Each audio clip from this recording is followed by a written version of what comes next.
Worlds Near and Far. 9 Stories of Science Fiction and Fantasy. Edited by Terry Carr. Copyright 1974 by Terry Carr. Narrated by Neal Mullins. This book was originally created for audio cassette playback. Any announcements concerning cassettes do not apply to this recording. This version contains markers allowing direct access to major portions of the book. Terry Carr is widely regarded as one of the most important editors in the science fiction fantasy field, and his own stories have received both the Hugo Award and Nebula Award nominations. He is the editor of another Nelson anthology, Into the Unknown, 11 Tales of Imagination. He has lived most of his life on the West Coast, save for 10 years, which he spent in New York City working as a literary agent and trade books editor, and now lives in California with his wife, science fiction writer Carr. Science fiction is supposed to be able to happen, but fantasy is just a story, so what the heck? A fan once said many years ago.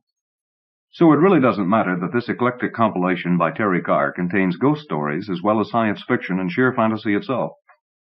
Whatever the characters or situations, a haunted play, a man living his life one day at a time at different times, a displaced person whom nobody wants, a mutant horse that compensates fully and lovingly for its missing 3 legs, a secretary who finds herself obsolete, a master of the occult searching for his own private heaven, a dead Jew whose soul ends up in the body of an alien being. These stories represent many different visions of worlds, sometimes far away in time and space, sometimes right next door. Whether it is 4 Ghosts in Hamlet by Fritz Leiber, or any of the other stories by Robert Silverberg, R.A. Lafferty, Eric Frank Russell, Raylyn Moore, George Alec Effinger, C.M. Kornbluth, Gene Wolfe, and Terry Carr himself, each one of these unusual and imaginative tales is immensely readable. No character in this book is intended to represent any actual person. All the incidents of the stories are entirely fictional in nature. Table of Contents. 4 Ghosts in Hamlet by Fritz Leiber, Side 1. The Dybbuk of Mazel 4 by Robert Silverberg, Side 1 and 2. One at a Time by R.A. Lafferty, Side 2. Displaced Person by Eric Frank Russell, Side 2.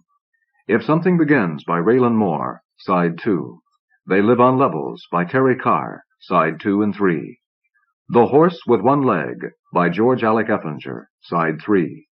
Kazam Collects by C.M. Kornbluth, Side 3. Feather Tigers by Gene Wolfe, Side 3 and 4. Introduction. The boundaries between science fiction and fantasy have been wavering and growing more vague for quite a few years now. Purists continue to manufacture theoretical structures intended to define one genre or the other, but as soon as their walls go up, along come stories that don't fit inside, even though they seem as if they ought to. So the theories are amended and elaborated, sometimes at amazing length. It's as though someone had built a simple, functional house, and then discovered he hadn't put enough rooms in it. He adds a wing here, a balcony there, an attic, a basement, guest rooms, until his simple house has become a fantastic maze-like structure, like something designed by M.C. Escher. Science fiction, you see, is supposed to be rational, and its fans like to have everything neat and orderly, including definitions. In pure science fiction, all departures from normality are explained with references to advances in presently known scientific methods. If the strange events aren't or can't be explained in this way, then the story is assumed to be a fantasy, that is, a tale of impossible happenings. Or as one fan put it many years ago, science fiction is supposed to be able to happen, but fantasy is just a story, so what the heck? But theories that come before the fact have a way of proving short-sighted. We can agree that stories about trips to other planets are science fiction, but what of space explorers who find on a planet circling some distant star creatures that seem to be supernatural demons? See Robert Silverberg's The Dybbuk of Mazel 4. Or how about aliens from space who visit Earth in the future and discover creatures that they know are long extinct on this planet? Gene Wolfe's Feather Tigers. Shall we call C.M. Kornbluth's story Kazam Collects a fantasy because it deals with supernormal mind powers? Or is it a story of gateways to other dimensions, a science fiction theme of long standing? My own story in this volume, They Live on Levels, is set 350 years in the future and deals with a solution to our population crisis, but it's also a ghost story. Not all the stories here present such ambiguities. Fritz Leiber's 4 Ghosts in Hamlet is quite clearly a fantasy in the traditional sense. Undoubtedly, the best way to deal with these questions of definition is to ignore them. You are holding a compilation of many different visions, glimpses of worlds far away in time and space, evocations of worlds right next door to us. Let's just call them stories and enjoy each one for itself. Terry Carr, Oakland, California. Four Ghosts and Hamlet by Fritz Leiber. Copyright 1964 by Mercury Press Incorporated, from Fantasy and Science Fiction by permission of the author. Fritz Leiber is one of the modern masters of fantasy, author of the classic horror novel Conjure Wife and many, many other distinguished tales of imagination. In the following novelette, he draws on his experience as a Shakespearean actor to tell a mysterious, unnerving story of a haunted play. Hamlet may never seem the same to you again. Certainly it never would for the characters in this story. Actors are a superstitious lot, probably because chance plays a big part in the success of a production of a company or of an actor, and because we're still a little closer than other people to the gypsies in the way we live and think. For instance, it's bad luck to have peacock feathers on stage, or say the last line of a play at rehearsals, or whistle in the dressing room, the one nearest the door gets fired, or sing God Save the Sovereign on a railway train. A Canadian company got wrecked that way. Shakespearean actors are no exceptions. They simply travel with a few extra superstitions, such as the one that forbids reciting the lines of the Three Witches, or anything from Macbeth for that matter, except at performances, rehearsals, and on other legitimate occasions. This might be a good rule for outsiders, too. Then there wouldn't be the endless flood of books with titles taken from the text of Macbeth. You know, Brief Candle, Tomorrow and Tomorrow, The Sound and the Fury, A Poor Player, All Our Yesterdays, and those are all just from one brief soliloquy. And our company, the Governor's Company, has a rule against the ghost in Hamlet dropping his greenish cheesecloth veil over his helmet-framed face until the very moment he makes each of his entrances. Hamlet's dead father mustn't stand veiled in the darkness of the wings. This last superstition commemorates something that happened not too long ago, an actual ghost story. Sometimes I think it's the greatest ghost story in the world, though certainly not from my way of telling it, which is gossipy and poor, but from the wonder blazing at its core. It's not only a true tale of the supernatural, but also very much a story about people, for after all, and before everything else, ghosts are people. The ghostly part of the story first showed itself in the tritest way imaginable.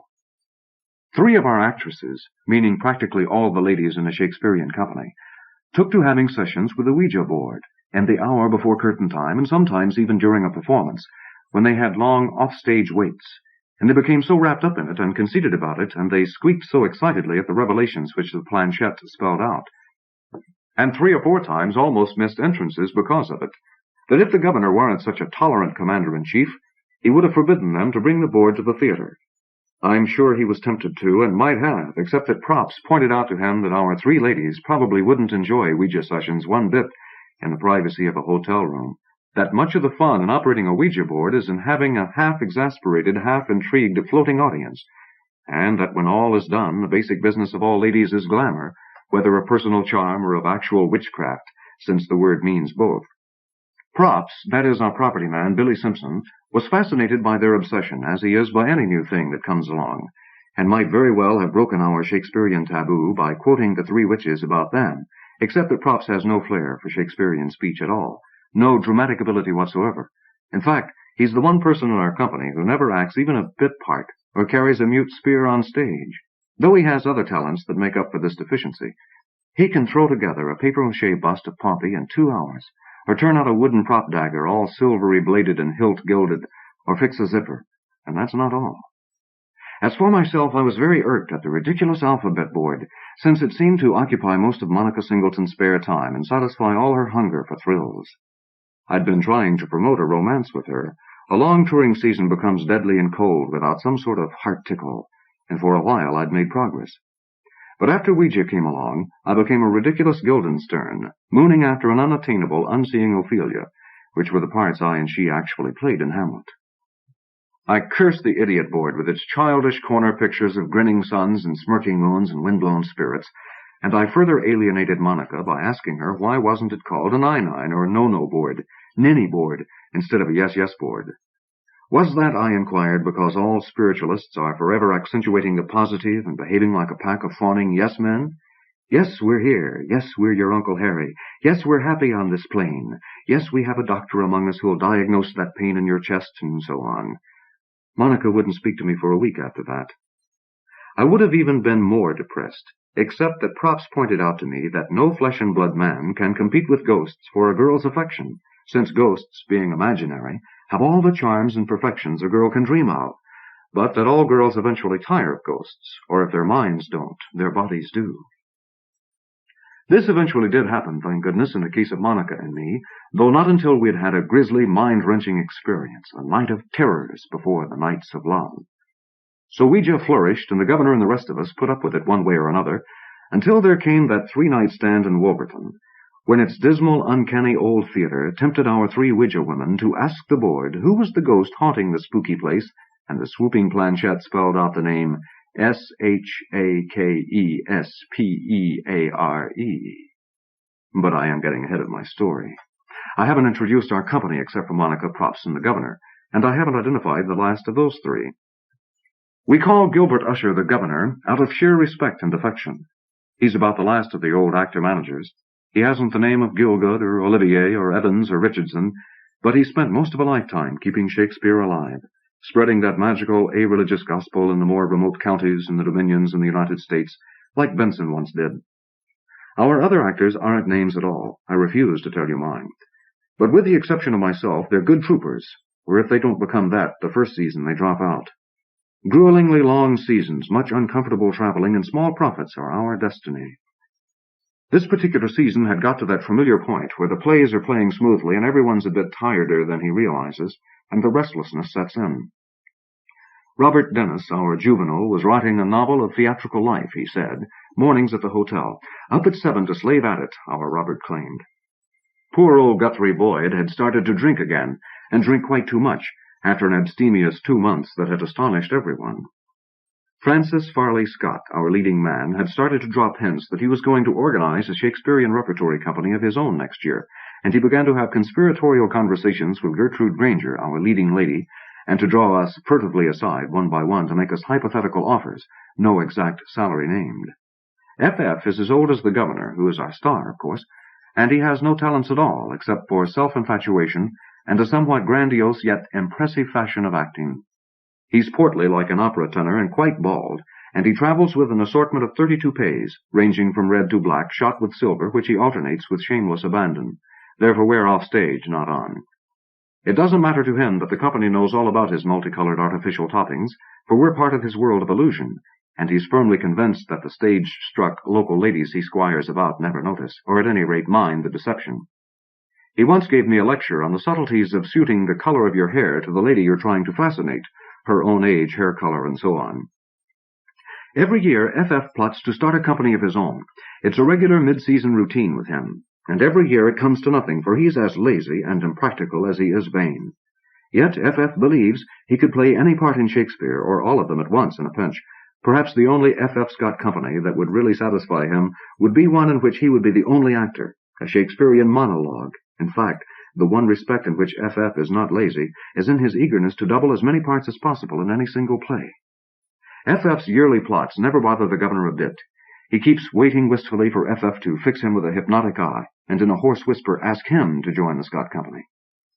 And I, of course, was hoping that now at last Monica Singleton would stop trying to be the most exquisite ingenue that ever came tripping Shakespeare's way, rehearsing her parts even in her sleep, I guess, though I was miles from being in a position to know that for certain, and begin to take note, and not just advantage, of my devoted attentions. But then old Sybil Jameson brought the Ouija board, and Gertrude Granger dragooned an unwilling Monica into placing her fingertips on the planchette along with theirs, just for a lark. Next day, Gertrude announced to several of us in a hushed voice that Monica had the most amazing underdeveloped mediumistic talent she'd ever encountered, and from then on the girl was a Ouija addict. Poor, tight-drawn Monica. I suppose she had to explode out of her self-imposed Shakespearean discipline somehow, and it was just too bad it had to be the board instead of me. Though, come to think of it, I shouldn't have felt quite so resentful of the board, for she might have exploded with Robert Dennis, which would have been infinitely worse, though we were never quite sure of Robert's sex. For that matter, I wasn't sure of Gertrude's, and suffered agonies of uncertain jealousy when she captured my beloved. I was obsessed with the vision of Gertrude's bold knees pressing Monica's under the Ouija board, though with Sybil's bony ones for chaperones, fortunately. Francis Farley Scott, who was jealous too because this new toy had taken Gertrude's mind off their annual plottings, said rather spitefully that Monica must be one of those grabby girls who have to take command of whatever they got their fingers on, whether it's a man or a planchette. But Props told me he'd bet anything that Gertrude and Sybil had followed Monica's first random finger movements like the skillfulest dancers guiding a partner while seeming to yield in order to coax her into the business and make sure of their third. Sometimes I thought that FF was right, and sometimes Props, and sometimes I thought that Monica had a genuine supernatural talent, though I don't ordinarily believe in such things. And that last really frightened me, for such a person might give up live men for ghosts forever. She was such a sensitive, subtle, wraith-cheeked girl, and she could get so keyed up, and when she touched the planchette, her eyes got such an empty look, as if her mind had traveled down into her fingertips or out to the ends of time and space. And once, the three of them gave a character reading from the board that embarrassed me with its accuracy. The same thing happened to several other people in the company. Of course, as Props pointed out, actors can be pretty good character analysts whenever they stop being egomaniacs. After reading characters and foretelling the future for several weeks, our three weird sisters got interested in reincarnation and began asking the board and then telling us what famous or infamous people we'd been in past lives. Gertrude Granger had been Queen Boadicea, I wasn't surprised to hear. Sybil Jameson had been Cassandra, and Monica had once been Mad Queen Joanna of Castile, and more recently a prize hysterical patient of Janet at the Salpêtrière, touches that irritated and frightened me more than they should have. Billy Simpson, Props, had been an Egyptian silversmith under Queen Hatshepsut, and later a servant of Samuel Pepys. He heard this with a delighted chuckle. Guthrie Boyd had been the Emperor Claudius, and Robert Dennis had been Caligula. For some reason, I had been both John Wilkes Booth and Lambert Simnel, which irritated me considerably, for I saw no romance but only neurosis in assassinating an American president and dying in a burning barn, or impersonating the Earl of Warwick, pretending unsuccessfully to the British throne, being pardoned for it of all things, and spending the rest of my life as a scullion in the kitchen of Henry VII and his son. The fact that both Booth and Simnel had been actors of a sort, a poor sort, naturally irritated me the more. Only much later did Monica confess to me that the board had probably made those decisions because I had had such a tragic, dangerous, defeated look, a revelation that surprised and flattered me. Francis Farley Scott was flattered, too, to hear he had once been Henry VIII. He'd fancied all those wives, and he wore his golden blonde toupee after the show that night, until Gertrude and Sybil and Monica announced that the governor was a reincarnation of no less than William Shakespeare himself. That made FF so jealous that he instantly sat down at the prop table, grabbed a quill pen, and did an impromptu rendering of Shakespeare composing Hamlet's to-be or not-to-be soliloquy. It was an effective performance, though with considerably more frowning and eye-rolling and trying of lines for sound than I imagine Willie S. himself used originally. And when FF had finished, even the governor, who had been standing unobserved in the shadows beside Props, applauded with the latter. The governor kidded the pants off the idea of himself as Shakespeare. He said that if Willie S. were ever reincarnated, it ought to be as a world-famous dramatist, who was secretly in his spare time the world's greatest scientist and philosopher, and left clues to his identity in his mathematical equations. That way he'd get his own back at Bacon, or rather the Baconians. Yet I suppose if you had to pick someone for a reincarnation of Shakespeare, Gilbert Usher wouldn't be a bad choice. Insofar as a star and director ever can be, the governor is gentle and self-effacing, as Shakespeare himself must have been, or else there would never have arisen that ridiculous Bacon, Oxford, Marlowe, Elizabeth, take-your-pick-who-wrote-Shakespeare controversy. And the governor has a sweet melancholy about him, though he's handsomer and, despite his years, more athletic than one imagines Shakespeare being. And he's generous to a fault, especially where old actors who've done brave, fine things in the past are concerned. This season, his mistake in that last direction had been in hiring Guthrie Boyd to play some of the more difficult, older leading roles, including a couple FF usually handles, Brutus, Othello, and besides those, Duncan in Macbeth, Kent in King Lear, and the Ghost in Hamlet. Guthrie was a bellowing, hard-drinking bear of an actor, who had been a Shakespearean star in Australia and successfully smuggled some of his reputation west. He learned to moderate his bellowing, while his emotions were always simple and sincere, though explosive, and finally had even spent some years in Hollywood. But there his drinking caught up with him, probably because of the stupid film parts he got, and he failed 6 times over. His wife divorced him, his children cut themselves off. He married a starlet, and she divorced him. He dropped out of sight. Then, after several years, the governor ran into him. He had been resuscitating in Canada with a stubborn, teetotal admirer. He was only a shadow of his former self, but there was some substance to the shadow, and he wasn't drinking. The governor decided to take a chance on him, although the company manager, Harry Grossman, was dead set against it. And during rehearsals in the first month or so of performances, it was wonderful to see how old Guthrie Boyd came back, exactly as if Shakespeare were the restorative medicine. It may be stuffy or sentimental of me to say so, but you know, I think Shakespeare is good for people. I don't know of an actor, except myself, whose character hasn't been strengthened and whose vision widened and charity quickened by working in the plays. I've heard that before Gilbert Usher became a Shakespearean, he was a more ruthlessly ambitious and critical man, not without malice, but the plays mellowed him as they've mellowed Prop's philosophy and given him a zest for life. Because of his contact with Shakespeare, Robert Dennis is a less strident and pettish swish, if he is one. Gertrude Granger's outbursts of cold rage have an undercurrent of queenly make-believe. And even Francis Farley Scott's grubby little seductions are probably kinder and less insultingly illusionary. In fact, I sometimes think that what civilized serenity the British people possess and what small but real ability to smile at themselves is chiefly due to their good luck in having had William Shakespeare born one of their company. But I was telling how Guthrie Boyd performed very capably those first weeks, against the expectations of most of us, so that we almost quit holding our breaths or sniffing at his.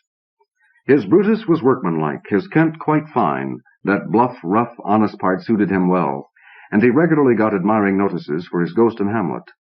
I think his years of living death as a drinking alcoholic had given him an understanding of loneliness and frozen abilities and despair that he put to good use, probably unconsciously, in interpreting that small role. He was really a most impressive figure in the part, even just visually. The Ghost's basic costume is simple enough, a big all-enveloping cloak that brushes the ground cloth, a big dull helmet with the tiniest battery light inside its peak to throw a faint green glow on the Ghost's features, and over the helmet a veil of greenish cheesecloth that registers as mist to the audience. He wears a suit of stage armor under the cloak, but that's not important, and at a pinch he can do without it, for his cloak can cover his entire body. The Ghost doesn't switch on his helmet light until he makes his entrance, for fear of its being glimpsed by an edge of the audience, and nowadays, because of that superstition or rule I told you about, he doesn't drop the cheesecloth veil until the last second either. But when Guthrie Boyd was playing the part, that rule didn't exist, and I have a vivid recollection of him standing in the wings, waiting to go on, a big, bearish, inscrutable figure about as solid and unsupernatural as a bushy 7-foot evergreen covered by a grey tarpaulin. But then when Guthrie would switch on the tiny light and stride smoothly and silently on stage, and his hollow, distant, tormented voice would boom out, there'd be a terrific shivery thrill, even for us backstage, as if we were listening to words that really had traveled across black, windy, infinite gulfs from the afterworld on the other side. At any rate, Guthrie was a great ghost, and adequate or a bit better than that in most of his other parts, for those first non-drinking weeks. He seemed very cheerful on the whole, modestly buoyed up by his comeback, though sometimes something empty and dead would stare for a moment out of his eyes, the old drinking alcoholic wondering what all this fatiguing sober nonsense was about. He was especially looking forward to our 3-night stand at Wolverton, although that was still 2 months in the future then. The reason was that both his children, married and with families now, of course, lived and worked at Wolverton, and I'm sure he set great store on proving to them in person his rehabilitation, figuring it would lead to a reconciliation and so on. But then came his first performance as Othello. The governor, although the star, always played Iago, an equal role, though not the title one. Guthrie was almost too old for Othello, of course, and besides that his health wasn't good. The drinking years had taken their toll of his stamina, and the work of rehearsals and of first nights in 8 different plays after years away from the theater had exhausted him. But somehow the old volcano inside him got seething again, and he gave a magnificent performance. Next morning the papers raved about him, and one review rated him even better than the governor. That did it, unfortunately. The glory of his triumph was too much for him. The next night, Othello again, he was drunk as a skunk. He remembered most of his lines, though the governor had to throw him about every 6th one out of the side of his mouth. But he weaved and wobbled, he planked a big hand on the shoulder of every other character he addressed to keep from falling over, and he even forgot to put in his false teeth the first 2 acts, so that his voice was mushy. To cap that, he started really to strangle Gertrude Granger in the last scene until that rather brawny Desdemona, unseen by the audience, gave him a knee in the gut. Then, after stabbing himself, he flung the prop dagger high in the flies, so that it came down with 2 lazy twists, and piercing the ground cloth, buried its blunt point deep in the soft wood of the stage floor, not 3 feet from Monica, who plays Iago's wife Emilia, and so was lying dead on the stage at that point in the drama, murdered by her villainous husband. and might have been dead for real if the dagger had followed a slightly different trajectory. Since a third performance of Othello was billed for the following night, the governor had no choice but to replace Guthrie with Francis Farley Scott, who did a good job for him of covering up his satisfaction at getting his old role back. F.F., always a plushy and lascivious-eyed Moor, also did a good job with the part, coming in that way without even a brush-up rehearsal, so that one critic, catching the first and third shows, marveled how we could change big roles at will, thinking we had done it solely to demonstrate our virtuosity. Of course, the governor read the riot act to Guthrie and carried him off to a doctor, who, without being prompted, threw a big scare into him about his drinking and his heart, so that he just might have recovered from his lapse, except that 2 nights later we did Julius Caesar, and Guthrie, instead of being satisfied with being workmanlike, decided to recoup himself for the really rousing performance.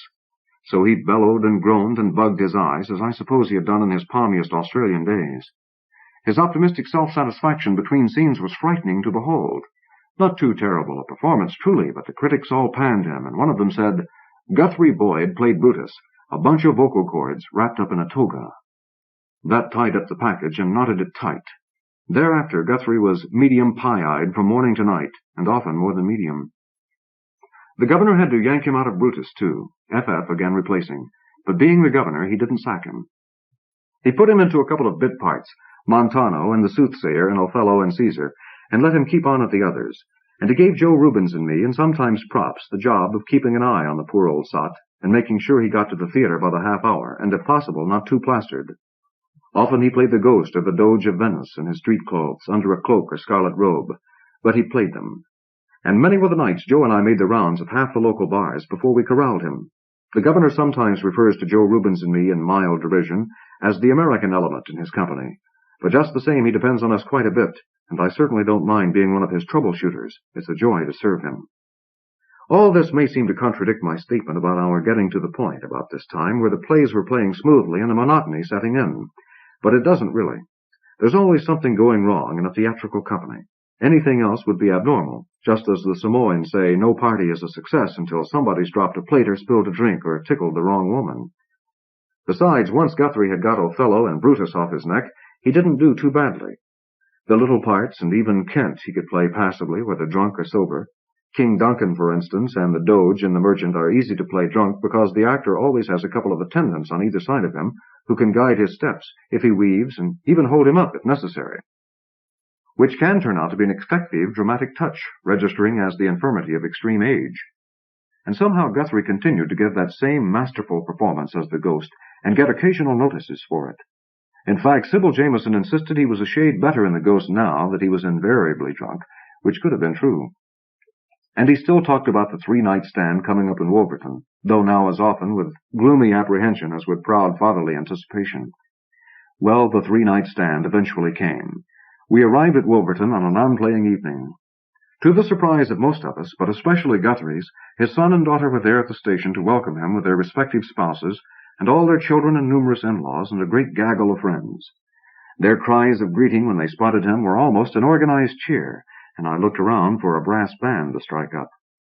I found out later that Sybil Jameson, who knew them, had been sending them all his favorable notices, so that they were eager as weasels to be reconciled with him and show him off as blatantly as possible. When he saw his children's and grandchildren's faces and realized the cries were for him, old Guthrie got red in the face and beamed like the sun, and they closed in around him and carried him off in triumph for an evening of celebrations. Next day I heard from Sybil, whom they had carried off with him, that everything had gone beautifully.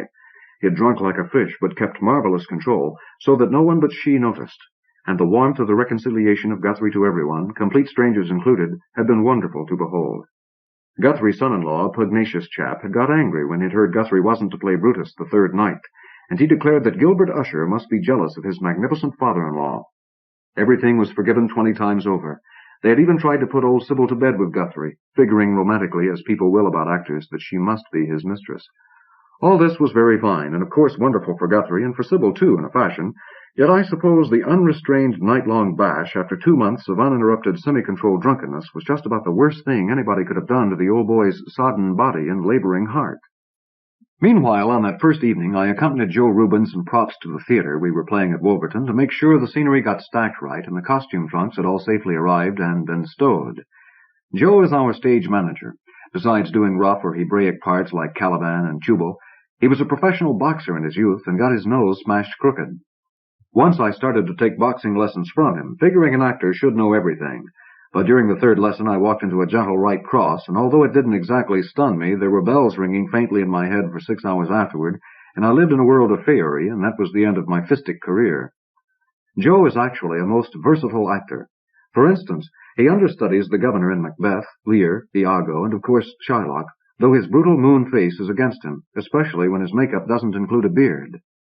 But he dotes on being genial, and in the States he often gets a job by day playing Santa Claus in big department stores during the month before Christmas. The Monarch was a cavernous old place, very grimy backstage, but with a great warren of dirty little dressing rooms and even a property room, shaped like an L, stage left. Its empty shelves were thick with dust. There hadn't been a show in the Monarch for over a year, I saw from the yellowing sheets thumbtacked to the call board as I tore them off and replaced them with a simple black crayoned Hamlet, tonight at 8:30. Then I noticed by the cold, inadequate working lights a couple of tiny dark shapes dropping down from the flies and gliding around in wide, swift circles, out into the house, too, since the curtain was up. Bats, I realized with a little start. The Monarch was really halfway through the Lich Gate. The bats would fit very nicely with Macbeth, I told myself, but not so well with the Merchant of Venice, while with Hamlet they should neither help nor hinder, provided they didn't descend in night fighter squadrons. It would be nice if they stuck to the ghost scenes. I'm sure the governor had decided we'd open at Wolverton with Hamlet so that Guthrie would have the best chance of being a hit in his children's home city. Billy Simpson, shoving his properties table into place just in front of the dismal L of the prop room, observed cheerfully, "It's a proper haunted house. The girls will find some rare ghosts here, I'll wager, if they work their board." Which turned out to be far truer than he realized at the time, I think. "Bruce," Joe Rubens called to me, "we better buy a couple of rat traps and set them out. There's something scuttling back of the drops." But when I entered the Monarch next night, well before the hour, by the creaky thick metal stage door, the place had been swept and tidied a bit. With the ground cloth down and the Hamlet set up, it didn't look too terrible, even though the curtain was still unlowered, dimly showing the house and its curves of empty seats and the 2 faint green exit lights with no one but myself to look at them. There was a little pool of light around the callboard stage right, and another glow the other side of the stage beyond the wings, and lines of light were showing around the edges of the door of the second dressing room next to the stars. I started across the dark stage, sliding my shoes softly so as not to trip over a cable or stage screw and brace, and right away I got the magic electric feeling I often do in an empty theater the night of a show. Only this time there was something additional, something that started a shiver crawling down my neck. It wasn't, I think, the thought of the bats that might now be swooping around me unseen, skirling their inaudibly shrill trumpet call, or even of the rats that might be watching sequin-eyed from behind trunks and flats, although not an hour ago Joe had told me that the traps he had actually procured and set last night had been empty today. No, it was more as if all of Shakespeare's characters were invisibly there around me, all the infinite possibilities of a theater. I imagined Rosalind and Falstaff and Prospero standing arm in arm watching me with different smiles, and Caliban grinning down from where he silently swung in the flies. And side by side, but unsmiling and not arm in arm, Macbeth and Iago and Dick the Three-Eyes, Richard the Third, and all the rest of Shakespeare's myriad-minded good-evil crew. I passed through the wings opposite, and there in the second pool of light Billy Simpson sat behind his table with the properties for Hamlet set out on it. The skulls, the foils, the lantern, the purses, the parchmenty letters, Ophelia's flowers, and all the rest. It was odd, Props having everything ready quite so early, and a bit odd, too, that he should be alone, for Props has the unactorish habit of making friends with all sorts of locals, such as policemen and porters and flower women and newsboys and shopkeepers and tramps who claim they're indigent actors, and even inviting them backstage with him, a fracture of rules which the governor allows since Props is such a sensible chap. He has a great liking for people, especially low people, Props has, and for all the humble details of life. He'd make a good writer, I think, except for his utter lack of dramatic flair and story skill, a sort of prosiness that goes with his profession. And now he was sitting at his table, his stooped shoulders almost inside the doorless entry to the empty-shelf prop room. No point in using it for a 3-night stand, and he was gazing at me quizzically. He has a big forehead, the light was on that, and a tapering chin, that was in shadow, and rather large eyes, which were betwixt the light and the dark. Sitting there like that, he seemed to me for a moment, mostly because of the outspread props, I guess, like the midnight master of the show in the Rue Bayat, around whom all the rest of us move like shadow shapes. Usually he has a quick greeting for anyone, but tonight he was silent, and that added to the illusion. "Props," I said, "this theater's got a supernatural smell." His expression didn't change at that, but he solemnly sniffed the air in several little whiffles, adding up to one big inhalation, and as he did so he threw his head back, bringing his weakish chin into the light and shattering the illusion. "Dust," he said after a moment. "Dust and old plush and scenery water paint and sweat and drains and gelatin and grease paint and powder and a breath of whiskey. But the supernatural? No, I can't smell that. Unless—" And he sniffed again, but shook his head. I chuckled at his materialism, although that touch about whiskey did seem fanciful, since I hadn't been drinking and Props never does, and Guthrie Boyd was nowhere in evidence. Props has a mind like a notebook for sensory details, and for the minutiae of human habits, too. It was Props, for instance, who told me about the actual notebook in which John McCarthy, who would be playing Fortinbras and the Player King in a couple of hours, jots down the exact number of hours he sleeps each night and keeps totting them up, so he knows when he'll have to start sleeping extra hours to average the full 9 he thinks he must get each night to keep from dying. It was also Props who pointed out to me that FF is much more careless gumming his off-stage toupees to his head than his theater wigs. A studied carelessness, like that in tying a bow tie, he assured me. It indicated, he said, a touch of contempt for the whole off-stage world.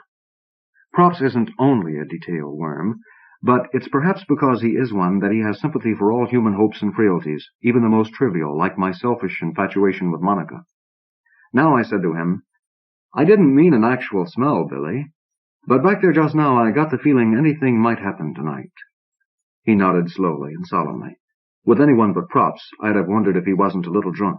Then he said, "You were on a stage.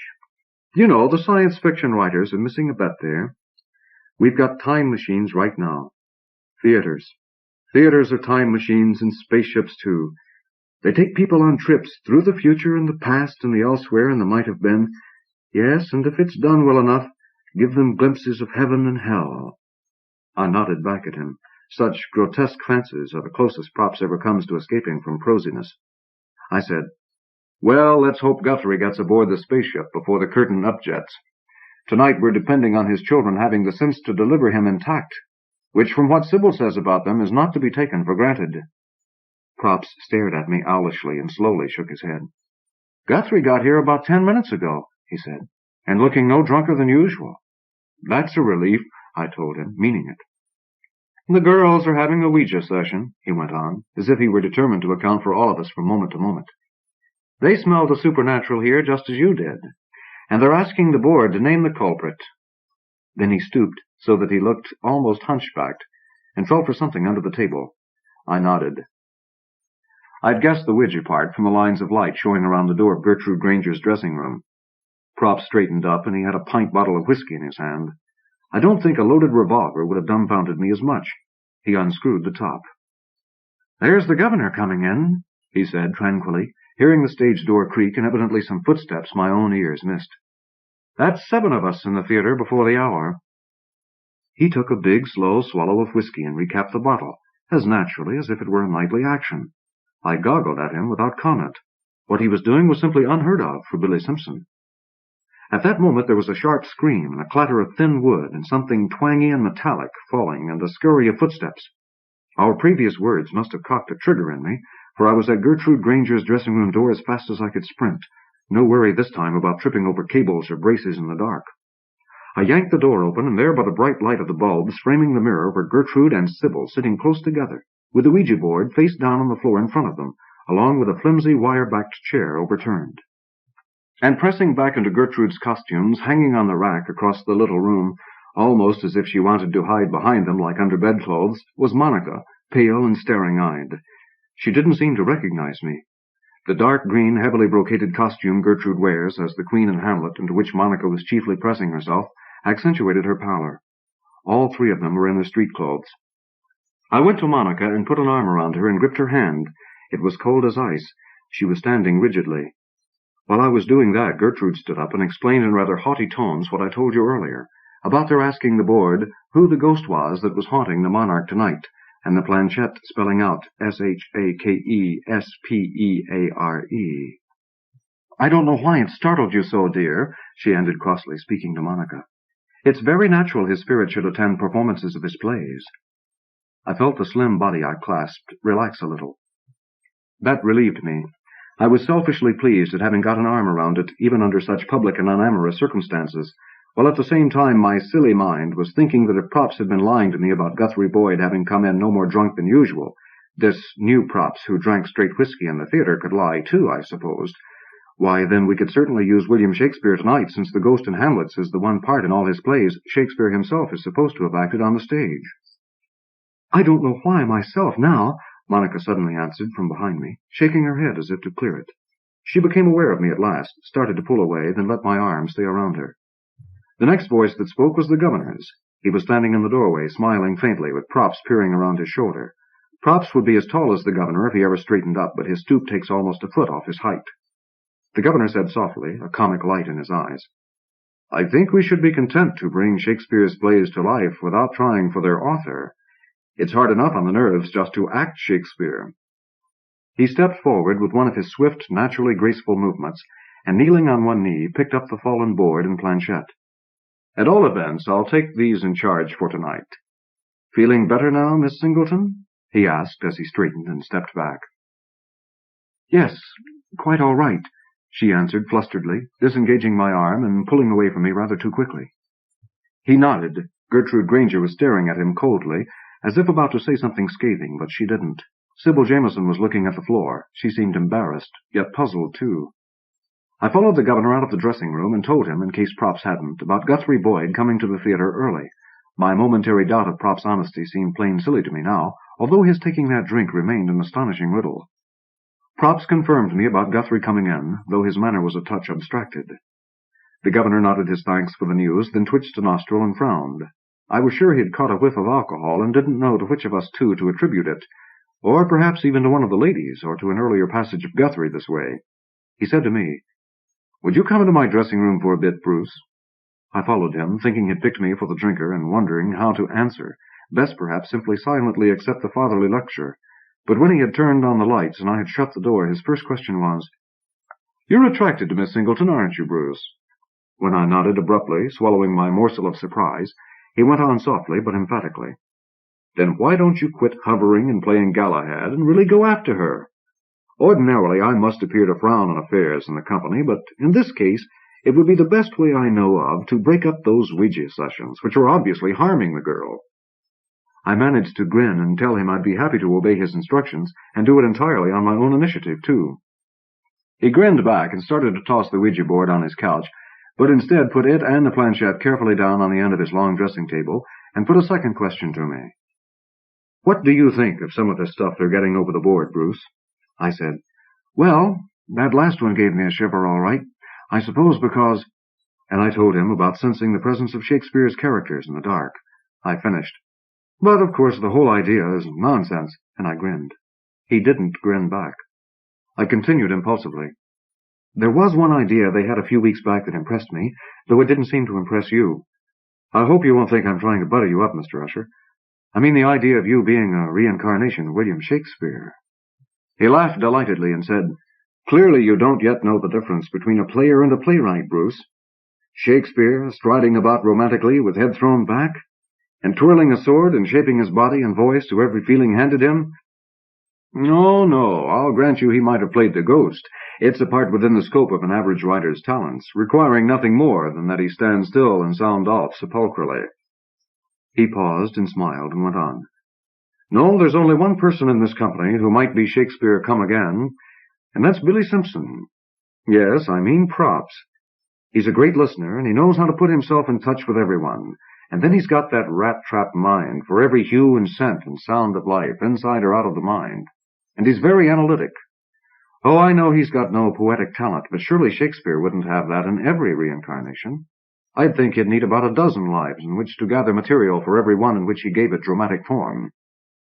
Don't you find something very poignant in the idea of a mute, inglorious Shakespeare spending whole humble lifetimes collecting the necessary stuff for one great dramatic burst? Think about it some day." I was doing that already, and finding it a fascinating fantasy. It crystallized so perfectly the feeling I'd got seeing Billy Simpson behind his properties table. And then Props did have a high-foreheaded poet-schoolmaster's face like that given Shakespeare in the posthumous engravings and woodcuts and portraits. Why, even their initials were the same. It made me feel strange. Then the governor put his third question to me. "He's drinking tonight, isn't he? I mean Props, not Guthrie." I didn't say anything, but my face must have answered for me, at least to such a student of expressions as the governor, for he smiled and said, "You needn't worry. I wouldn't be angry with him. In fact, the only other time I know of that Props drank spirits by himself in the theater, I had a great deal to thank him for." His lean face grew thoughtful. "It was long before your time. In fact, it was the first season I took out a company of my own. I had barely enough money to pay the printer for the 3 sheets and get the first night curtain up. After that, it was touch and go for months. Then in mid-season, we had a run of bad luck. A 2-night heavy fog in one city, an influenza scare in another, Harvey Wilkins' Shakespearean troupe 2 weeks ahead of us in a third. And when in the next town we played, it turned out the advance sale was very light because my name was unknown there and the theater an unpopular one. I realized I'd have to pay off the company while there was still money enough to get them home, if not the scenery. That night I caught Props swigging, but I hadn't the heart to chide him for it. In fact, I don't think I'd have blamed anyone except perhaps myself for getting drunk that night. But then during the performance, the actors and even the union stagehands we travel with began coming to my dressing room by ones and twos, telling me they'd be happy to work without salary for another 3 weeks if I thought that might give us a chance of recouping. Well, of course, I grabbed at their offers, and we got a spell of brisk, pleasant weather, and we hit a couple of places starved for Shakespeare, and things worked out, even to paying all the back salary owed before the season was ended. Later on, I discovered it was Props who had put them all up to doing it. Gilbert Usher looked up at me, and one of his eyes was wet, and his lips were working just a little. "I couldn't have done it myself," he said, "for I wasn't a popular man with my company that first season. I'd been riding everyone much too hard and with nasty sarcasms, and I hadn't yet learned how to ask anyone for help when I really needed it. But Billy Simpson did what I couldn't, though he had to nerve himself for it with spirits. He's quick enough with his tongue in ordinary circumstances, as you know, particularly when he's being the friendly listener, but apparently when something very special is required of him, he must drink himself to the proper pitch. I'm wondering—" His voice trailed off, and then he straightened up before his mirror and started to unknot his tie, and he said to me briskly, "Better get dressed now, Bruce, and then look in on Guthrie, will you?" My mind was churning some rather strange thoughts as I hurried up the iron stairs to the dressing room I shared with Robert Dennis. I got on my Guildenstern makeup and costume, finishing just as Robert arrived. As Laertes, Robert makes a late entrance, and so needn't hurry to the theater on Hamlet nights.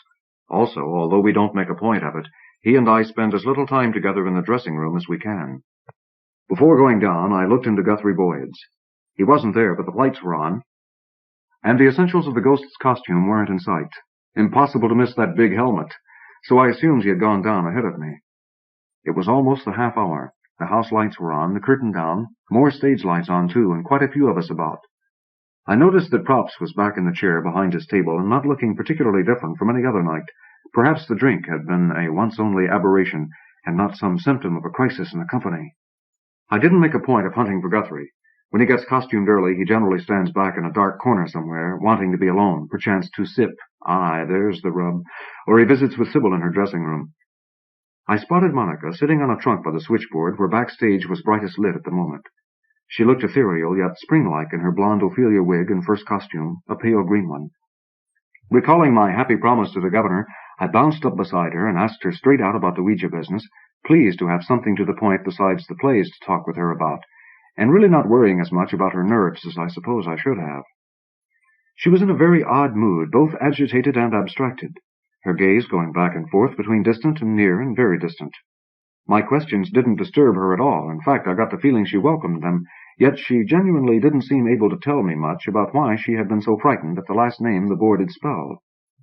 She told me that she actually did get into a sort of dream state when she worked the board, and that she had screamed before she had quite comprehended what had shocked her so. Then her mind had blacked out for a few seconds, she thought.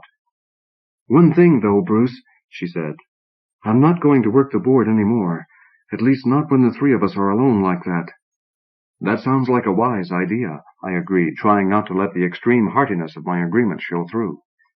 She stopped peering around as if for some figure to appear that wasn't in the play and didn't belong backstage, and she laid her hand on mine and said, "Thanks for coming so quickly when I went idiot and screamed."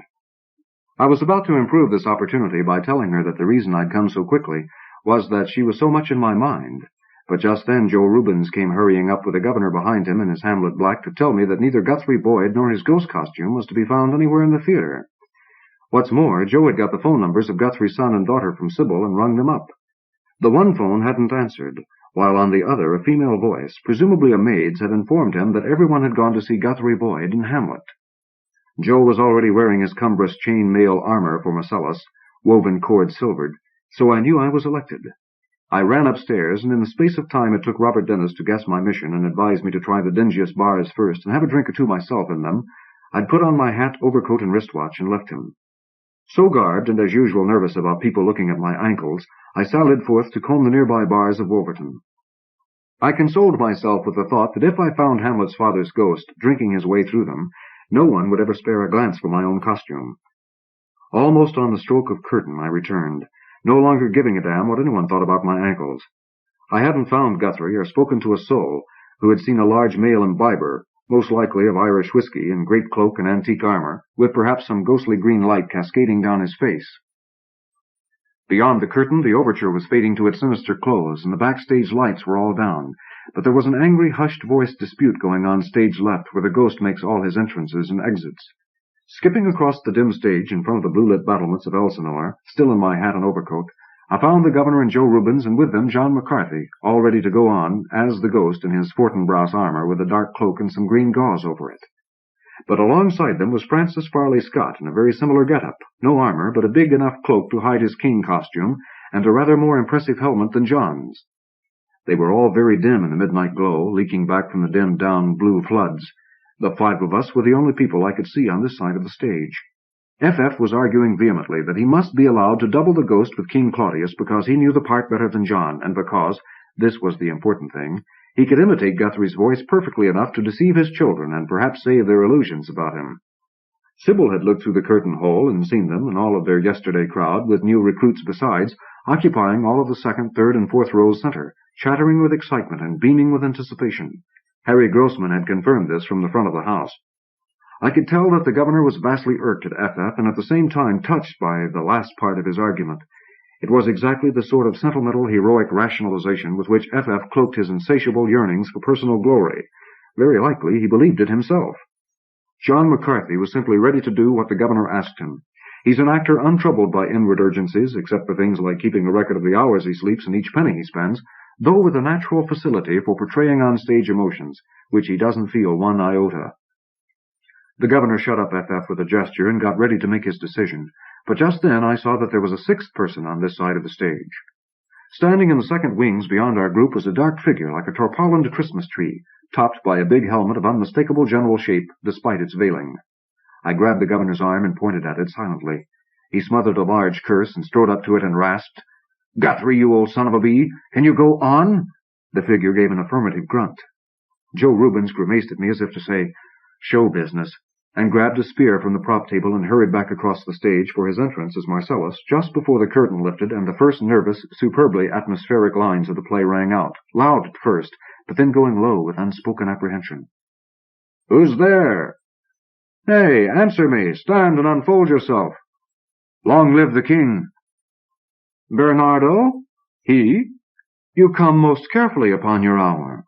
'Tis now struck 12. Get thee to bed, Francisco. For this relief much thanks.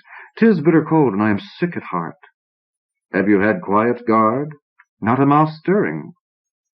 With a resigned shrug, John McCarthy simply sat down. F.F. did the same, though his gesture was clench-fisted and exasperated. For a moment it seemed to me very comic that two ghosts in Hamlet should be sitting in the wings watching a third perform. I unbuttoned my overcoat and slung it over my left arm. The ghost's first two appearances are entirely silent ones. He merely goes on stage, shows himself to the soldiers, and comes off again. Nevertheless, there was a determined little ripple of hand-clapping from the audience. The second, third, and fourth row center greeting their patriarchal hero, it seemed likely. Guthrie didn't fall down at any rate, and he walked reasonably straight, an achievement perhaps rating applause. If anyone out there knew the degree of intoxication Guthrie was probably burdened with at this moment, a cask-bellied old man of the sea on his back. The only thing out of normal was that he had forgotten to turn on the little green light in the peak of his helmet. an omission that hardly mattered, certainly not on this first appearance. I hurried up to him when he came off and told him about it in a whisper as he moved off toward a dark backstage corner.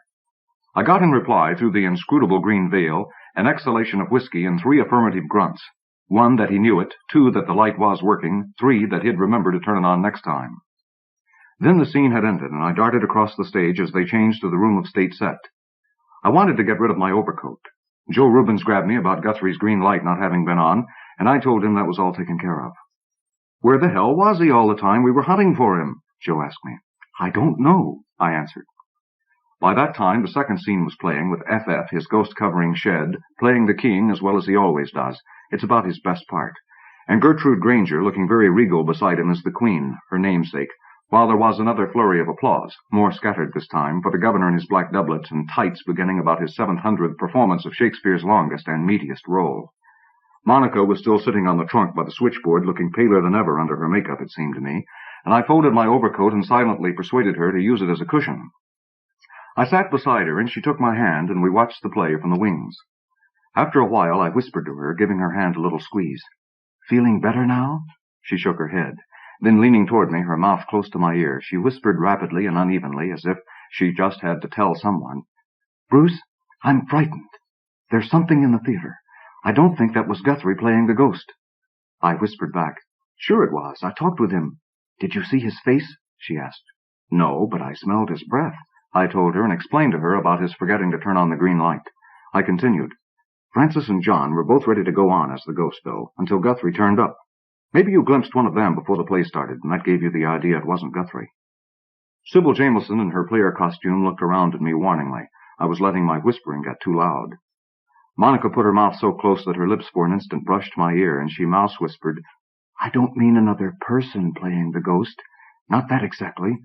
Bruce, there's something in the theater." "You've got to forget that Ouija nonsense," I told her sharply. "And buck up now," I added, for the curtain had just gone down on scene 2, and it was time for her to get on stage for her scene with Laertes and Polonius. I waited until she was launched into it, speaking her lines brightly enough, and then I carefully crossed the stage behind the backdrop.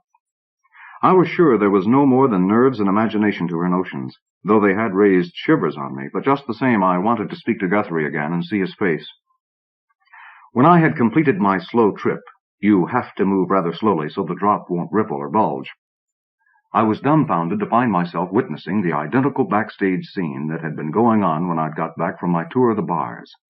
Only now there was a lot more light, because the scene being played on stage was a bright one. And Props was there behind his table watching everything like the spectator he basically is.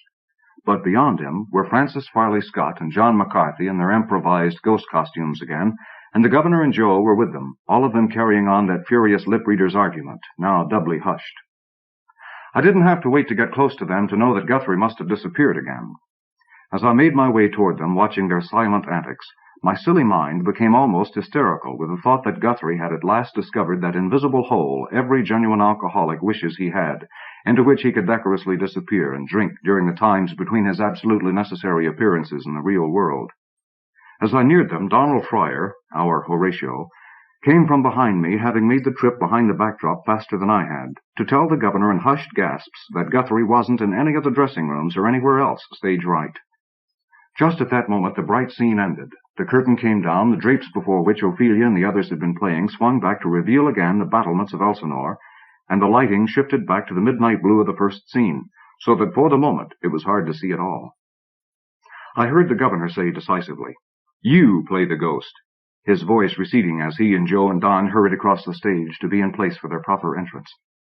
Seconds later there came the dull, soft hiss of the main curtain opening, and I heard the governor's taut, resonant voice saying, "The air bites shrewdly. It is very cold." And Don responding as Horatio with, "It is a nipping and an eager air."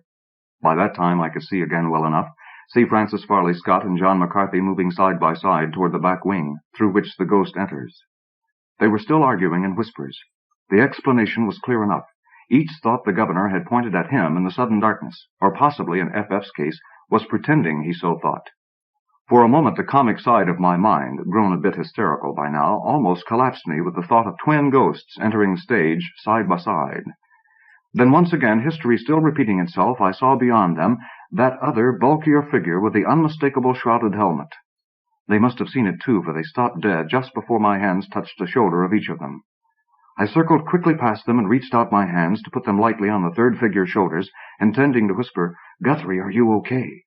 It was a very stupid thing for one actor to do to another, startling him just before his entrance, but I was made thoughtless by the memory of Monica's fears and by the rather frantic riddle of where Guthrie could possibly have been hiding. But just then Horatio gasped, "Look, my lord, it comes!" And Guthrie moved out of my light grasp onto the stage without so much as turning his head, and leaving me shaking because where I'd touched the rough buckram-braced fabric of the ghost's cloak, I'd felt only a kind of insubstantiality beneath instead of Guthrie's broad shoulders. I quickly told myself that this was because Guthrie's cloak had stood out from his shoulders and his back as he had moved. I had to tell myself something like that. I turned around. John McCarthy and FF were standing in front of the dark prop table, and by now my nerves were in such a state that their paired forms gave me another start. But I tiptoed after them into the downstage wings and watched the scene from there. The governor was still on his knees, with his sword held hilt up like a cross, doing the long speech that begins, "Angels and ministers of grace defend us." And of course the ghost had his cloak drawn around him so you couldn't see what was under it, and the little green light still wasn't lit in his helmet. Tonight the absence of that theatric touch made him a more frightening figure, certainly to me, who wanted so much to see Guthrie's ravaged old face and be reassured by it. Though there was still enough comedy left in the ragged edges of my thoughts that I could imagine Guthrie's pugnacious son-in-law whispering angrily to those around him that Gilbert Usher was so jealous of his great father-in-law that he wouldn't let him show his face on the stage. Then came the transition to the following scene, where the ghost has led Hamlet off alone with him, just a 5-second complete darkening of the stage, while a scrim is dropped, and at last the ghost spoke those first lines of, "Mark me," and "My hour is almost come, when I to sulphurous and tormenting flames must render up myself." If any of us had any worries about the ghost blowing his lines or slurring them drunkenly, they were taken care of now. Those lines were delivered with the greatest authority and effect, and I was almost certain that it was Guthrie's rightful voice. At least I was at first, but doing an even better job than the good one he had always done of getting the effect of distance and otherworldliness and hopeless alienation from all life on earth. The theater became silent as death, yet at the same time I could imagine the soft pounding of 1,000 hearts, thousands of shivers crawling, and I knew that Francis Farley Scott, whose shoulder was pressed against mine, was trembling. Each word the ghost spoke was like a ghost itself, mounting the air and hanging poised for an impossible extra instant before it faded toward eternity. Those great lines came. "I am thy father's spirit, doomed for a certain term to walk the night." And just at that moment, the idea came to me that Guthrie Boyd might be dead, that he might have died and be lying unnoticed somewhere between his children's home and the theater, no matter what props had said or the rest of us had seen, and that his ghost might have come to give a last performance. And on the heels of that chivalry impossibility came the thought that similar and perhaps even eerier ideas must be frightening Monica. I knew I had to go to her. So while the ghost's words swooped and soared in the dark, marvelous black-plumed birds, I again made that nervous cross behind the backdrop. Everyone stage right was standing as frozen and absorbed, motionless loomings, as I'd left John and FF. I spotted Monica at once. She had moved forward from the switchboard and was standing crouched a little by the big floodlight that throws some dimmed blue on the backdrop and across the back of the stage.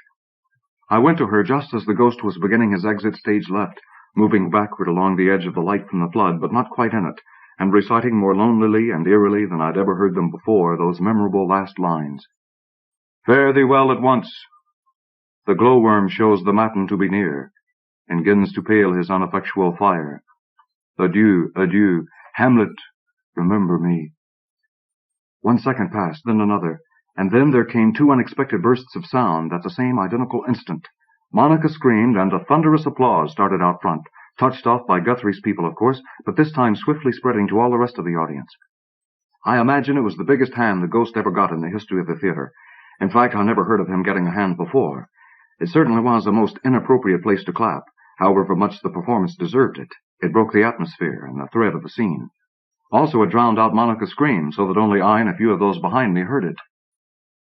At first I thought I'd made her scream by touching her as I had Guthrie, suddenly like an idiot, from behind. But instead of shrinking or dodging away, she turned and clung to me, and kept clinging even after I'd drawn her back, and Gertrude Granger and Sybil Jameson had closed in to comfort her and hush her gasping sobs and try to draw her away from me. By this time the applause was through, and the governor and Don and Joe were taking up the broken scene and knitting together its finish as best they could, while the floods came up little by little, changing to rosy to indicate dawn breaking over Elsinore. Then Monica mastered herself and told us in quick whispers what had made her scream. The ghost, she said, had moved for a moment into the edge of the blue floodlight, and she had seen for a moment through his veil, and what she had seen had been a face like Shakespeare's. Just that and no more. Except that at the moment when she told us, later she became less certain, she was sure it was Shakespeare himself and no one else. I discovered then that when you hear something like that, you don't exclaim or get outwardly excited, or even inwardly exactly. It rather shuts you up. I know I felt at the same time extreme awe and a renewed irritation at the Ouija board. I was deeply moved, yet at the same time pettishly irked, as if some vast adult creature had disordered the toy world of my universe. It seemed to hit Sybil and even Gertrude the same way. For the moment we were shy about the whole thing, and so in her way was Monica, and so were the few others who had overheard in part or all what Monica had said.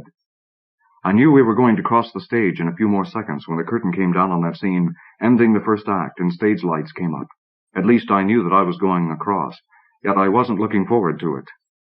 When the curtain did come down, with another round of applause from out front, and we started across, Monica beside me with my arm still tight around her, there came a choked-off male cry of horror from ahead to shock and hurry us. I think about a dozen of us got stage left about the same time, including, of course, the governor and the others who had been on stage. FF and Props were standing inside the doorway to the empty prop room and looking down into the hidden part of the L. Even from the side, they both looked pretty sick.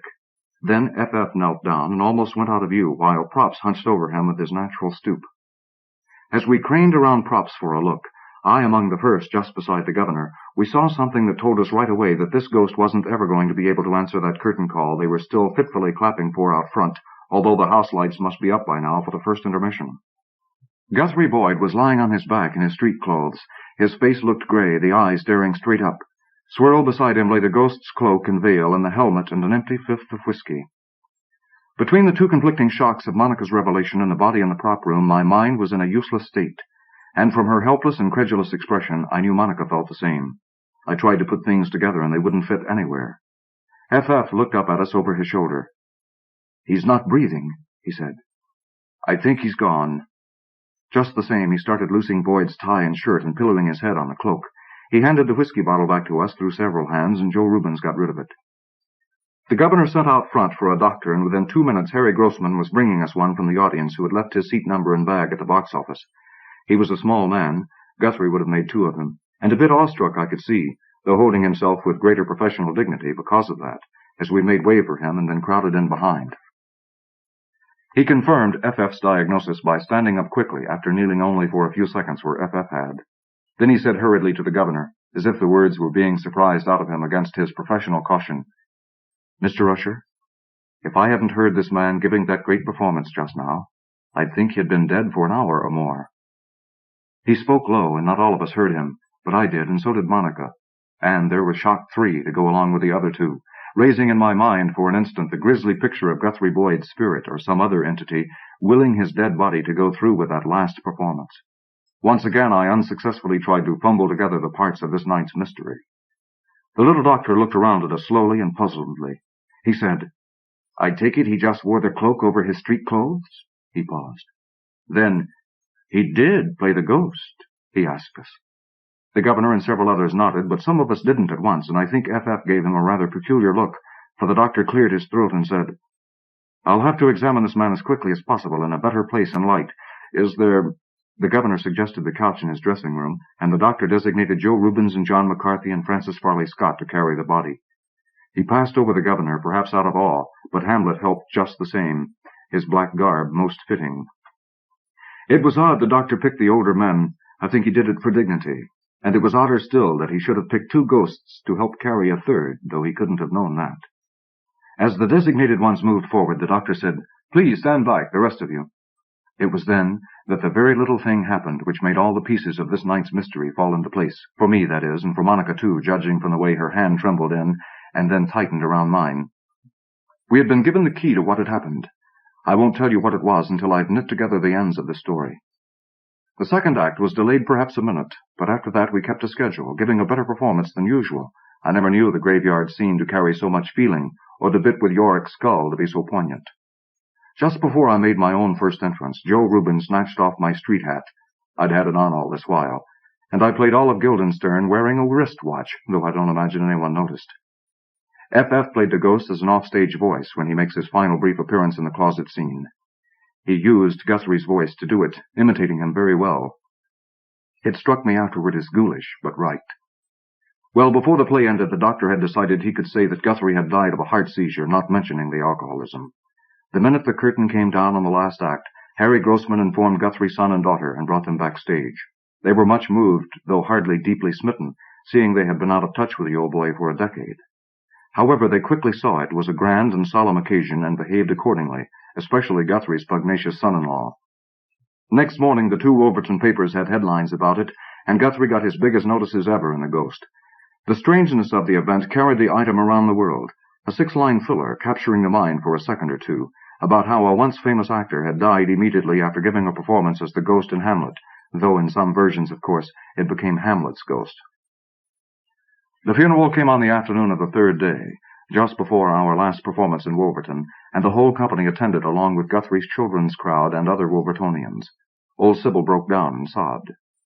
Yet, to be a bit callous, it was a neat thing that Guthrie died where he did, for it saved us the trouble of having to send for relatives and probably take care of the funeral ourselves.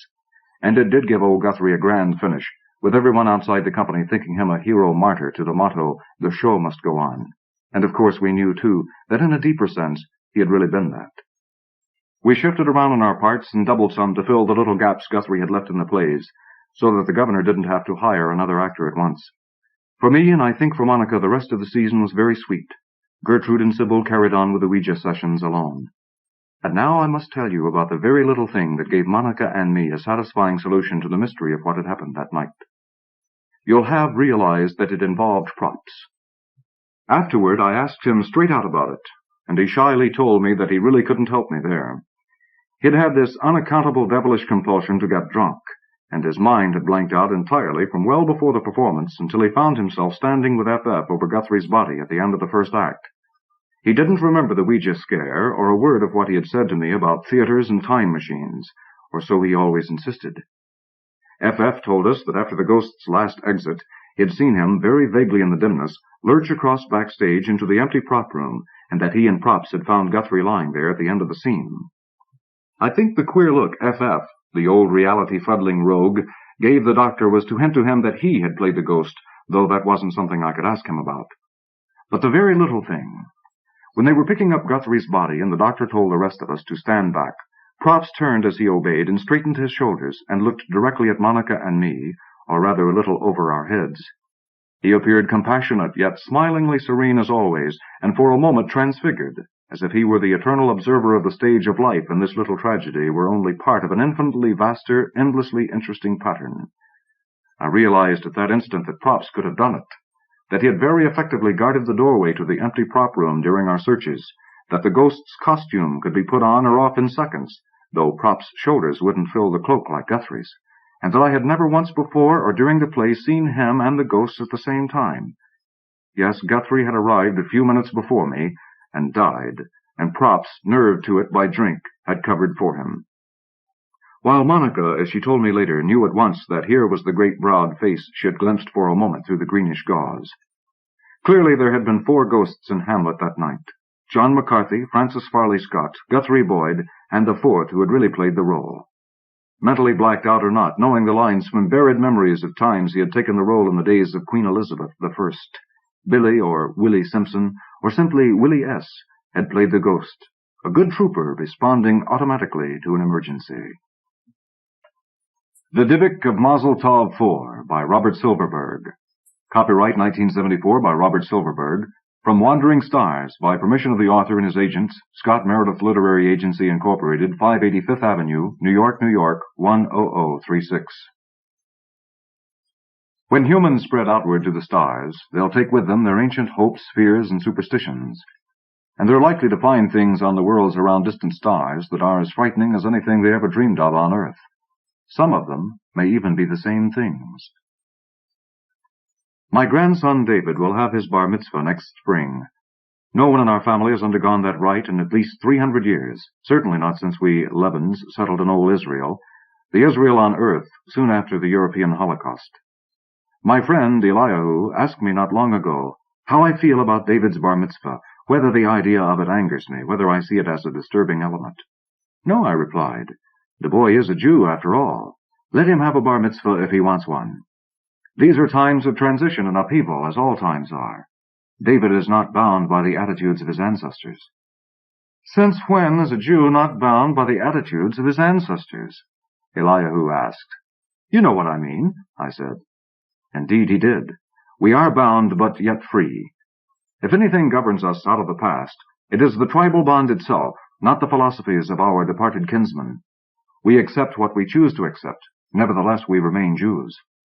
I come from a family that has liked to say, especially to Gentiles, that we are Jews but not Jewish. That is, we acknowledge and cherish our ancient heritage, but we do not care to entangle ourselves in outmoded rituals and folkways. This is what my forefathers declared as far back as those secular-minded Levins who fought 3 centuries ago to win and guard the freedom of the land of Israel. Old Israel, I mean. I would say the same here if there were any Gentiles on this world to whom such things had to be explained. But of course in this new Israel in the stars we have only ourselves, no Gentiles within a dozen light years, unless you count our neighbors, the Kinivaru, as Gentiles. Can creatures that are not human rightly be called Gentiles? I'm not sure the term applies. Besides, the Kinivaru now insist that they are Jews. My mind spins. It's an issue of Talmudic complexity, and God knows I'm no Talmudist.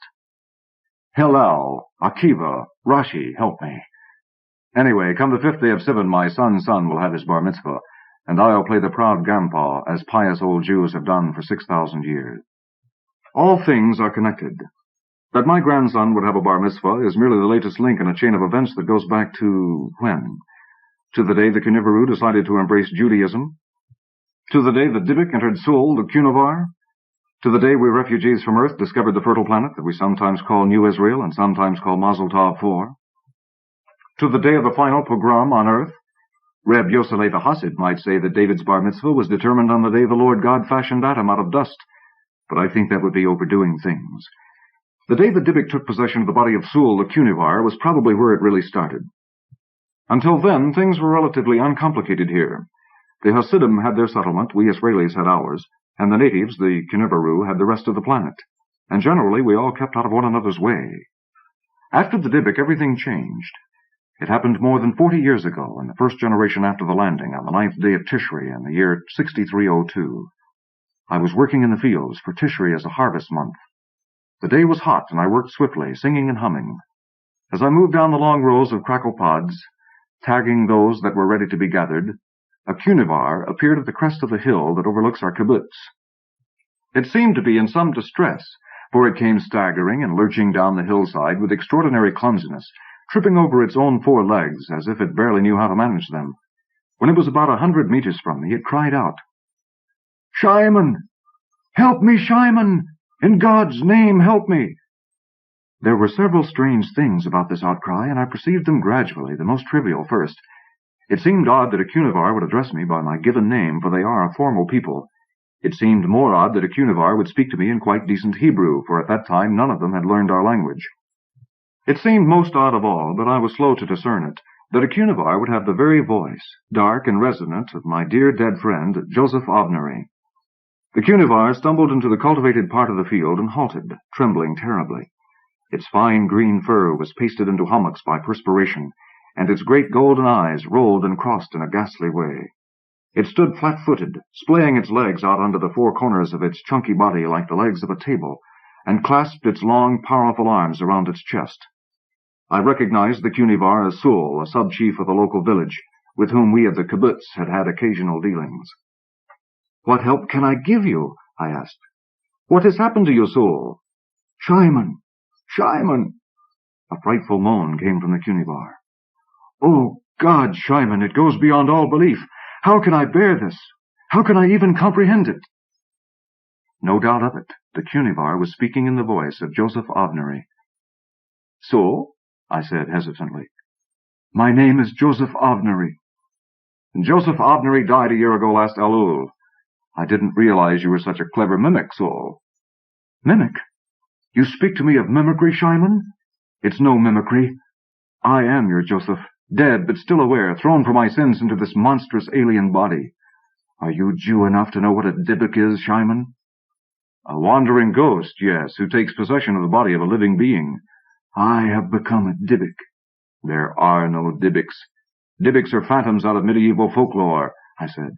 You hear the voice of one. This is impossible, I said. I agree, Shyman, I agree. He sounded calmer now. It's entirely impossible. I don't believe in Dybbuks either, any more than I believe in Zeus, the Minotaur, werewolves, gorgons, and golems. But how else do you explain me? You are Thule, the Cunivar, playing a clever trick. Do you really think so? Listen to me, Shyman. I knew you when we were boys in Tiberias. I rescued you when we were fishing in the lake and our boat overturned. I was with you the day you met Leah, whom you married. I was godfather to your son, Yigal. I studied with you at the university in Jerusalem. I fled with you in the fiery days of the final pogrom. I stood watch with you aboard the Ark in the years of our flight from Earth. Do you remember, Shyman? Do you remember Jerusalem? The old city, the Mount of Olives, the tomb of Absalom, the Western Wall? Am I a Cunivar, Shyman, to know of the Western Wall? There is no survival of consciousness after death, I said stubbornly. A year ago I would have agreed with you. But who am I if I am not the spirit of Joseph Obnery? How can you account for me any other way? Dear God, do you think I want to believe this, Shyman? You know what a scoffer I was, but it's real. Perhaps I'm having a very vivid hallucination. Call the others, then. If 10 people have the same hallucination, is it still a hallucination? Be reasonable, Shyman. Here I stand before you, telling you things that only I could know, and you deny that I am... Be reasonable, I said. Where does reason enter into this? Do you expect me to believe in ghosts, Joseph? In wandering demons and Dybbuks? Am I some superstition-ridden peasant out of the Polish woods? Is this the Middle Ages? You called me Joseph, he said quietly. I can hardly call you Saul when you speak in that voice. Then you believe in me? No. Look, Shyman, did you ever know a bigger skeptic than Joseph Obnery? I had no use for the Torah. I said Moses was fictional. I plowed the fields on Yom Kippur. I laughed in God's non-existent face. What is life? I said, and I answered, a mere accident, a transient biological phenomenon. Yet here I am. I remember the moment of my death. For a full year I've wandered this world, bodiless, perceiving things, unable to communicate. And today I find myself cast into this creature's body, and I know myself for a Dybbuk. If I believe, Shyman, how can you dare disbelieve? In the name of our friendship, have faith in what I tell you. You have actually become a Dybbuk? I have become a Dybbuk, he said. I shrugged. Very well, Joseph. You're a Dybbuk. It's madness, but I believe. I stared in astonishment at the Cunivar. Did I believe? Did I believe that I believed? How could I not believe? There was no other way for the voice of Joseph Obnery to be coming from the throat of a Cunivar. Sweat streamed down my body. I was face to face with the impossible, and all my philosophy was shattered. Anything was possible now. God might appear as a burning bush. The sun might stand still. No, I told myself. Believe only one irrational thing at a time, Shyman. Evidently there are Dybbuks. Well, then, there are Dybbuks. But everything else pertaining to the invisible world remains unreal until it manifests itself. I said, why do you think this has happened to you? It could only be as a punishment. For what, Joseph? My experiments. You knew I was doing research into the Cunivaru metabolism, didn't you? Yes, certainly, but... Did you know I performed surgical experiments on live Cunivaru in our hospital? That I used patients without informing them or anyone else in studies of a forbidden kind? It was vivisection, Shyman. What? There were things I needed to know, and there was only one way I could discover them. The hunger for knowledge led me into sin. I told myself that these creatures were ill, that they would shortly die anyway, and that it might benefit everyone if I opened them while they still lived, you see? Besides, they weren't human beings, Shyman. They were only animals, very intelligent animals, true, but still only... No, Joseph. I can believe in Dybbuks more readily than I can believe this. You doing such a thing? My calm, rational friend, my scientist, my wise one? I shuddered and stepped a few paces back from him. Auschwitz, I cried. Buchenwald, Dachau. Do those names mean anything to you? They weren't human beings, the Nazi surgeon said. They were only Jews, and our need for scientific knowledge is such that... That was only 300 years ago, Joseph. And you, a Jew of all people to... I know, Shyman, I know. Spare me the lecture. I sinned terribly, and for my sins I've been given this grotesque body, this gross, hideous, heavy body, these 4 legs which I can hardly coordinate, this crooked spine, this foul, hot, furry pelt. I still don't believe in a God, Shyman, but I think I believe in some sort of compensating force that balances accounts in this universe, and the account has been balanced for me. Oh, yes, Shyman. I've had 6 hours of terror and loathing today, such as I never dreamed could be experienced. To enter this body, to fry in this heat, to wander these hills, trapped in such a mass of flesh, to feel myself being bombarded with the sensory perceptions of a being so alien, it's been hell. I tell you that without exaggeration. I would have died of shock in the first 10 minutes if I didn't already happen to be dead. Only now, seeing you, talking to you, do I begin to get control of myself. Help me, Shyman. What do you want me to do? Get me out of here. This is torment. I'm a dead man. I'm entitled to rest the way the other dead ones rest. Free me, Shyman. How? How? Do I know? Am I an expert on Dybbuks? Must I direct my own exorcism? If you knew what an effort it is simply to hold this body upright, to make its tongue form Hebrew words, to say things in a way you'll understand. Suddenly the Cunivar sagged to his knees, a slow, complex folding process that reminded me of the manner in which the camels of old Earth lowered themselves to the ground. The alien creature began to sputter and moan and wave his arms about. Foam appeared on his wide, rubbery lips. God in heaven, Shyman, Joseph cried. Set me free! I called for my son Yigal, and he came running swiftly from the far side of the fields, a lean, healthy boy, only 11 years old, but already long-legged, strong-bodied. Without going into details, I indicated the suffering Cunivar, and told Yigal to get help from the kibbutz.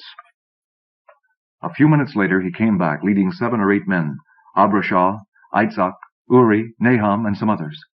It took the full strength of all of us to lift the Cunivar into the hopper of a harvesting machine and transport him to our hospital.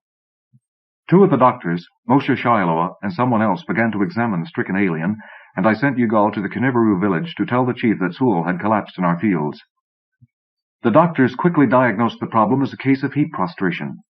They were discussing the sort of injection the Cunivar should receive when Joseph Avnery, breaking a silence that had lasted since Sul had fallen, announced his presence within the Cunivar's body. Uri and Nahum had remained in the hospital room with me, not wanting this craziness to become general knowledge in the kibbutz. I took them outside and told them to forget whatever ravings they had heard. When I returned, the doctors were busy with their preparations, and Joseph was patiently explaining to them that he was a Dybbuk, who had involuntarily taken possession of the Cunivar. The heat has driven the poor creature insane, Moshe Shiloah murmured, and rammed a huge needle into one of Sul's thighs. Make them listen to me, Joseph said. You know that voice, I told the doctors. Something very unusual has happened here. But they were no more willing to believe in Dybbuks than they were in rivers that flow uphill. Joseph continued to protest, and the doctors continued methodically to fill Sul's body with sedatives and restoratives and other potions. Even when Joseph began to speak of last year's kibbutz gossip, who had been sleeping with whom behind whose back, who had illicitly been peddling goods from the community storehouse to the Kniveru, they paid no attention. It was as though they had so much difficulty believing that a Cunivar could speak Hebrew that they were unable to make sense out of what he was saying, and took Joseph's words to be Sul's delirium. Suddenly Joseph raised his voice for the first time, calling out in a loud, angry tone, You, Moshe Shiloah, aboard the ark I found you in bed with the wife of Tivaya Khan, remember? Would a Cunivar have known such a thing? Moshe Shiloah gasped, reddened, and dropped his hypodermic. The other doctor was nearly as astonished. What is this? Moshe Shiloah asked. How can this be? Deny me now, Joseph roared. Can you deny me? The doctors faced the same problems of acceptance that I had had, that Joseph himself had grappled with. We were all of us rational men in this kibbutz, and the supernatural had no place in our lives. But there was no arguing the phenomenon away. There was the voice of Joseph Avnery emerging from the throat of Sul the Cunivar, and the voice was saying things that only Joseph would have said, and Joseph had been dead more than a year. Call it a Dybbuk, call it hallucination, call it anything. Joseph's presence could not be ignored. Locking the door, Moshe Shiloh said to me, "We must deal with this somehow." Tensely, we discussed the situation. It was, we agreed, a delicate and difficult matter. Joseph, raging and tortured, demanded to be exorcised and allowed to sleep the sleep of the dead. Unless we placated him, he would make all of us suffer. In his pain, in his fury, he might say anything. He might reveal everything he knew about our private lives. A dead man is beyond all of society's rules of common decency. We could not expose ourselves to that. But what could we do about him? Chain him in an outbuilding and hide him in solitary confinement? Hardly. Unhappy Joseph deserved better of us than that. And there was Soul to consider, poor supplanted Soul, the Dybbuk's unwilling host. We could not keep a Kunivar in the kibbutz, imprisoned or free, even if his body did house the spirit of one of our own people. Nor could we let the shell of Soul go back to the Kunivaru village, with Joseph as a furious passenger trapped inside. What to do? Separate soul from body somehow? Restore soul to wholeness and send Joseph to the limbo of the dead? But how? There was nothing in the standard pharmacopoeia about Dybbuks. What to do? What to do? I sent for Shmaya Ash and Yaakov Ben Zion, who headed the kibbutz council that month, and for Shlomo Feig, our rabbi, a shrewd and sturdy man, very unorthodox in his orthodoxy, almost as secular as the rest of us. They questioned Joseph Avnery extensively, and he told them the whole tale, his scandalous secret experiments, his post-mortem year as a wandering spirit, his sudden painful incarnation within Soul. At length, Shmaya Ash turned to Moshe Shiloh and snapped, "There must be some therapy for such a case." "I know of none." "This is schizophrenia," said Shmaya Ash in his firm, dogmatic way. "There are cures for schizophrenia. There are drugs. There are electric shock treatments. There are— You know these things better than I, Moshe." "This is not schizophrenia," Moshe Shiloh retorted. "This is a case of demonic possession. I have no training in treating such maladies." "Demonic possession!" Shamra bellowed. "Have you lost your mind?" "Peace! Peace, all of you!" Shlomo Feig said, as everyone began to shout at once. The rabbi's voice cut sharply through the tumult and silenced us all. He was a man of great strength, physical as well as moral, to whom the entire kibbutz inevitably turned for guidance, although there was virtually no one among us who observed the major rites of Judaism. He said, "I find this as hard to comprehend as any of you, but the evidence triumphs over my skepticism. How can we deny that Joseph Avnery has returned as a Dybbuk? Moshe, you know no way of causing this intruder to leave the Kunivar's body?" "None," said Moshe Shiloh. "Maybe the Kunivaru themselves know a way," Yaakov Ben Zion suggested. "Exactly," said the rabbi. "My next point. These Kunivaru are a primitive folk. They live closer to the world of magic and witchcraft, of demons and spirits than we do, whose minds are schooled in the habits of reason. Perhaps such cases of possession occur often among them. Perhaps they have techniques for driving out unwanted spirits. Let us turn to them, and let them cure their own." Before long, Yigal arrived, bringing with him 6 Kunivaru, including Gayamar, the village chief. They wholly filled the little hospital room, bustling around in it like a delegation of huge furry centaurs. I was oppressed by the acrid smell of so many of them in one small space, and although they had always been friendly to us, never raising an objection when we appeared as refugees to settle on their planet, I felt fear of them now as I had never felt before. Clustering about Soul, they asked questions of him in their own supple language, and when Joseph Avnery replied in Hebrew, they whispered things to each other, unintelligible to us. Then, unexpectedly, the voice of Soul broke through, speaking in halting, spasmic monosyllables that revealed the terrible shock his nervous system must have received. Then the alien faded, and Joseph Avnery spoke once more with the Kunivar's lips, begging forgiveness, asking for release. Turning to Gayamar, Shlomo Feig said, "Have such things happened on this world before?" "Oh, yes, yes," the chief replied. "Many times. When one of us dies, having a guilty soul, repose is denied, and the spirit may undergo strange migrations before forgiveness comes. What was the nature of this man's sin?" "It would be difficult to explain to one who is not Jewish," said the rabbi hastily, glancing away. "The important question is whether you have a means of undoing what has befallen the unfortunate soul, whose sufferings we all lament." "We have a means, yes," said Gayamar the chief. The 6 Knivaroo hoisted Sewell to their shoulders and carried him from the kibbutz. We were told that we might accompany them if we cared to do so. I went along, and Moshe Shiloh and Shmara Ash, and Yaakov Ben Zion and the rabbi, and perhaps some others. The Knivaroo took their comrade not to their village, but to a meadow several kilometers to the east, down in the direction of the place where the Hasidim lived. Not long after the landing, the Knivaroo had let us know that the meadow was sacred to them, and none of us had ever entered it. It was a lovely place, green and moist, a gently sloping basin crisscrossed by a dozen cool little streams. Depositing Sewell beside one of the streams, the Knivaroo went off into the woods bordering the meadow to gather firewood and herbs. We remained close by Sewell. "This will do no good," Joseph Avnery muttered more than once. "A waste of time, a foolish expense of energy." 3 of the Knivaroo started to build a bonfire. 2 sat nearby, shredding the herbs, making heaps of leaves, stems, roots. Gradually, more of their kind appeared until the meadow was filled with them. It seemed that the whole village, some 400 Knivaroo, was turning out to watch or to participate in the rite. Many of them carried musical instruments, trumpets and drums, rattles and clappers, lyres, lutes, small harps, percussive boards, wooden flutes, everything intricate and fanciful of design. We had not suspected such cultural complexity. The priests, I assume they were priests, Knivaroo of stature and dignity, wore ornate ceremonial helmets and heavy golden mantles of sea-beast fur. The ordinary townsfolk carried ribbons and streamers, bits of bright fabric, polished mirrors of stone, and other ornamental devices. When he saw how elaborate a function it was going to be, Moshe Shiloh, an amateur anthropologist at heart, ran back to the kibbutz to fetch camera and recorder. He returned breathless just as the rite commenced. And a glorious rite it was.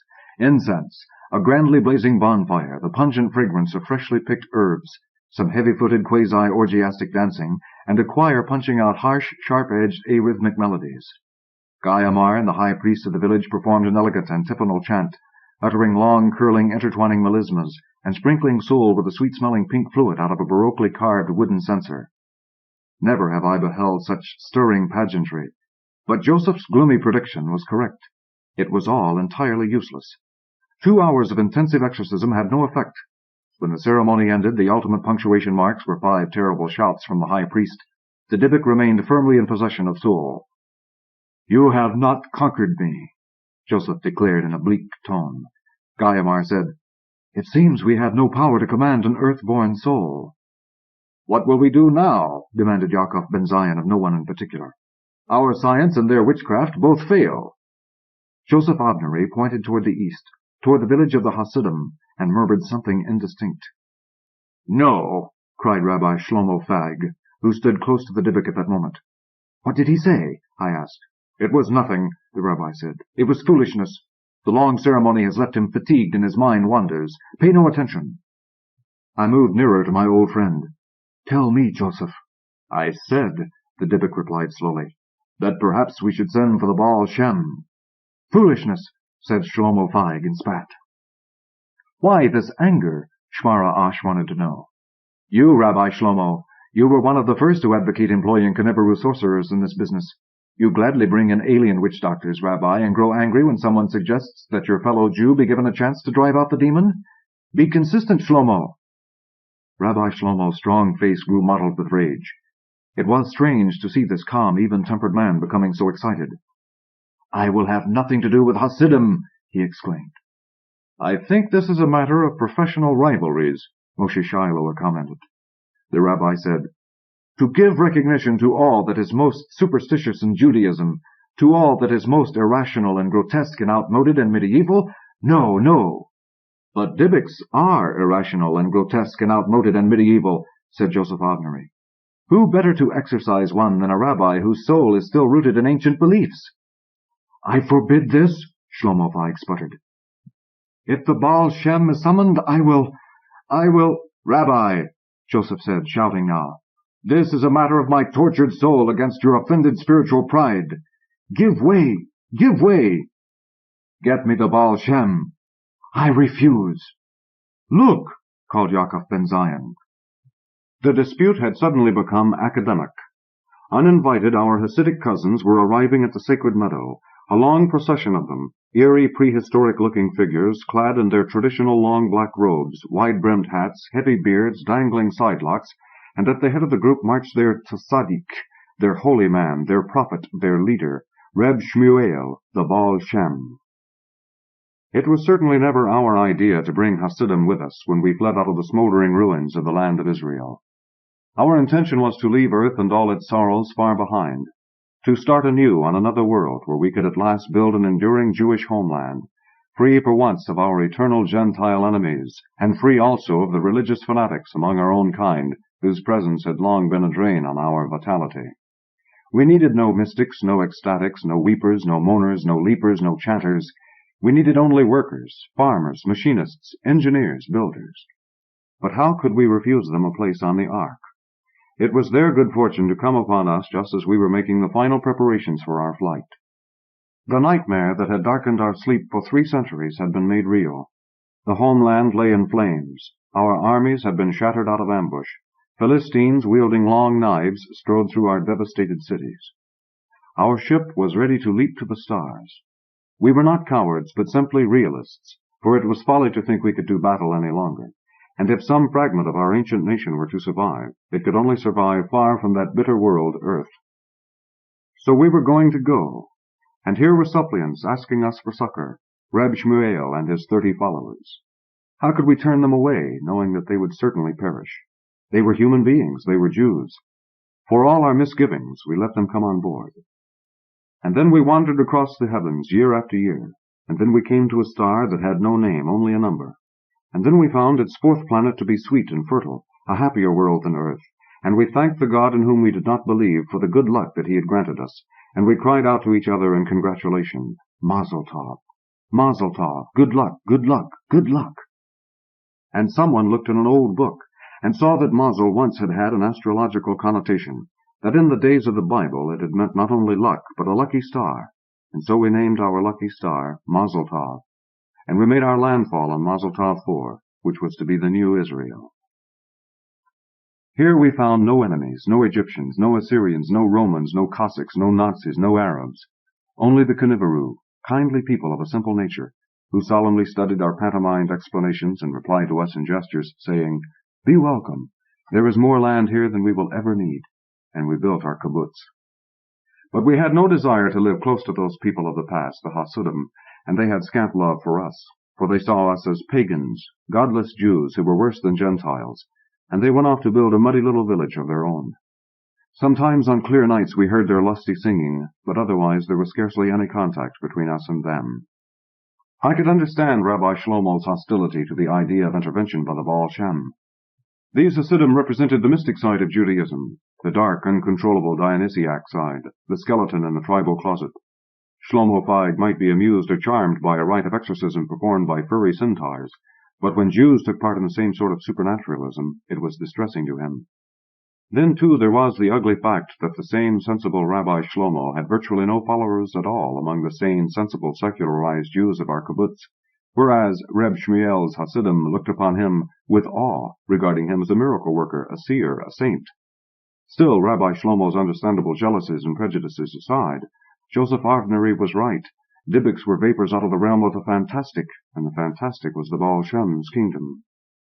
He was an improbably tall, angular figure, almost skeletonic, with gaunt cheeks, a soft, thickly curling beard, and gentle, dreamy eyes. I suppose he was about 50 years old, though I would have believed it if they said he was 30 or 70 or 90. His sense of the dramatic was unfailing. Now, it was late afternoon, he took up a position with the setting sun at his back, so that his long shadow engulfed us all, and spreading forth his arms, he said, We have heard reports of a Dybbuk among you. There is no Dybbuk, Rabbi Shlomo retorted fiercely. The Baal Shem smiled. But there is a Kunivar who speaks with an Israeli voice. There has been an odd transformation, yes, Rabbi Shlomo conceded. But in this age, on this planet, no one can take Dybbuks seriously. That is, you cannot take Dybbuks seriously, said the Baal Shem. I do, cried Joseph Avnery in exasperation. I am the Dybbuk. I, Joseph Avnery, dead a year ago last Elul, doomed for my sins to inhabit this Kunivar carcass. A Jew, Reb Shmuel, a dead Jew, a pitiful, sinful, miserable Yid. Who'll let me out? Who'll set me free? There is no Dybbuk, the Baal Shem said amiably. This Cunivar has gone insane, said Shlomo Feig. We coughed and shifted our feet. If anyone had gone insane, it was our rabbi, denying in this fashion the phenomenon that he himself had acknowledged as genuine, however reluctantly, only a few hours before. Envy, wounded pride, and stubbornness had unbalanced his judgment. Joseph Avnery, enraged, began to bellow the Aleph Beit Gimel, the Shema Yisroel, anything that might prove his Dybbukhood. The Baal Shem waited patiently, arms outspread, saying nothing. Rabbi Shlomo, confronting him, his powerful, stocky figure, dwarfed by the long-legged Hasid, maintained energetically that there had to be some rational explanation for the metamorphosis of Sul the Cunivar. When Shlomo Feig at length fell silent, the Baal Shem said, There is a Dybbuk in this Cunivar. Do you think, Rabbi Shlomo, that Dybbuk ceased their wanderings when the Shetetlas of Poland were destroyed? Nothing is lost in the sight of God, Rabbi. Jews go to the stars. The Torah and the Talmud and the Zohar have gone also to the stars. Dybbuks, too, may be found in these strange worlds. Rabbi, may I bring peace to this troubled spirit and to this weary Cunivar? Do whatever you want, Shlomo Feig muttered in disgust, and strode away, scowling. Reb Shmuel at once commenced the exorcism. He called first for a minyan. 8 of his Hasidim stepped forward. I exchanged a glance with Shmara Ash, and we shrugged and came forward too. But the Baal Shem, smiling, waved us away and beckoned 2 more of his followers into the circle. They began to sing. To my everlasting shame, I have no idea what the singing was about, for the words were Yiddish of a Galitzianer sort, nearly as alien to me as the Kinivaru tongue. They sang for 10 or 15 minutes. The Hasidim grew more animated, clapping their hands, dancing about their Baal Shem. Suddenly Reb Shmuel lowered his arms to his sides, silencing them, and quietly began to recite Hebrew phrases, which after a moment I recognized as those of the 91st Psalm. The Lord is my refuge and my fortress, in him will I trust. The psalm rolled melodiously to its comforting conclusion, its promise of deliverance and salvation. For a long moment all was still. Then, in a terrifying voice, not loud but immensely commanding, the Baal Shem ordered the spirit of Joseph Avnery to quit the body of Sul the Cunivar. Out! Out! In God's name, out and off to your eternal rest! One of the Hasidim handed Reb Shmuel a shofar. The Baal Shem put the ram's horn to his lips and blew a single titanic blast. Joseph Avnery whimpered. The Cunivar that housed him took 3 awkward toppling steps. Oi! Mama! Mama! Joseph cried. The Cunivar's head snapped back. His arms shot straight out of his sides. He tumbled clumsily to his 4 knees. An eon went by. Then Sul rose, smoothly this time, with natural Kinivaru grace, and went to the Baal Shem and knelt, and touched the Tzadik's black robe, so we knew the thing was done. Instants later, the tension broke. 2 of the Kinivaru priests rushed toward the Baal Shem, and then Gayamar, and then some of the musicians, and then it seemed the whole tribe was pressing close upon him, trying to touch the holy man. The Hasidim, looking worried, murmured their concern, but the Baal Shem, towering over the surging mob, calmly blessed the Kinivaru, stroking the dense fur of their backs. After some minutes of this, the Kinivaru set up a rhythmic chant, and it was a while before I realized what they were saying. Moshe Shiloah and Yaakov Ben Zion caught the sense of it about the same time I did, and we began to laugh, and then our laughter died away. What do their words mean? The Baal Shem called out. They are saying, I told him, that they are convinced of the power of your God. They wish to become Jews. For the first time, Reb Shmuel's poise and serenity shattered. His eyes flashed ferociously, and he pushed at the crowding Kinivaru, opening an avenue between them. Coming up to me, he snapped, Such a thing is an absurdity. Nevertheless, look at them. They worship you, Reb Shmuel.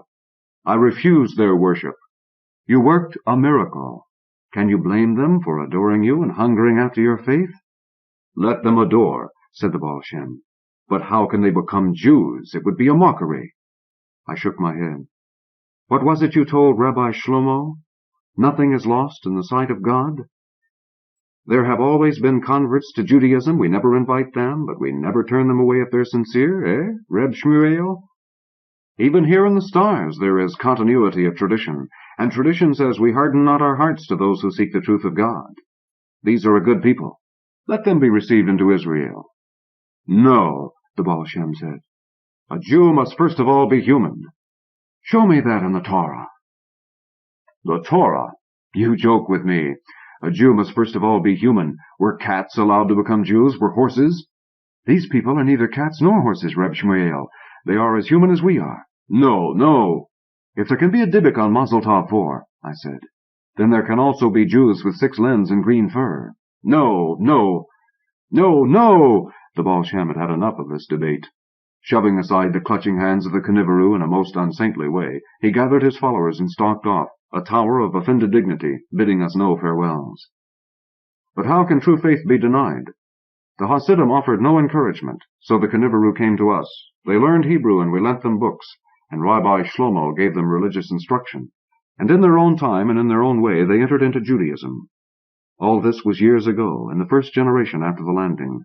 Most of those who lived in those days are dead now. Rabbi Shlomo, Reb Shmuel, the Baal Shem, Moshe Shiloah, Shmara Ash. I was a young man then. I know a good deal more now. And if I am no closer to God than I ever was, perhaps he has grown closer to me. I eat meat and butter at the same meal, and I plow my land on the Sabbath. But those are old habits that have little to do with belief or the absence of belief. We are much closer to the Kniveru, too, than we were in those early days. They no longer seem like alien beings to us, but merely neighbors whose bodies have a different form. The younger ones of our kibbutz are especially drawn to them. The year before last, Rabbi Leiber, the Kunivar, suggested to some of our boys that they come for lessons to the Talmud Torah, the religious school that he runs in the Kniveru village. Since the death of Shlomo Feig, there has been no one in the kibbutz to give such instruction. When Reb Yoseleh, the son and successor of Reb Shmuel, the Baal Shem, heard this, he raised strong objections. If your boys will take instruction, he said, at least send them to us, and not to green monsters. My son Yigal threw him out of the kibbutz. We would rather let our boys learn the Torah from green monsters, Yigal told Reb Yoseleh, than have them raised to be Hasidim. And so my son's son has had his lessons at the Talmud Torah of Rabbi Leiber the Kunivar, and next spring he will have his bar mitzvah. Once I would have been appalled by such goings-on, but now I say only, how strange, how unexpected, how interesting. Truly the Lord, if he exists, must have a keen sense of humor. I like a God who can smile and wink, who doesn't take himself too seriously. The Kniveru are Jews. Yes, they are preparing David for his bar mitzvah. Yes, today is Yom Kippur, and I heard the sound of the shofar coming from their village. Yes, yes, so be it. So be it, yes, and all praise be to him. One at a Time, by R.A. Lafferty. Copyright 1968 by Damon Knight. From Orbit 4, by permission of the author and his agent, Virginia Kidd. R.A. Lafferty specializes in writing stories about extraordinary people, as in his famous fantasy novels Fourth Mansions and The Devil is Dead. Here is one of his most memorable creations, a story of a man who lived every day, one at a time, but not one right after the other. Barnaby phoned John Sauerwein. If you frequent places like Barnaby's Barn, there is one in every port city of the world, and John is a familiar in all of them, you may already know John Sauerwein, and you will know him as Sour John. There's an odd one down here, Barnaby told him. How odd? Asked Sour John. He collected odd ones. Clear coon dog crazy, John. He looks like they just dug him up, but he's lively enough. Barnaby runs a fine little place that offers eating and drinking and conversation, all of them rare and hearty. And John Sauerwein is always interested in new things or old things returned. So John went down to Barnaby's barn to see the odd one. There was no need to ask which one he was, though there were always strangers and traveling men and seamen unknown to John in the barn. The odd one stood out. He was a big, spare, rough fellow, and he said that his name was Mesquite. He was eating and drinking with a chortling pleasure, and they all watched him in amazement. It's his 4th plate of spaghetti, Smokehouse confided to Sour John. And that is the last of 24 eggs. He's had 12 hamburgers, 6 Coney Islands, 6 crab burgers, 5-foot-long hot dogs, 18 bottles of beer, and 20 cups of coffee. Blind, blinking binnacles! He must be getting close to some of the records of Big Bucket Bulge, Sour John exclaimed with sudden interest. John, he's broken most of those records already, Smokehouse told him, and Barnaby nodded assent. If he can hold the pace for another 45 minutes, he'll beat them all. Well, the odd one was still a spare fellow, with a great gangling frame designed to carry 50 or 60 pounds more than the lean fellow now owned. But he began to fill out even as John watched him. And it was not only that he bulked larger almost by the minute, it was also as though a light were being turned on inside him. He glowed, then he shone, then he began to sparkle. "You like to eat, do you, old-timer?" Sour John asked the odd one, the amazing Mesquite. "I like it well enough," Mesquite boomed with a happy grin. "But more than that, it's just that I'm a bedamned show-off. I like everything in excess. I love to be in the roaring middle of it all." "One would think that you hadn't eaten in 100 years, Sour John probed. "You're quick." The illuminated Mesquite laughed. "A lot of them never do catch on to me, and I tell them nothing unless they guess a little first. You've got the hairy ears, though, and the adder's eyes of a true gentleman. I love a really ugly man. We will talk while I eat." "What do you do when you've finished eating?" asked John, pleased at the compliments, as the waiters began to pile the steaks high in front of Mesquite. "Oh, I go from eating to drinking," Mesquite munched out. "There's no sharp dividing line between the pleasures. I go from drinking to the girls, from the girls to fighting and roistering, and finally I sing." "A bestial procedure," said John with admiration. "And when your pentastomach orgy is finished?" "Oh, then I sleep," Mesquite chuckled. "Watch how I do it sometime. I should give lessons. Few men understand how it should be done." "Well, how long do you sleep?" Sour John asked. "And is there something spectacular about your sleeping that I don't understand?" "Of course it's spectacular, and I sleep till I waken. At this also I set records." And Mesquite was wolfing the tall pile of steaks till Sour John had a mystic vision of a steer devoured entire, except for head and hide and hooves, the slaughterers take. Later they talked somewhat more leisurely as Mesquite worked his way through the last half-dozen steaks, for now the edge was off his great appetite. In all this ostentatious bestiality, was there not one gluttony more outstanding than the others? Sour John drew him out. "One time when you outdid even yourself?" "Aye, there was that," said Mesquite. "There was the time when they were going to hang me with the new rope." "And how did you eat your way out of that one?" Sour John asked. "At that time, and in that country, it was not this one. The custom was new of giving the condemned man what he wanted to eat." The incandescent Mesquite limned it out, in his voice with the lilt of a barrel organ. "I took advantage of the new usage and stripped the countryside. It was a good supper they gave me, John, and I was to be hanged at sunup. But I had them there, for I was still eating at dawn. They could not interrupt my last meal to hang me, not when they had promised me a full meal. I stood them off that day and the night and the following day. That is longer than I usually eat, John, and I did outdo myself. That countryside had been known for its poultry and its suckling pigs and its fruits. It is known for them no longer. It never recovered." "Did you?" "Oh, certainly, John. But by third dawn I was filled. The edge was off my appetite, and I do not indulge thereafter." "Naturally not. But what happened then? They did not hang you, or you would not be here to tell about it." "That doesn't follow, John. I had been hanged before." "Oh?" "Sure, but not this time. I tricked them. When I had my fill, I went to sleep, and then deeper and deeper into sleep until I died. They do not hang a man already dead. They kept me for a day to be sure. John, I get a pretty high shine on me in a day. I'm a smelly fellow at best. Then they buried me, but they did not hang me. Why do you look at me so oddly, John?" "It is nothing," said Sour John. "A mere random objection, which I will not even dignify with words." Mesquite was drinking now, first wine to give a bottom to his stomach, then brandy for its rumpled dignity, then rum for its plain friendliness. "Can you believe that all breakthroughs are achieved by common men like myself?" this Mesquite asked suddenly. "I can't believe that you're a common man," Sour John told him. "I'm the commonest man you ever saw," Mesquite insisted.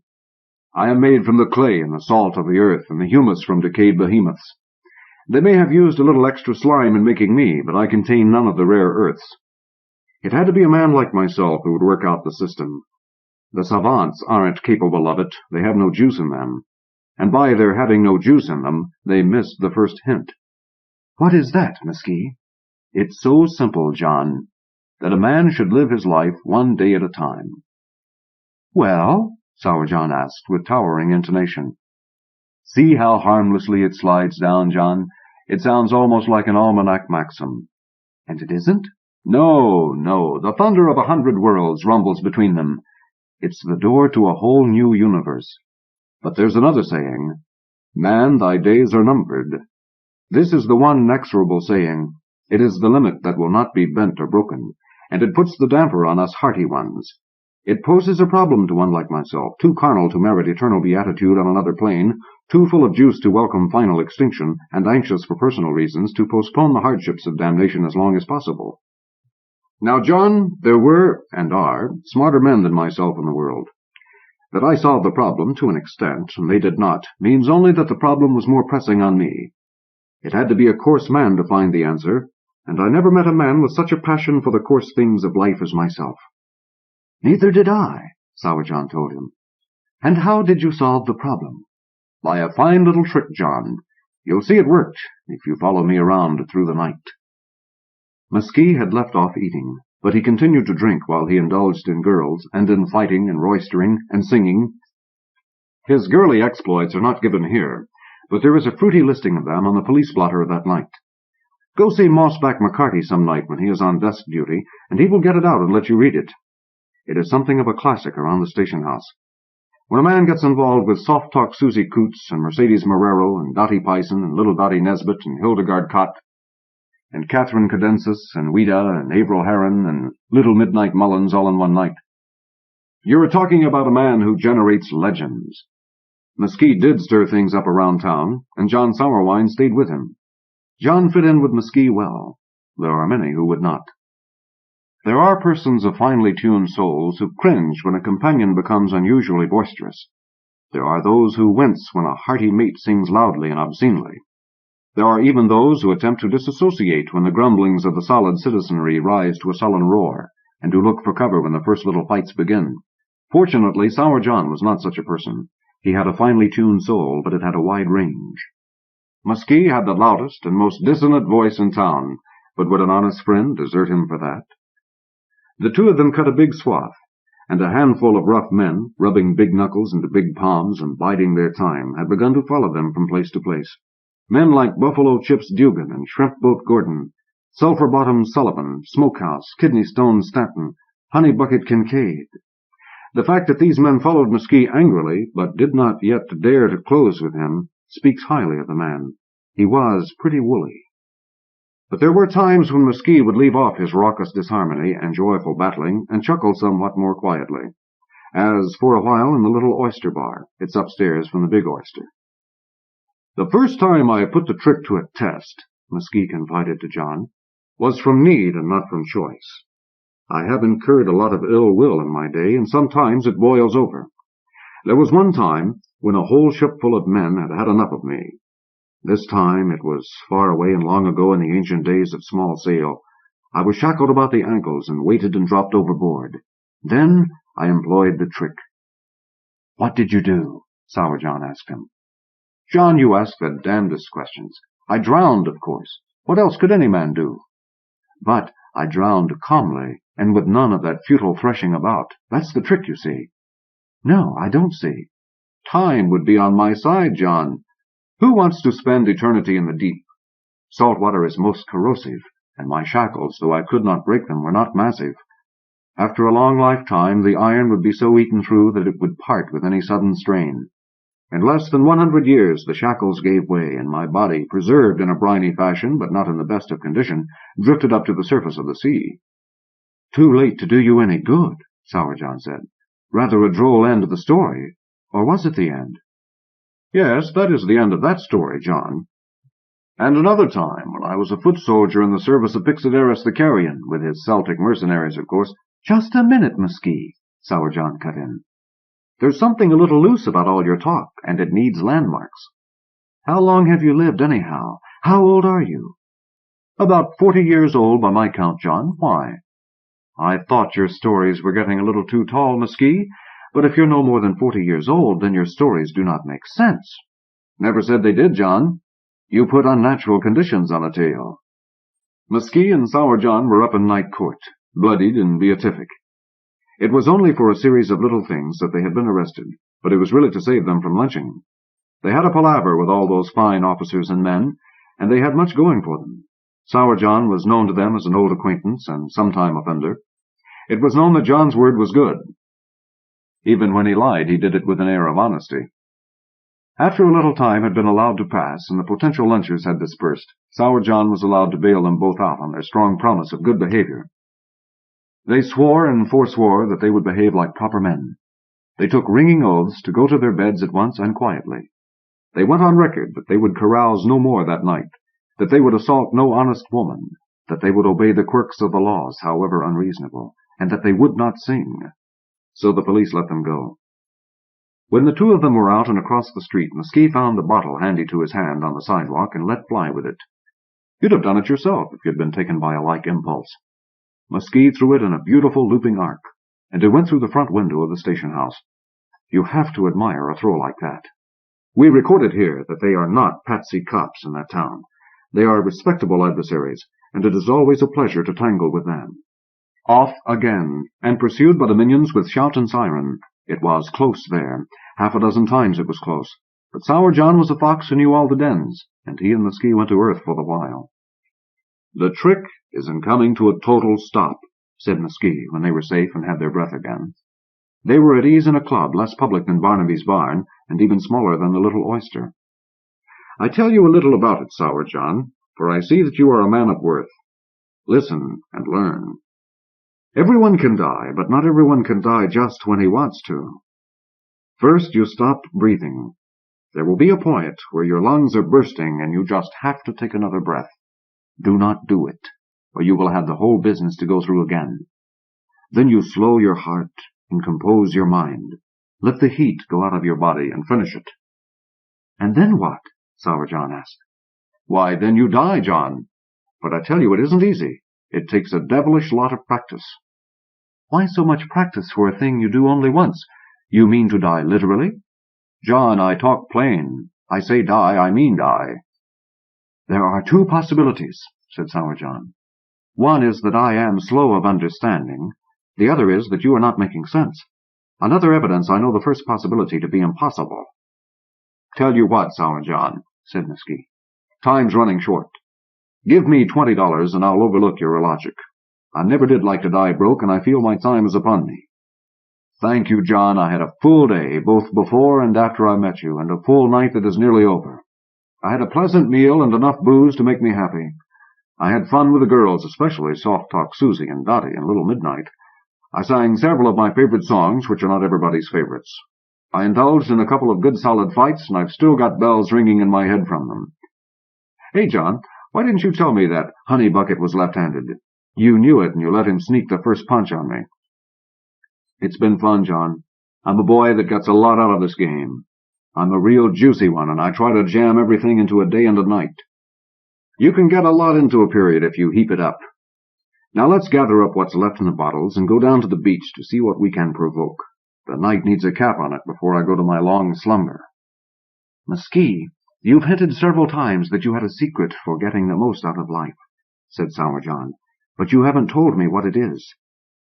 Man, I haven't hinted. I've spoken plainly, Mesquite swore. Then what in hog heaven is the secret? John howled. Live your life one day at a time, John. That's all. Then Mesquite was singing an old hobo song. Too old a song for a 40-year-old man, not a specialist to have known. When did you learn that? John asked him. Learned it yesterday, but I learned a bunch of new ones today. I noticed a few hours back that there was something curiously dated about your speech, John said, but it doesn't seem to be the case now. John, I get contemporary real fast. I've a good ear, and I talk a lot and listen a lot, and I'm the perfect mimic. I can get up on a lingo in a day. They don't change as fast as you would imagine. They went down to the beach to put the cap on the night.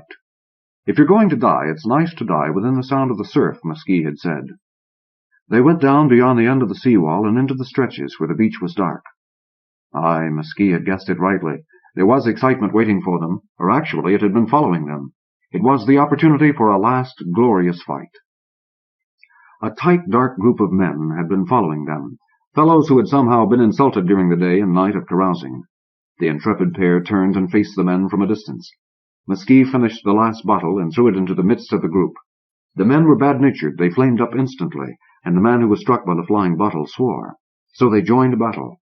For a while it seemed that the forces of righteousness would prevail. Mesquite was a glorious fighter, and Sour John was competent. They spread those angry men out on the sand like a bunch of beached flounder fish. It was one of the great battles, always to be remembered. But there were too many of those men, as Mesquite had known there would be. He had made an outlandish number of enemies in a day and a night. The wild fight climax crested and shattered like a high wave thunderously breaking under, and Mesquite, having touched top glory and pleasure, suddenly ceased to battle. He gave one wild whoop of joy that echoed the length of the island. Then he drew a grand breath and held it. He closed his eyes and stood like a grinning, rigid statue. The angry men toppled him and swarmed him. They stomped him into the sand and kicked the very life out of Mesquite.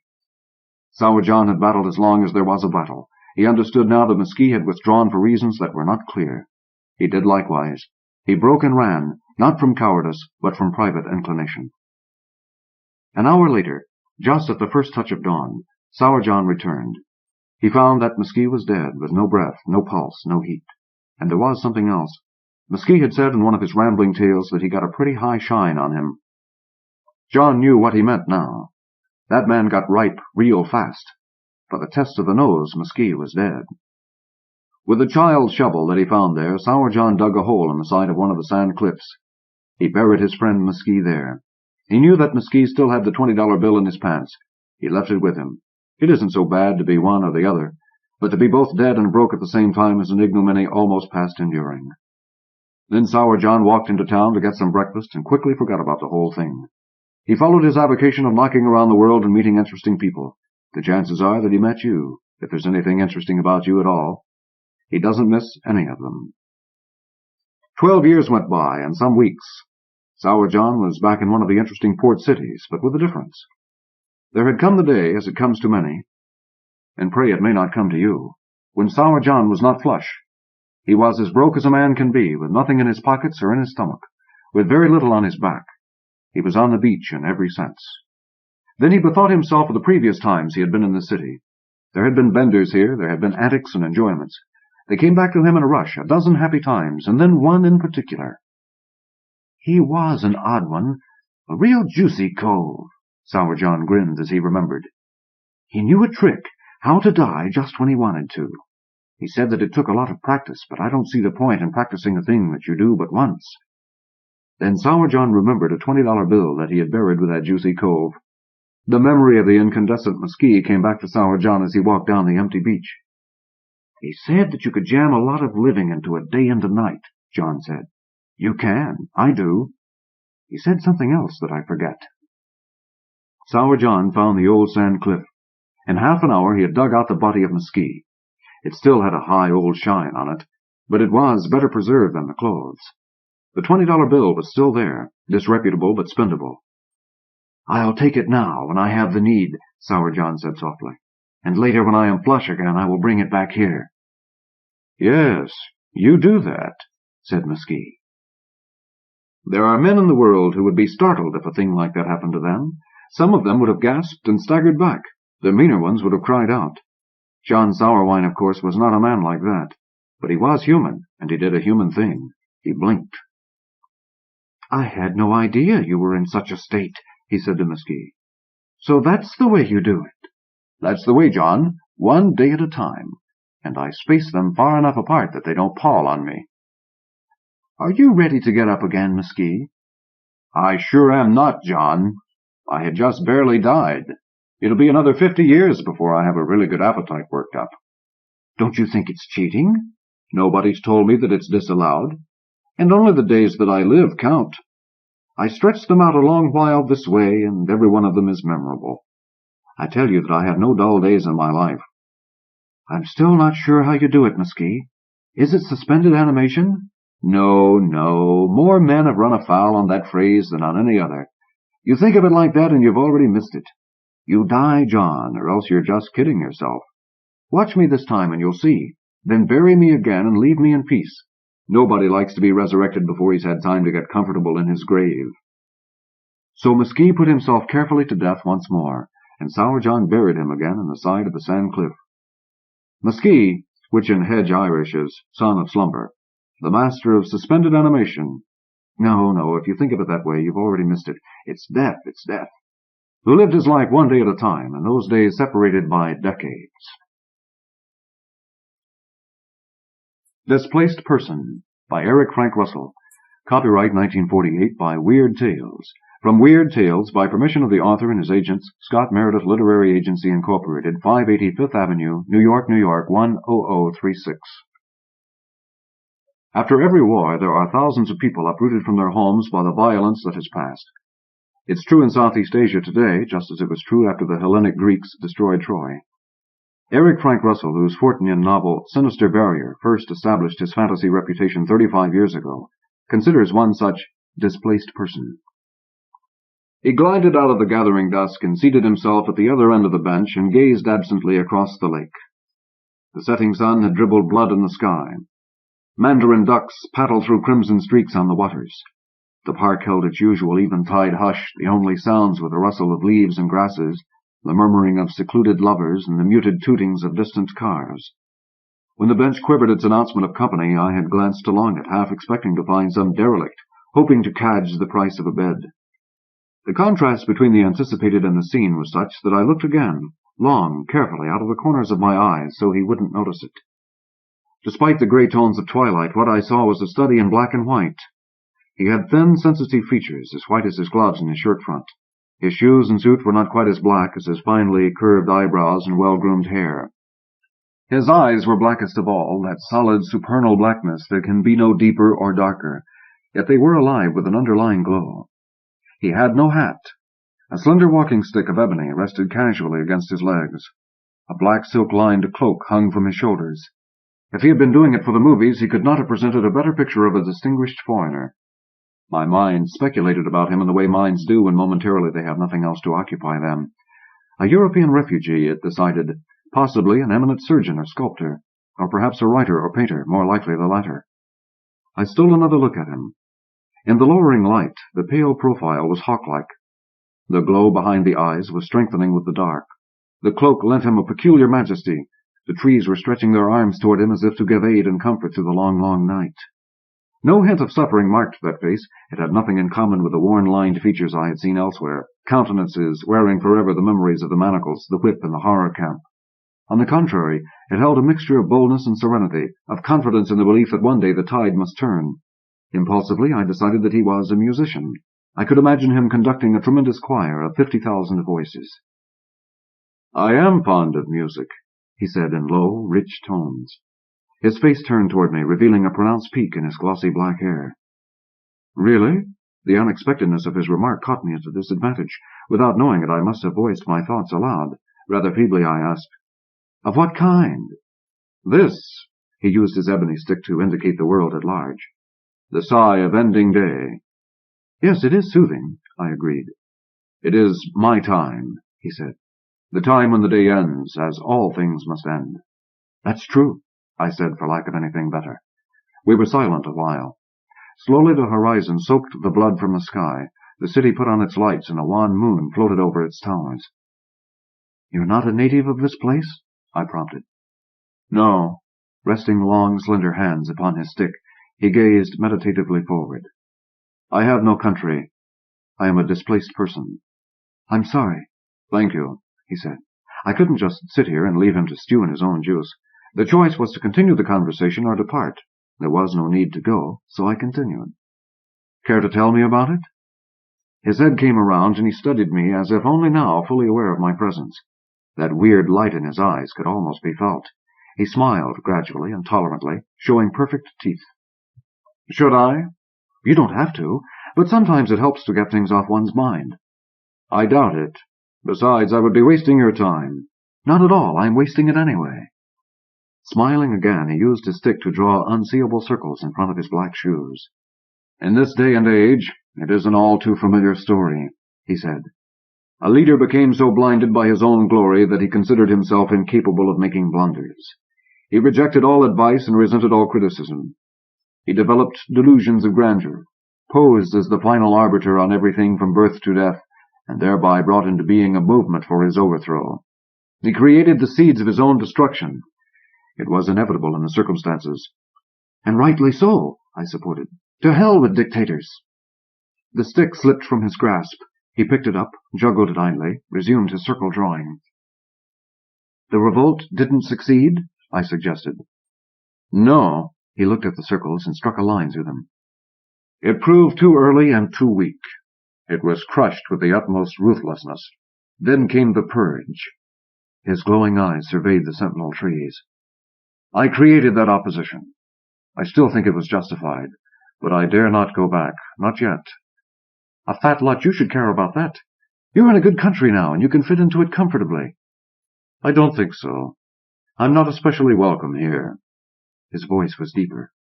"Not wanted, anywhere." "Oh, nonsense," I retorted. "Everybody is wanted by someone somewhere. Cheer up. Don't be morbid. After all, it's worth a lot just to be free." "No man is free until he's beyond his enemy's reach." He glanced at me with an irritating touch of amusement, almost as if he considered that I had yet to learn the facts of life.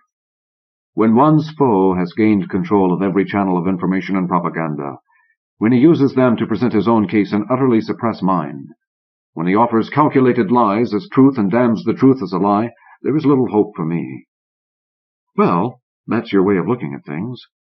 I cannot blame you for feeling bitter about bygone experiences, but you've got to forget them. Here you're living in a different world. We've free speech. A man can say what he likes, write what he likes." "If only that were true." "It is true," I asserted, slightly annoyed. "Here you can call the Rajah a bum, an arrogant and overfed parasite if you wish. Nobody can prevent you from doing so, not even the police. We're free, as I've told you."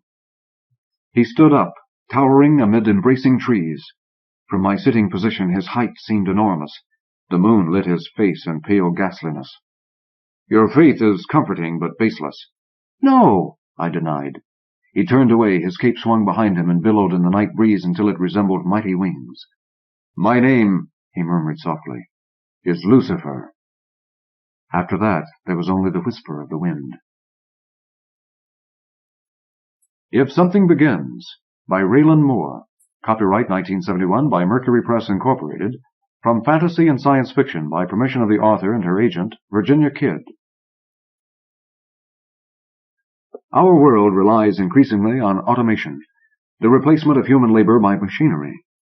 All of this gives us more leisure time, more freedom, but it also makes more and more of us unnecessary to the continuance of our civilization.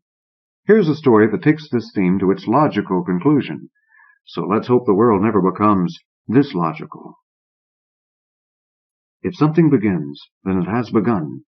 If it has begun, then it is that way. Gertrude Stein. Clem Wenninger's unexpected death left Mercelia Corlew alone in the world. More alone than if he had been a relative, far more than if he had been her husband.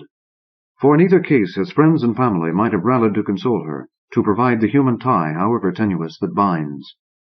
Mercelia had served Clem with scrupulous fidelity for 10 years, and not just as his office assistant. In the extremity of passion he had often declared he couldn't live without her, which may well have been the truth. But as things turned out, he was never in a position to put his ardent assertions to a test. He died in the down elevator one afternoon in early September, while the operator was looking straight ahead and celebrating the greatness of Koufax. Marshall? Walter Johnson? Carl Hubble? Don't make me laugh. When Wenninger, a friendly man, if not a true baseball aficionado, failed to answer, Frank turned to look at his passenger in the same motion, halting the car in the no-man's land between the 14th and 12th floors. Mr. Wenninger had slumped to the floor, still gripping his attaché case. Frank, who as an elevator operator knew a little about everything, having overheard 25 years' worth of random conversation on all conceivable subjects, tried his hand at first aid. Believing he felt a flutter of pulse, he made a strenuous attempt at mouth-to-mouth resuscitation, which proved not nearly so easy as it had sounded from the comments of a class in life-saving which had met one year in the building. Then he rushed on down to street level, but when they took Clem out in the lobby, he was dead. During this time, Mercelia had been in the office building that she and Clem shared on the 22nd floor of the building, finishing off the week-long task of checking the subscription file of their magazine, Automation Age, for duplications and errors before turning the whole mess over to a data processing outfit. She wanted to surprise Clem by having the job done when he came in from his afternoon appointment. When he was not there by 5, she stayed on, doing odd chores until 5:45.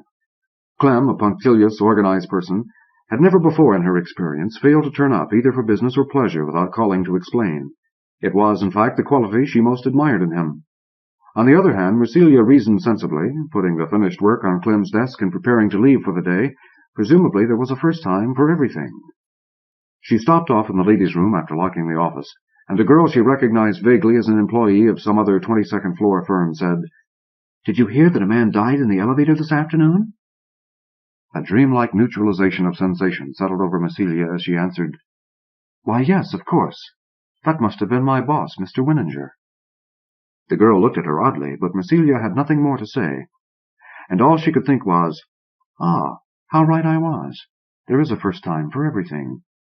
Miss Corlew, editor and assistant manager of Automation Age, was a tall, pale young woman with no-color hair, worn in a severe, neat chignon, as prescribed by her employer. Her clothing, expensive, fitted her feminine angularities with utmost precision. Though she was not really attractive, Clem had claimed to find beauty in her awesome efficiency, her sense of niceness. For she was one of those women who put the same faith in their own ability to maintain order at high speed that others put in money or serious drinking or God. In the next few days no one thought to notify Marcelia formally of Clem's death, and since there were no last rites by written request of the deceased, his assistant found it easy to revert to her state of mind on the fatal afternoon just before she had heard the news. At first she came to work every day, arriving exactly on time, answered the few routine phone calls — there was no call at all from Sylvia Winninger, who apparently gave as little thought to her husband's business now as she had in his lifetime — and began to coast through the office hours, bolstered by the hazy, uneasy, but still hopeful feeling that Clem had gone out of the building to meet an appointment and was due back any minute. It was the first of the month. The current issue was long since off press and in the hands of the mailing service. The data processing people had, as agreed, picked up the subscription file, so Marcelia had no further obligations in the circulation department. In an earlier period of her job as a factotum on a trade magazine, this would have been the week to send bills to the agencies and checks to the printer, the engraver, the rental company.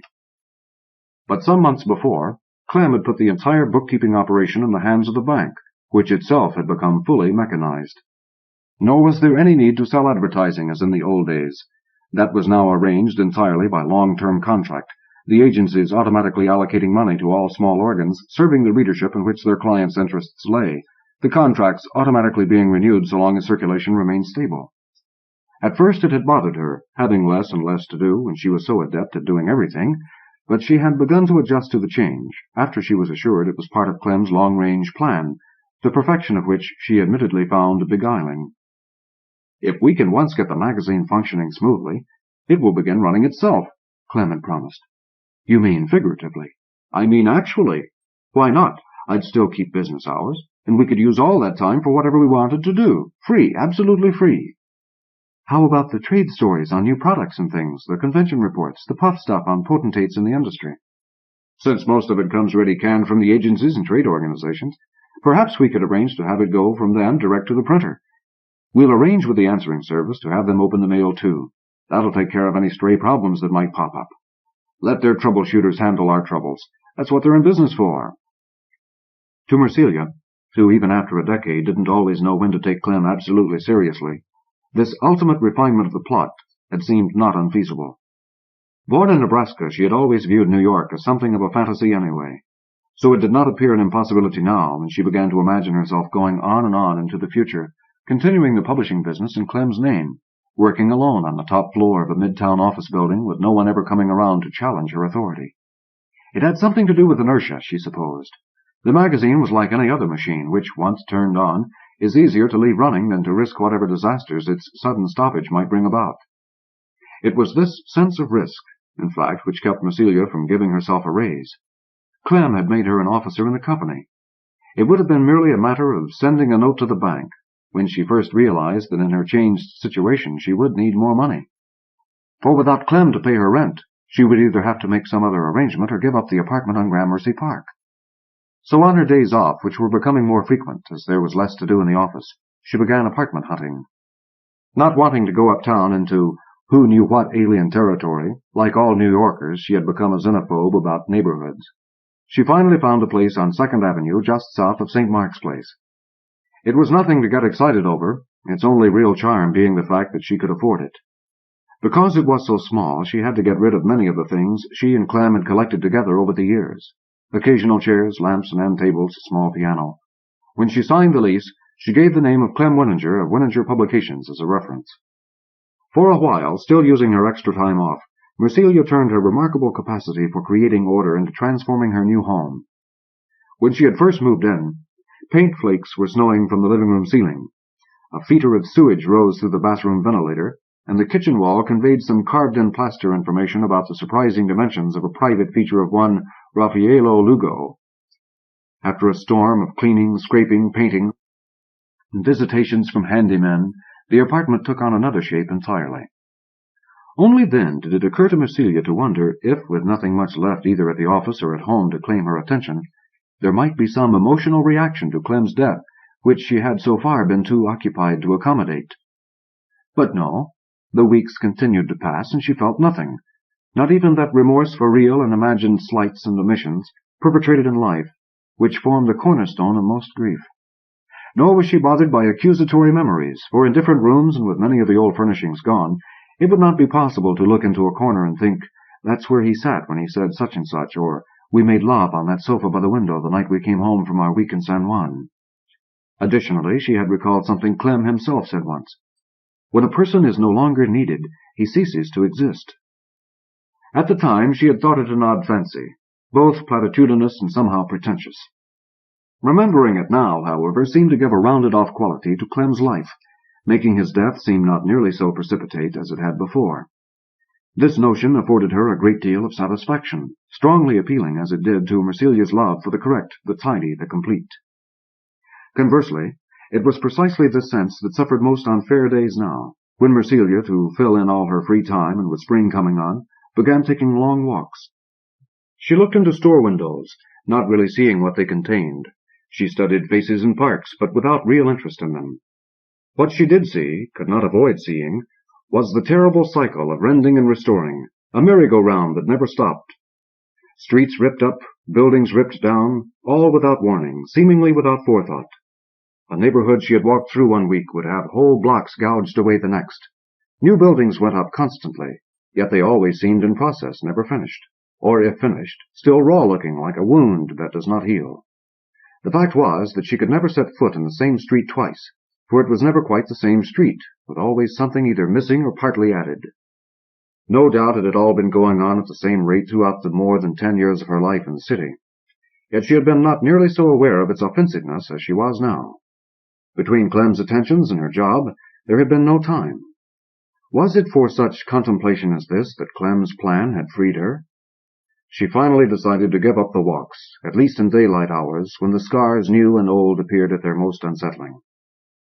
The excavating and constant construction were then forced to her attention only when she rode the subway through the glistening white-tiled deadness of ghost stations long abandoned, or picked her way around the litter of upheaval in those stations which, for no apparent reason, were being extended or improved. Because of her alliance with Clem, Mercelia had cut herself off from people who in other circumstances might have become her friends. Not that Clem had ever asked that she remain aloof. He had, in fact, asked nothing and promised nothing. It had just seemed easier that way, for evidently the same reasons that it had seemed easier to him never to introduce her to any of his own friends. With more time to spend at home, however, she began to take a mild, watchful interest in her new neighbors. The building she had chosen was a warren of obscure corridors, smelling of bug spray, incense, turpentine, and overripe bananas. Buzzer system and elevator had long ago broken down, so the front doors stood perennially ajar, and the 4 flights of stairs creaked day and night with the variegated tread of seemingly hundreds of residents of, and visitors to, the surrounding apartments. But no one visited Mercelia, nor did anyone even seem aware of her presence in the building. She frequently found herself stepping aside in the narrow halls for a heavily bearded boy carrying a stretchered canvas or bag of groceries, realizing after a time that she wasn't always meeting the same boy, that there must be at least a dozen of them, indistinguishable in the faulty light cast by pale burning bare bulbs. There were invisible babies to be heard mewling in the grey nights, and there were girls, their granny skirts or stained slacks and sweaters, either drab or outlandish, but even so no more individually demarked than the boys. While she admitted to herself that she might like to know some of these people, it seemed unlikely she ever would. It would have been inadequate to say that she was from another planet. Better to admit that she was from another dimension, especially on those mornings when in her Frank Brothers suit and impeccable white gloves, red silk umbrella hooked over a wrist, she walked briskly toward the uptown subway. From time to time, an obvious thought recurred. Why not reject the hungry, slipshod atmosphere of St. Mark's Place, a neighborhood into which she now saw that she had probably moved too hastily? Perhaps even quit her job as well, try to change the direction of her life before it was too late. What did she mean, she asked herself, by too late? But she could think of no answer but the obvious one. She was not getting any younger. She had in the past managed to make a favorable impression on strangers. Perhaps this time she could at last find the kind of work she had been seeking when she had come fresh to New York, and had her search cut short by Clem. His had been the top name on a list given her by a placement agency specializing in publishing jobs. Yet no sooner would her determination rise, once she was actually in a cab on the way to an appointment, than her practical caution would emerge to extinguish the foolish flame. The best she could hope for now, after all, would be a job similar to the one she already had, but without the advantages of voluntary hours and no supervision.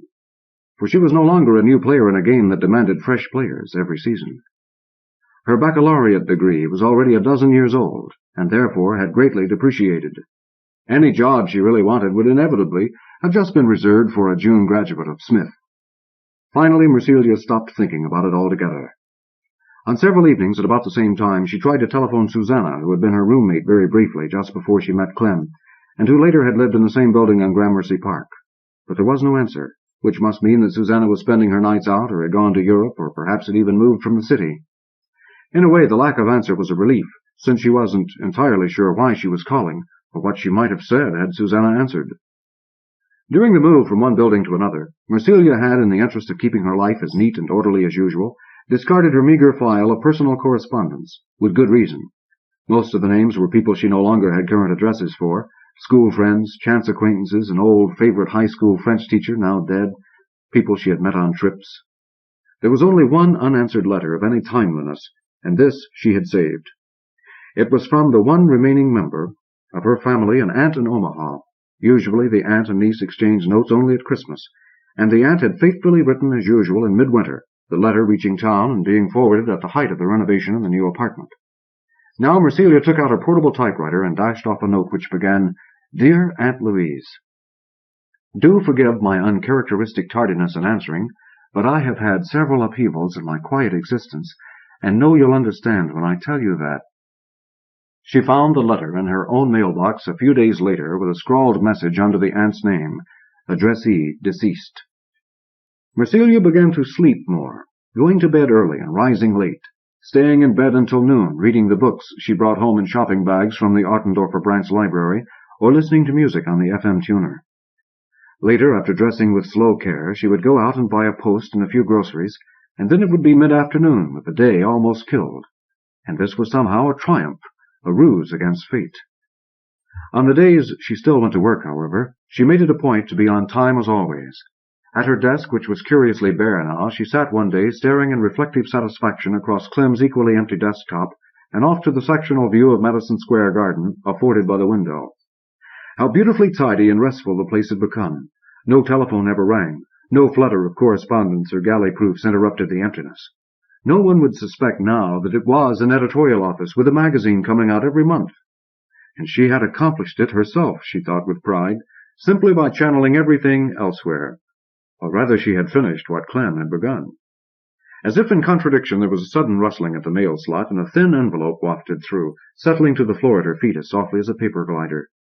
She opened it and found her paycheck, which was odd. Long since she had made arrangements with the answering and opening service.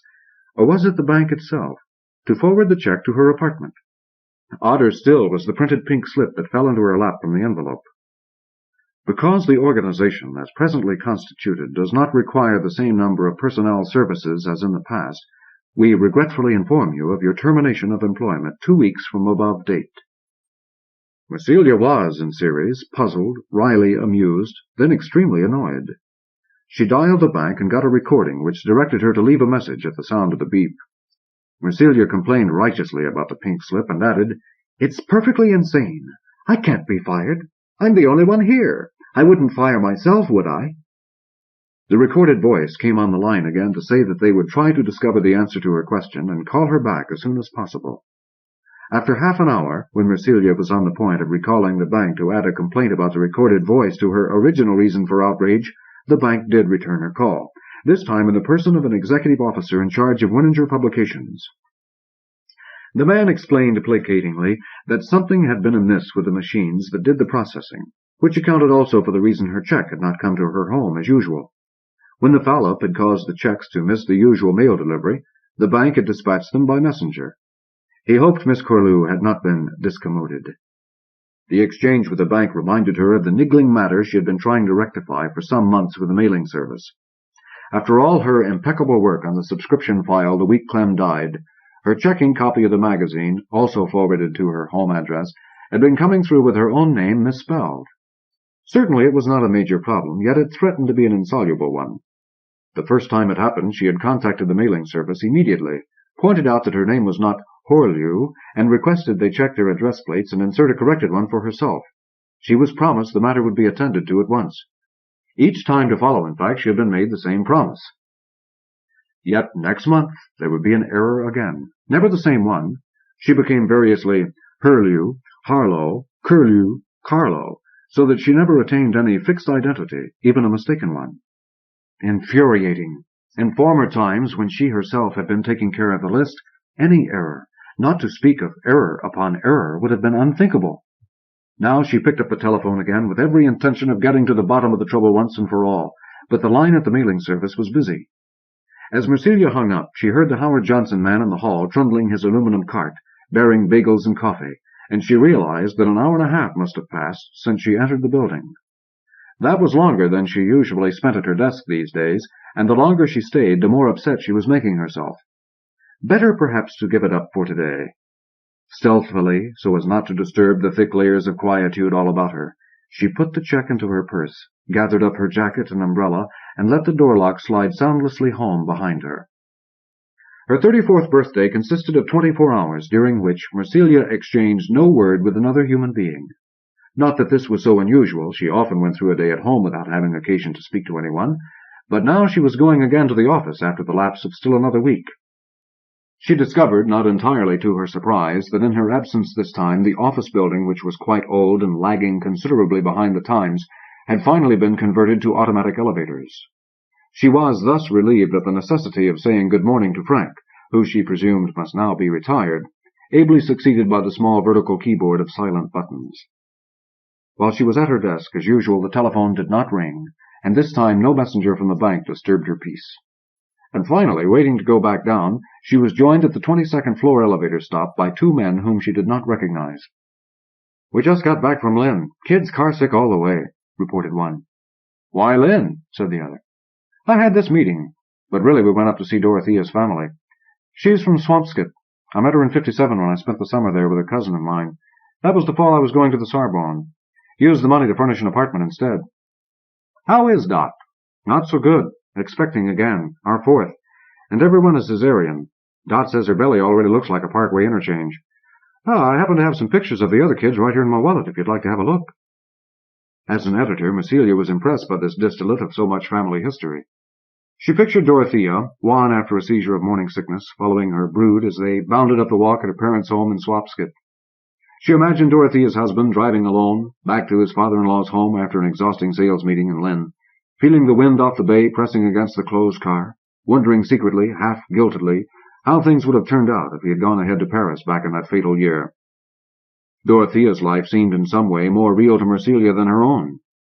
She was still bemused by the incident when she got off the subway and neared her own building, seeing as she did a family emerging from the front door, whom she was sure she recognized from her own floor. A young man with long hair, a girl in bell-bottoms, with a child in a backpack. She half-smiled, prepared to speak if they did. They not only failed to speak, but brushed past as if Mercelia didn't exist. As she went wearily up the stairs, the reason occurred to her. But of course, she thought, I'm over 30 now. For them, I don't exist.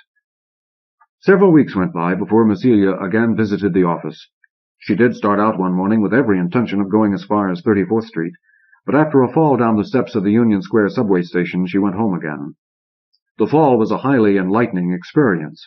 Somehow, at the top of the flight, before she actually tripped, she had known that she would lose her balance.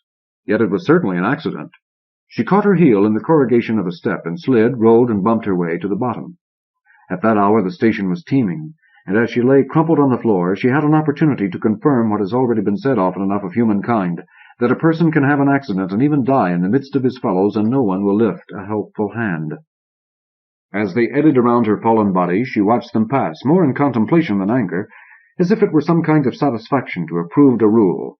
A pair of nuns with coiffured hair and short skirts, another pair with wimples and long skirts, a rippling stream of Cub Scouts, headed by a skinny middle-aged man in badly wrinkled khaki shorts, a dour young black man in a red tarbush, 2 aging Hasidim with payas and caftans, dozens of suited or sports-jacketed young males on their way to uptown offices, dozens of young girls with good legs on the way to uptown offices. When she had finally pulled herself to her feet and recovered her purse, the station platform was momentarily empty, the crowd she had just seen having been absorbed by the departing train. Afterwards she did not go to a doctor, since nothing seemed to hurt. For several days she felt stiffened, as if she had done some unaccustomed, violent exercise, or had mysteriously aged overnight. Then the feeling was replaced by the indifference of normal health. Once more she had trouble with the bank. This time her paycheck for the month did not arrive at all. When it was a full week late, she thought of calling again, but decided against it. She had been frugal with what money she already had, and was not in need.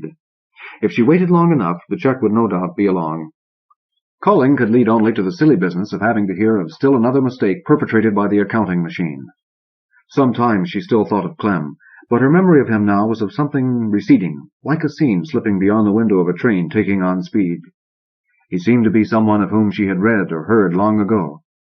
Could she really have squandered an entire decade of her own inexorably numbered years on a person whom she now barely recalled? 10 winters of weekends in the islands, 10 summers of semi-clandestine rendezvous in the mountains, long conversations in the lush noon twilight of midtown restaurants, endearments exchanged over proofs in the office. And what had it all come to? She almost never went out now, except very late for a breath of air, for midsummer was upon the city. Silently, like a conspirator, she passed through neighborhoods she hadn't dreamed existed, returning as from a visit to a foreign capital, her memory festooned with exotic sights. Couples bedded on terraces and fire escapes, passion suspended over space, perspiring bodies worshipping in a storefront church called the Little Congregation of Christ and God Incorporated. Children at long past any reasonable bedtime hour, performing heaven knew what atrocities as they danced screaming between the opposite poles, formed by the long shadows of buildings and the glare spilling from late-closing groceries and candy stores. Once she passed a garage-like depot. The cavernous interior, alive with crowds of good-humor men, checking in with push-carts, returning packages of unsold ice cream bars to refrigerators along the wall. The faintly sounding cart bells and the echoing talk and laughter of the men, all dressed alike, gave the scene a quality of fatuous, clumsy enchantment, as if she, an unbeliever, had suddenly stumbled upon Santa's workshop. And then one day, which began in a blast of incandescence like all the other days, she rose early, dressed in her suit and gloves, and went to the office. She had fumbled at the door for several minutes before she realized the lock had been changed. Her key no longer fit. In gathering anger, she descended to the lobby, searching for the superintendent, then realized she had no idea where to find him. She had never had occasion to confront him before. Would he turn out to be a machine? As she looked for his floor and room on the building directory, the number of her own office leaped out at her, 2222. And beside it, where the name of the occupant was supposed to be, were the words, Maldivian Philatelic Association. Frantically she rushed for the row of telephone booths and dialed the first familiar number that came to her, that of the out-of-town printer. The bell rang a long time. Finally a woman's voice, not that of the receptionist with whom Marcelia had done business in the old days, inquired if she would like to be helped. "I certainly would," Marcelia said, recovering some of her poise. "Let me speak to the foreman in charge of printing Automation Age." After another wait, the voice explained that it was that particular man's day off. "Then someone else. Anyone who can tell me where the copy comes from on that job. Whom do you deal with? In short, where are the editorial offices?" "Oh, I can tell you that myself, ma'am. They're in New York City." "I know, but where? What address? They've moved recently, I believe, but where?" The woman at the printers suggested Marcelia call back the next day, when the person mentioned, who was now absent, would be on hand, then broke the connection. Hopelessly now, knowing nothing would come of it, she put in another coin and dialed the number of the magazine itself. At least that had not changed. The answering service, another recorded voice, invited her to leave a message and callback number. Marcelia hung up again. In the street she tried to get a cab, but it was impossible. Taxi after taxi darted past, many of them empty, but no driver would catch her eye. It was mid-morning now, and the subway car she finally stepped into was almost empty. She tried to calm herself as she sped back downtown, knowing that, like everything else, the latest mix-up could be explained as someone's ridiculous mistake. What a travesty that she, who in all her career never made a serious error, should have fallen victim to so many made by others. When she arrived home at last and heard voices in her own apartment, Mercelia turned crafty. Her knock produced a smothered expletive from inside, then a shuffling. Finally a voice said, "Open it." In the short time she had been away, someone had totally, incredibly vandalized the place. The walls had been painted an unrelieved purple. Her draperies had been removed from the windows, and the panes obscured with pieces of wax paper torn from the roll and scotch-taped in place. Her furniture was nowhere in sight. But most surprising was the number of people inside. Distributed about the place on deteriorating chaise lounge pads and mattresses were as many as 10 reclining youths and girls who gave every impression of belonging there. Still, depending on slyness, she told them, "I'm looking for Mercelia Kornbluth." No one answered. "Oh, please," she said now, hoping she wasn't going to be hysterical. "She lives here. Surely someone knows her." And she gave a sketchy description of herself. When this was met with more silence, Mercelia decided she should get a policeman. She spun around, not bothering to close the door, and ran down the 4 flights to the street. A distraught 15 minutes later, she was still in search of help, but not one person looked her way, nor did the traffic deviate one jot from its relentless southbound course, though she stood in the middle of 2nd Avenue at St. Mark's Place and screamed and screamed and screamed. They Live on Levels by Terry Carr. Copyright 1973 by Robert Silverberg. From New Dimensions 3 by permission of the author. Overpopulation is becoming more and more of a problem in the world today, but that's nothing new. The island-limited nation of Japan, to name one example, had to come to terms with this situation many centuries ago. The solution was a complex, subtle system of controlled consciousness, whereby people forced together in crowds simply ignored each other's existence. The system worked for them. Might it not also work on a worldwide scale, now that research into the many different states of consciousness is opening new doors for us? This story says yes, and considers some of the consequences. To Ram Manjari, Level Chandra, September 12, 2422.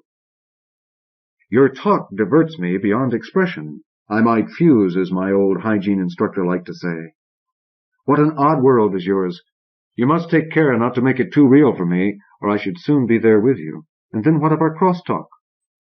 Since I spoke last, we are immersed in sounds. A droning from the west comes each morning. Chitterings and cymbals flit about our heads all day, and gay hoops fall periodically from the sky. Most peculiar, but agreeable. We feel no need for vocalizing ourselves. Everyone would seem most somber and close-mouthed to you, I'm sure. We are listening. We are bemused. Hender leaves us tomorrow for Portsmouth, as he wishes very much to visit his focus there. He is better than when I last spoke, though still by no means peaceful.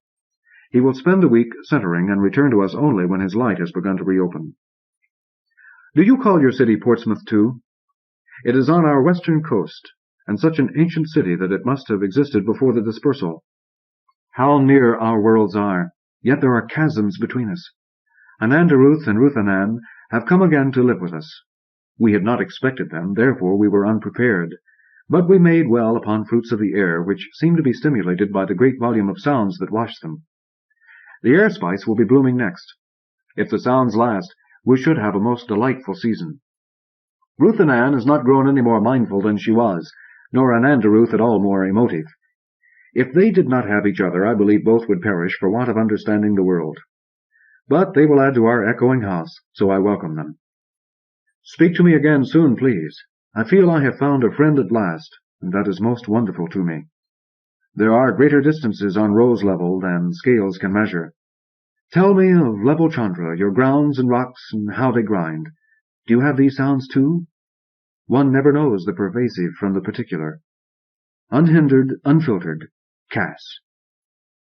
Our normal waking consciousness is but one special type of consciousness, whilst all about it, parted from it by the flimsiest of screens, there lie potential forms of consciousness entirely different.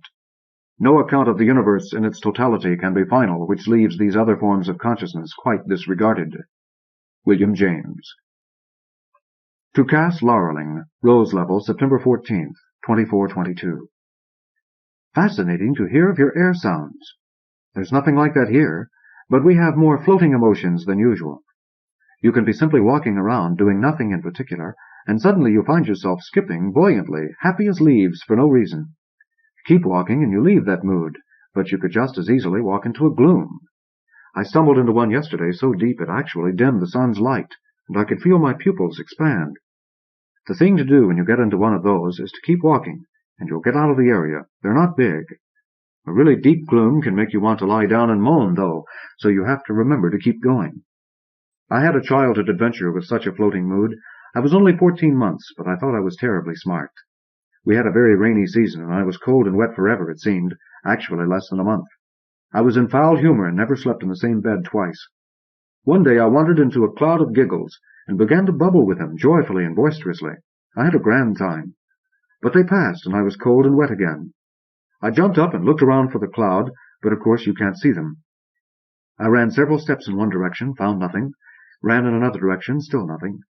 I began to jump back and forth, thinking maybe I could surprise the thing. I got furious and began to hiss and curse. People who saw me say I spent over an hour trying to find the giggles again, and I got red in the face and wouldn't be dissuaded.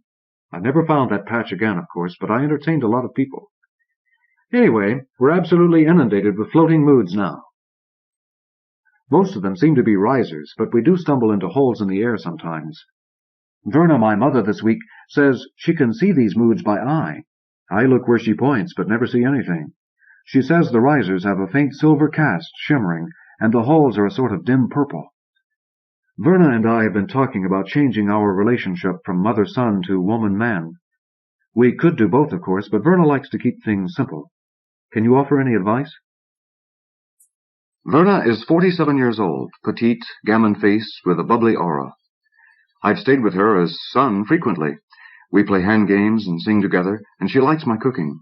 We hear each other's minds very well. I think she's attractive, but I'm a little afraid of the new relationship. I want so much from it. I suppose we could always keep it short, no more than a week the first time, but I have the feeling I need to do more. Ram. They live on levels. There are 20 billion people on Earth today, but they still retain their parklands, their countrysides, farming areas, wildernesses of mountains and lakes.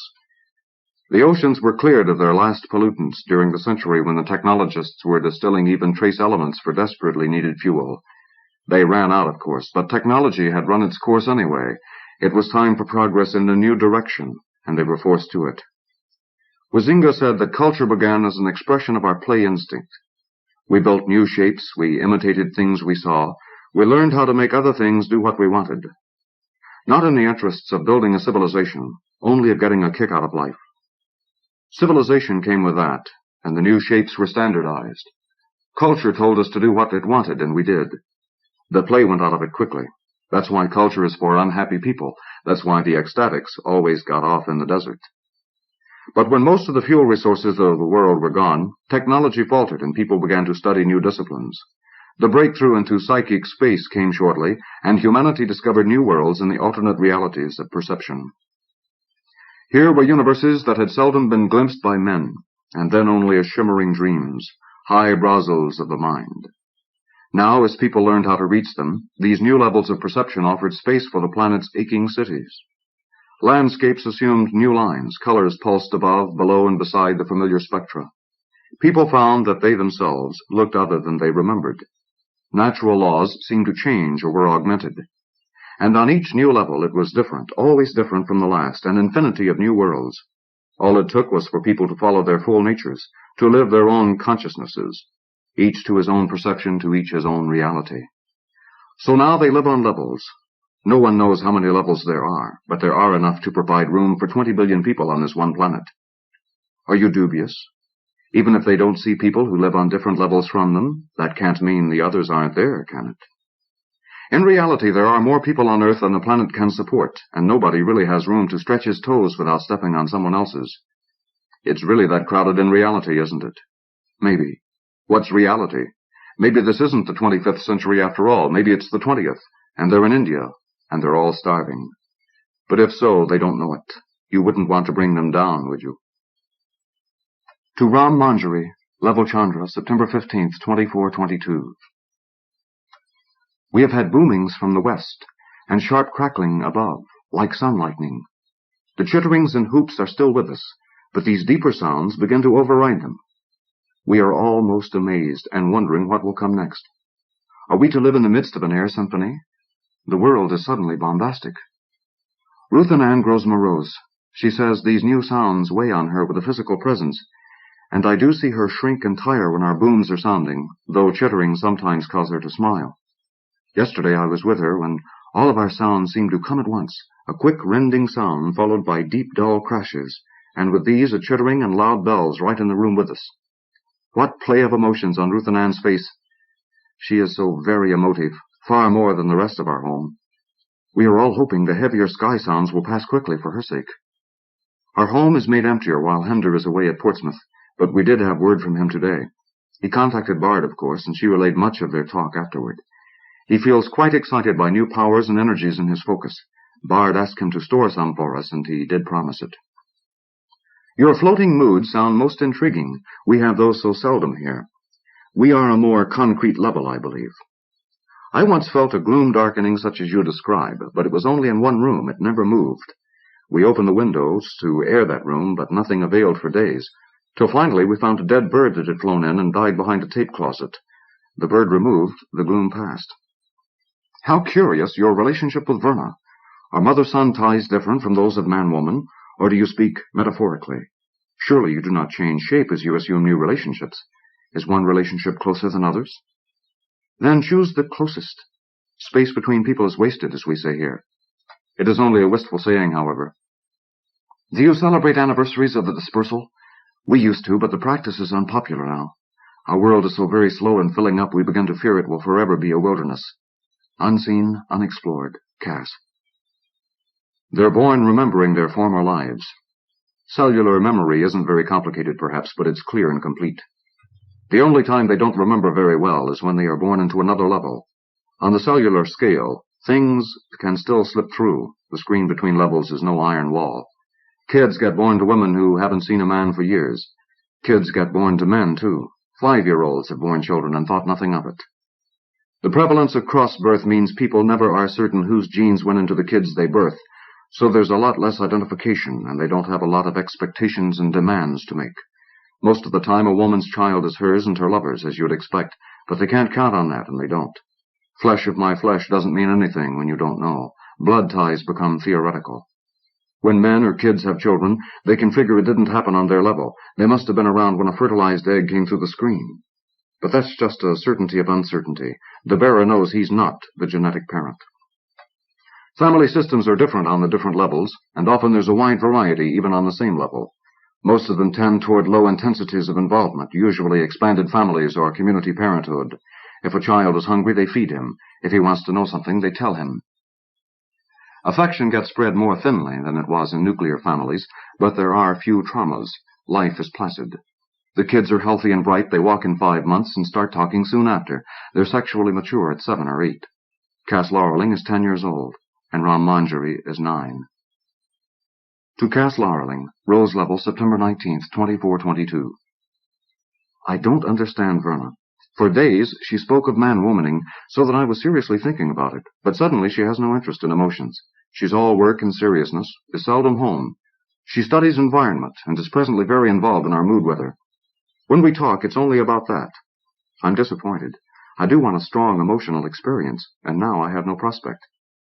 Maybe there's a down mood in the room, but I don't think so. Since Verna pointed out that they can be seen, I've become adept at spotting them. There are so many, far more than I suspected a few days ago. I wonder if they're increasing, or if I just never realized how much at the mercy of the air my own feelings were. The good ones are silvery, and they dance in the air like heat waves. They seem to fade in and out, and I can tell that they do drift around the room, sometimes very rapidly. When they leave, they go through the walls as often as through a window or doorway. The downs are darker colors, violet and mahogany and grayish blue, and they tend to move less. I avoid them, of course. They're all the conversational raids now. Everyone has a theory about them. My body healer says they're drawn to where humans congregate by some magnetic force in our nervous systems, and it's true that these clouds, these moods, seem much more plentiful in places where people live. I have an acquaintance who's an amuser, who gives public performances, and she claims she can dispel the darker moods and attract the silvery bubbling ones by the force of her own projections. Verna's begun to hint that she knows where they come from, and she makes odd, meaningful remarks which she won't elaborate. Her mind is always so roiling with thought and constructions that I can't see much of what she means. One thing she said was, "They're more than moods, they're alive." And I think she may be right. I've been watching them, and I think they do move with real purpose at times. But if they're really alive, how long have they been here, and do they see us? You have spoken before of Hender's focus at Portsmouth. We do have a coastal town named Portsmouth, not far from here. It's a research center for mind work. Is a focus anything like a self-augmenter, sometimes called a mind plug? A very powerful self-augmenter has just been completed at our Portsmouth, and Verna wants to go there to investigate more about mood weather. Maybe I should go there myself to strengthen my emotional abilities in the augmenter. I'm very serious about needing to relate closely with someone. I understand you very well about the space between people being wasted, and we have so much space on level Chandra. Ram. Messages pass from one level to another by a process much like telepathy, but far more tricky. There really is such a thing as etheric vibration, but it obeys its own rules and is hard to chart. Sometimes the messages go through clearly, and sometimes they have time fade, so that words and phrases arrive seconds after they should. It requires getting used to, and some extra concentration, but the communication is perfectly clear. There are people who do this sort of work as their main function. It takes a lot of psychic energy, and these people are seldom very active in their own communities. Most of their attention is spread through the levels, and they hear murmurs and echoes even when no messages are actually coming or going. They're a special kind of people who live more in others than in themselves, switchboard operators, town eavesdroppers. They have great curiosity about people, but they don't talk a great deal themselves. Cass's homemate Bard is one of the people who pass cross-level messages. To Ram Manjari, Level Chandra, September 20th, 2422. How curious your talk of living air moods. Bard read your letter across to me as I bathed her this morning. It is my week as her body servant. I pumiced and blew her as she recited, and we fancied we could see your ghostly forms moving about us, but it was only the fine pumice settling through sunbeams. But all this talk of forms and moods in the air, and our own booming and chittering, is most odd indeed. Bard gives much weight to your reportage, and she has said that in cross-talk from dwellers on other levels than yours and ours, there is frequent word of strange occurrences. Ananda Ruth, for instance, talks with a man on form level. They are both students of logic, which evidently varies from level to level. This man has told him that he feels pressures from the very air around him, and actual tactile sensations, as of unseen solid bodies brushing against him. Many on his level are in a fright about it. On other levels there are strange lights, daytime as well as night, and sometimes even voices. Yes, voices, though their words are not understandable. How intriguing it all is, yet how foreboding. Our foremothers were so joyed to discover the new territory of the levels. It meant living space when there were too many of us in a single world. But now, when we are still trying to become comfortable with our new space, are we to find that the levels were inhabited all along? Are we interlopers? Yet we have not detected them till now, so I dare to hope that they are only lately arrived, that it is they who importune on us. We have such noisy creatures in our air. Their chatter grows louder till they fairly screech, and their booms explode most frightfully at times. Ruth Ann is terribly burdened by these sounds, and keeps to her palate. I've tried to speak with her about them, but she remains mute and miserable. The sounds follow us indoors, droning or whistling sharply at our shoulders. We are invaded. Hinder has returned from Portsmouth to relieve some of our loneliness. He has gained much in confidence there. I believe you guessed correctly in likening a focus to a self-augmenter. It is an area of concentrated energy, which commands one's attention and informs the sensibilities for days or weeks after. Hinder says he has never had such a successful time there, that the tenders of the site feel it is particularly powerful now. We are hoping to convince Ruth Ann to make the trip, and hopes it will enable her to face these invading sounds. I do not say a great deal about your relationship with Verna, because I find myself strangely reticent in this area. Dear Ram, my thoughts are frequently with you, and they are warm ones. May you achieve closeness, whether with Verna or anyone else you choose. I do so much understand your wish for it. The time I have spent serving Bard this week has been a closeness that has buoyed me, but with Hinder returned, her attention naturally goes to him. Solitary warmth, Cass. To Cass Laurelling, Rose Level, September 22nd, 2422. They are alive, Cass, and they do see us. It's impossible to doubt it any more. Verna has managed to communicate with one of them. We're at Portsmouth, and it happened our first morning here. The creature was silvery, very bright in the clear air of post-dawn. It drifted through a wall of our garden room and seemed to hover over the pool there, a tall, elongated shape, constantly shifting its form like a ghostly amoeba. But it seemed to be facing us, and it seemed to be watching, so Verna went toward it, holding out a hand and talking in a soothing tone. The form hung still in the air, bobbing slightly. When Verna reached the edge of the pool, she stopped, but continued to hold out her hand in invitation as she called softly to it, and after several minutes it came to her. There was no mistaking its purpose, Cass. It came to her and touched her hand, and Verna shivered visibly.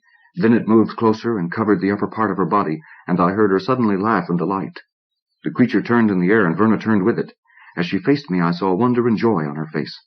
The creature moved a bit aside, but still hovered near her. Verna called to it again, and again it came to cover her with silvery joy. She began to hum lightly, to sing without words, and to dance, and the creature followed her, hanging always close to her head and shoulders, but sometimes bobbing to one side, in time with Verna's movements. It must have lasted several minutes. Eventually the creature retreated or faded. It seemed to go back out the same wall it had entered by. Verna waved to it. All this time I had stood in awe and was a little frightened, not daring to call to Verna for fear I might startle the creature. But as soon as it was gone, I blurted out questions. What was it like? Could you feel it? How did you know how to dance with it? She said it felt like light in her mind, and bubbles up her spine. She had danced because that was how it made her feel, and she was sure the creature had been happy to contact her too. She had felt delight from it. "He'll come back before long," she told me. "I'm going to wait here till he does." A few hours have passed since then, and though we've both seen the creatures drifting by outside and once inside, none had quite that silvery sheen of our morning's visitor, and none seemed to notice Verna's calls. I tried calling myself, but I didn't really know what to do. If they're invaders, they're welcome ones, Cass. But I don't think they're entirely new here. We've never had so many of them before, that's true, but remember that we have always had these floating moods ever since I was a young child, and you said you'd once experienced something like it too. I think we must be the invaders, that we moved into worlds that were already populated, only we couldn't see them. Now they're beginning to show themselves to us, and I think it means they've decided to trust us. I hope so, anyway. As for Verna, she seems to have forgotten that we ever talked about man-womaning. All her attention goes to these creatures. I can't blame her, of course, but my loneliness is pervasive, and I find myself going to her in the sun roll for comfort. It's less than I need, but it's all that I have. I hope there'll be talk from you today. I have to find a cross-mind here at Portsmouth right away. With Verna's distant attitude, my closest human tie is with you, in another world. Ram. Ram Marjorie has no home. When he was 7, he moved into a bright high room at a vacant house and began to acquire possessions. He collected colored stones and arranged them in patterns that flowed as the sun moved. He built chairs and wove a dining rug. He began to feed the animals of the neighborhood. On his 8th birthday, he gave away the rug, scattered his stones, and walked toward the sun till he found a woman who offered a mother-son week. This was Verna, and he lived with her more than 10 weeks in the next year. The rest of the time he lived with fathers, sisters, once an old man who wanted him as grandson. On Level Chandra, people form family relationships to fill the needs of friendship. Cass Laureling's home is a many-roomed house overlooking the River Quail. She moved in 3 years ago because she had been unhomed by a fire, and Anandra Ruth and Ruth Annan came with her from her previous home to this new one. There were 4 others then, including Hinder. Some moved out, others moved in. Rose-level homes exist in flux. Bard moved in to join with Hinder a year ago. Homemates sleep with whom they want, and sometimes there is love.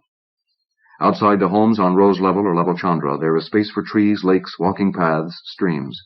There is always room to be alone outside a house, but people tend to huddle together within whatever walls they call homes. To Ram Marjorie, Level Chandra, September 22nd, 2422. Ruth Annan continues to bow beneath the weight of sounds. Last night I heard her whimpering as she slept. Ananda Ruth was with her, but he hears nothing when he sleeps. He lies dreamless and is no comfort to her. I crept to her pallet and held her till she quieted. This morning she thanked me and said her dreams were better when I was with her. To be truthful, I slept more fully myself. Bard, of course, was with Hinder, and I should otherwise have slept alone. Later this morning Ruth Annan faded again. We had a great booming over the river and then a sharp crack right in the very room with us. Ruth Annan cried out and cowered and began to cry. Ananda Ruth was just going out. He paused and tried to talk with her, but she was not equal to his rationality, and he retreated from the force of her fear. "They are only oral impressions," he said. "You are free to interpret them in comforting ways rather than manufacturing monsters.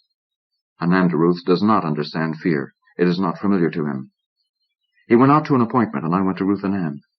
"Are you unhurt?" I asked her, to which she nodded vaguely, eyes wide and staring. "Will you travel with me to Focus at Portsmouth?" I said. She shook her head violently and retreated beneath her blanket for some minutes. At last she came forth and said, "Do you think it will help?" So I knew she would change her mind, and I assured her that the day of focusing should greatly strengthen her understanding, and that all of us had agreed this was her best course. "Anandaruth too?" she asked, and I said yes, he too. He does not understand her, and is no help to her, but still she looks to him for guidance. So I am making up an overnight pack, and in an hour we shall leave for Portsmouth, whence I shall send my next message to you, assuming I can be heard despite our increasingly clamorous skies. In hopeful transit, Cass. To Cass Larling, Rose Level, September 22nd, 2422. I was so relieved to find our new cross-mind last night. I was feeling terribly isolated, cut off. All the familiar lonely feelings here, in the middle of a city of thousands of people. He's a gray man, with quiet eyes and a dry manner. He recites his messages as though he weren't hearing them himself. Did I ever tell you that our last cross-mind was a very cheerful little man who would hop around and make flamboyant gestures as he read your words across? He gave a lot of joy to your messages, but I find from this new gray man that your own joy comes through with no need of a cross-mind's acting.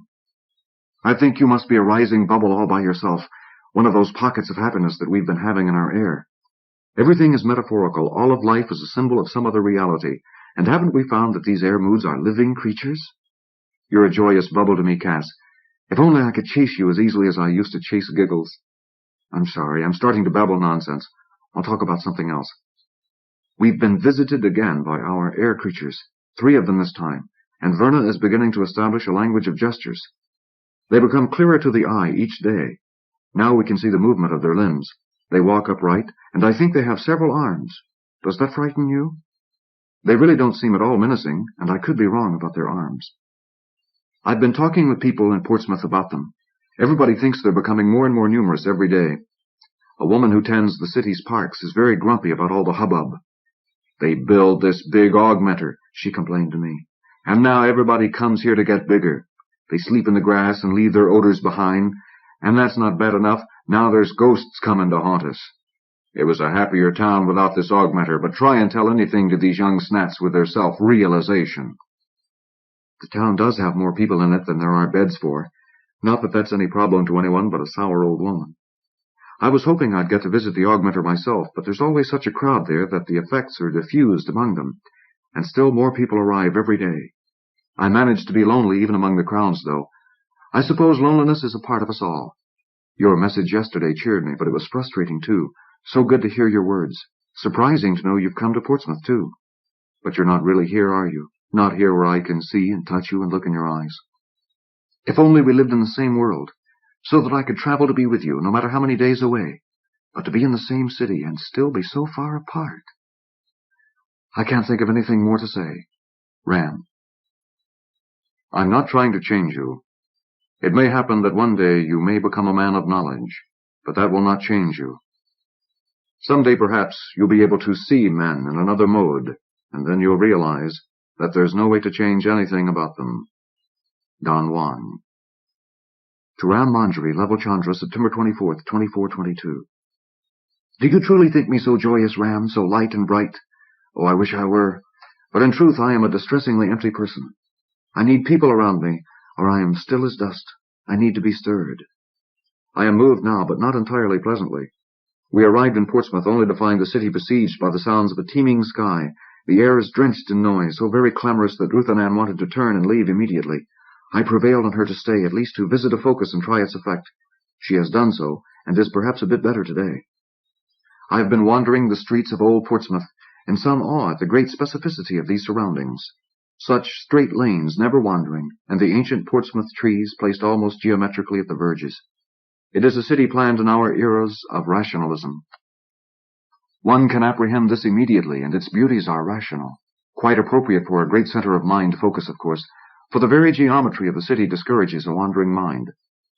Yet sharing these austere streets with us are the gongs and cries of these new creatures, or these old creatures who are new to us.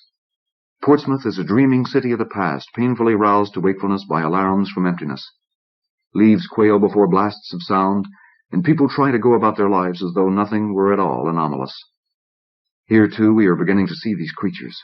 One need only find the point whence a ghost sound issues, and there will be a darkening of the air, light that is mysteriously roiled and agitated, as though the creatures were trying to pull themselves through. And they must be succeeding, for only a few days ago they could not be seen at all, and now they are here. They invade us in full force. Perhaps I have caught Ruth and Ann's fears, for in truth the creatures are frequently beautiful and their sounds melodious. I believe some of those sounds are their voices, that we seem to hear bells and hissing because our senses must interpret only fractionally heard sounds without reference. I met a man today who maintained that these new creatures are gods, come to deliver us from our isolation, that they are to be worshipped and loved. He did believe it. I could hear as much from his mind as from his voice, and it was all joyful. He said there are many others in Portsmouth who believe as he does, and that when they hear the voices of these creatures, they always sound musical, harmonious. And it is true that I see people walking the streets and parks with eyes half closed, listening in joy. When I brought Ruth and Ann to her center of focus last night, she was told immediately that her first discipline would be that of silence, to create peace within herself and to hear it in her surroundings. Afterward, she may hear the harmonies of the silence. Never once did her instructors mention the new creatures, but clearly what they are teaching is a response to them. I confess that I welcome them, whether they are gods or monsters. They fill this world, and their sounds do not ring in hollowness at the least. If they sometimes frighten me, and if I do not always hear them as melody, they do drown the incessant chatter of my own inner cries. Why should Portsmouth be such a target for these creatures, if not because of the great natural focus that exists here? They flock to a city where our minds are most open and capable, where we may be expected to be most receptive of the bizarre. Indeed, they fill the empty spaces of Portsmouth so that the very fruits of the air seem crowded and constricted. This morning Ruth and Ann and I drank the light and wondered if we might thereby also be consuming a creature or two. I am coming to believe that these beings appear so predominantly at this place because they are drawn to the vacuum of our loneliness, which is more openly felt at this point of focus. For those of us who are in need of gathering ourselves are so very frequently driven to it by our inescapable isolation. It is a fact that I have not confided to anyone, that every person I meet seems only a reflection of myself, and therefore no relationship that I have had has been fully satisfying. We live in this level because this is who we are, but our very closeness makes our contact empty, and so we feel our closeness as isolation, and that is the irony of it. Does this make sense to you, dear Ram, or am I only being fanciful? I feel that we have arrived at a turning point, but I cannot define its nature. Something new is happening, but what is it? I do understand with all my heart when you speak of the frustration of being so near and so inescapably distant, now that we are both in Portsmouth. But why should we feel this need to meet in the flesh? Why should we be drawn to each other rather than to those of our own worlds? I believe it is our very strangeness that informs our attachment, for I feel you as an other, as not me, to a degree impossible on my own level. Perhaps we can meet yet, Ram, in a way. If we are truly in the same Portsmouth city, then let us try it. There is, in the Portsmouth I see, a long straight lane through South Park, flanked by poplars and rootberries, with at the very south end a giant brooding oak. It must be many hundreds of years old, and therefore surely it antedates the dispersal. Do you know the tree? I shall be there at noon tomorrow, and if you will go to the same place, we may look for each other. Do not ask how, for I do not know. I only know that I shall be there, and that I truly hope you will too. Looking, listening, Cass. To Cass Larling, Rose Level, September 24th, 2422. I have to answer you immediately, Cass, because your message has me so excited. More excited than you can have expected, because there is wonderful news. Yes, I will certainly be at the Oak tomorrow at noon. I recognize the walk you describe, and I know the tree you mean. But I'll come there expecting a lot more than a romantic communing on separate levels. I could bear to be another tree to your isolate, but I think we can do much more. Cass, do you know yet what these invading creatures are? They're not monsters, and they're not ghosts. They're human beings. 2 legs, 2 arms, 5 fingers, 5 toes, eyes, ears, noses, mouths, all. We see them more clearly by the hour now. Their outlines become clear and sharp, and they stay in focus longer. Verna even says she can hear them, though I'm not sure I can. She repeated for me one of their remarks. The air is full of patterns. The creature who said that, the person, was looking at us. It all fits together now. We felt the presence of these new people at first as moods, You heard them as sourceless sounds, and they see us as patterns. The invaders are people from different levels, Cass. The levels are drifting back together again. I don't know how or why. The barriers between levels are only mental. If what you were saying about our isolation and loneliness was right, then our need for contact may be breaking down the barriers. I don't know, and it doesn't really matter, does it? Cass, if the levels are coming together at Portsmouth, then we're here at the right time in the right place. We can meet, really meet, and be together. When I heard your message, it was more than just the voice of our gray, cross-minded little man. I actually heard your intonations, your accents, your voice. I was amazed, and I laughed. The man looked surprised and paused in his reading, but I motioned for him to continue, and he did. When he finished, I told him what I had heard, your voice from his mouth, and he said the message had been particularly strong. In fact, crosstalk has been very clear to him for days, but he hadn't thought to wonder about it.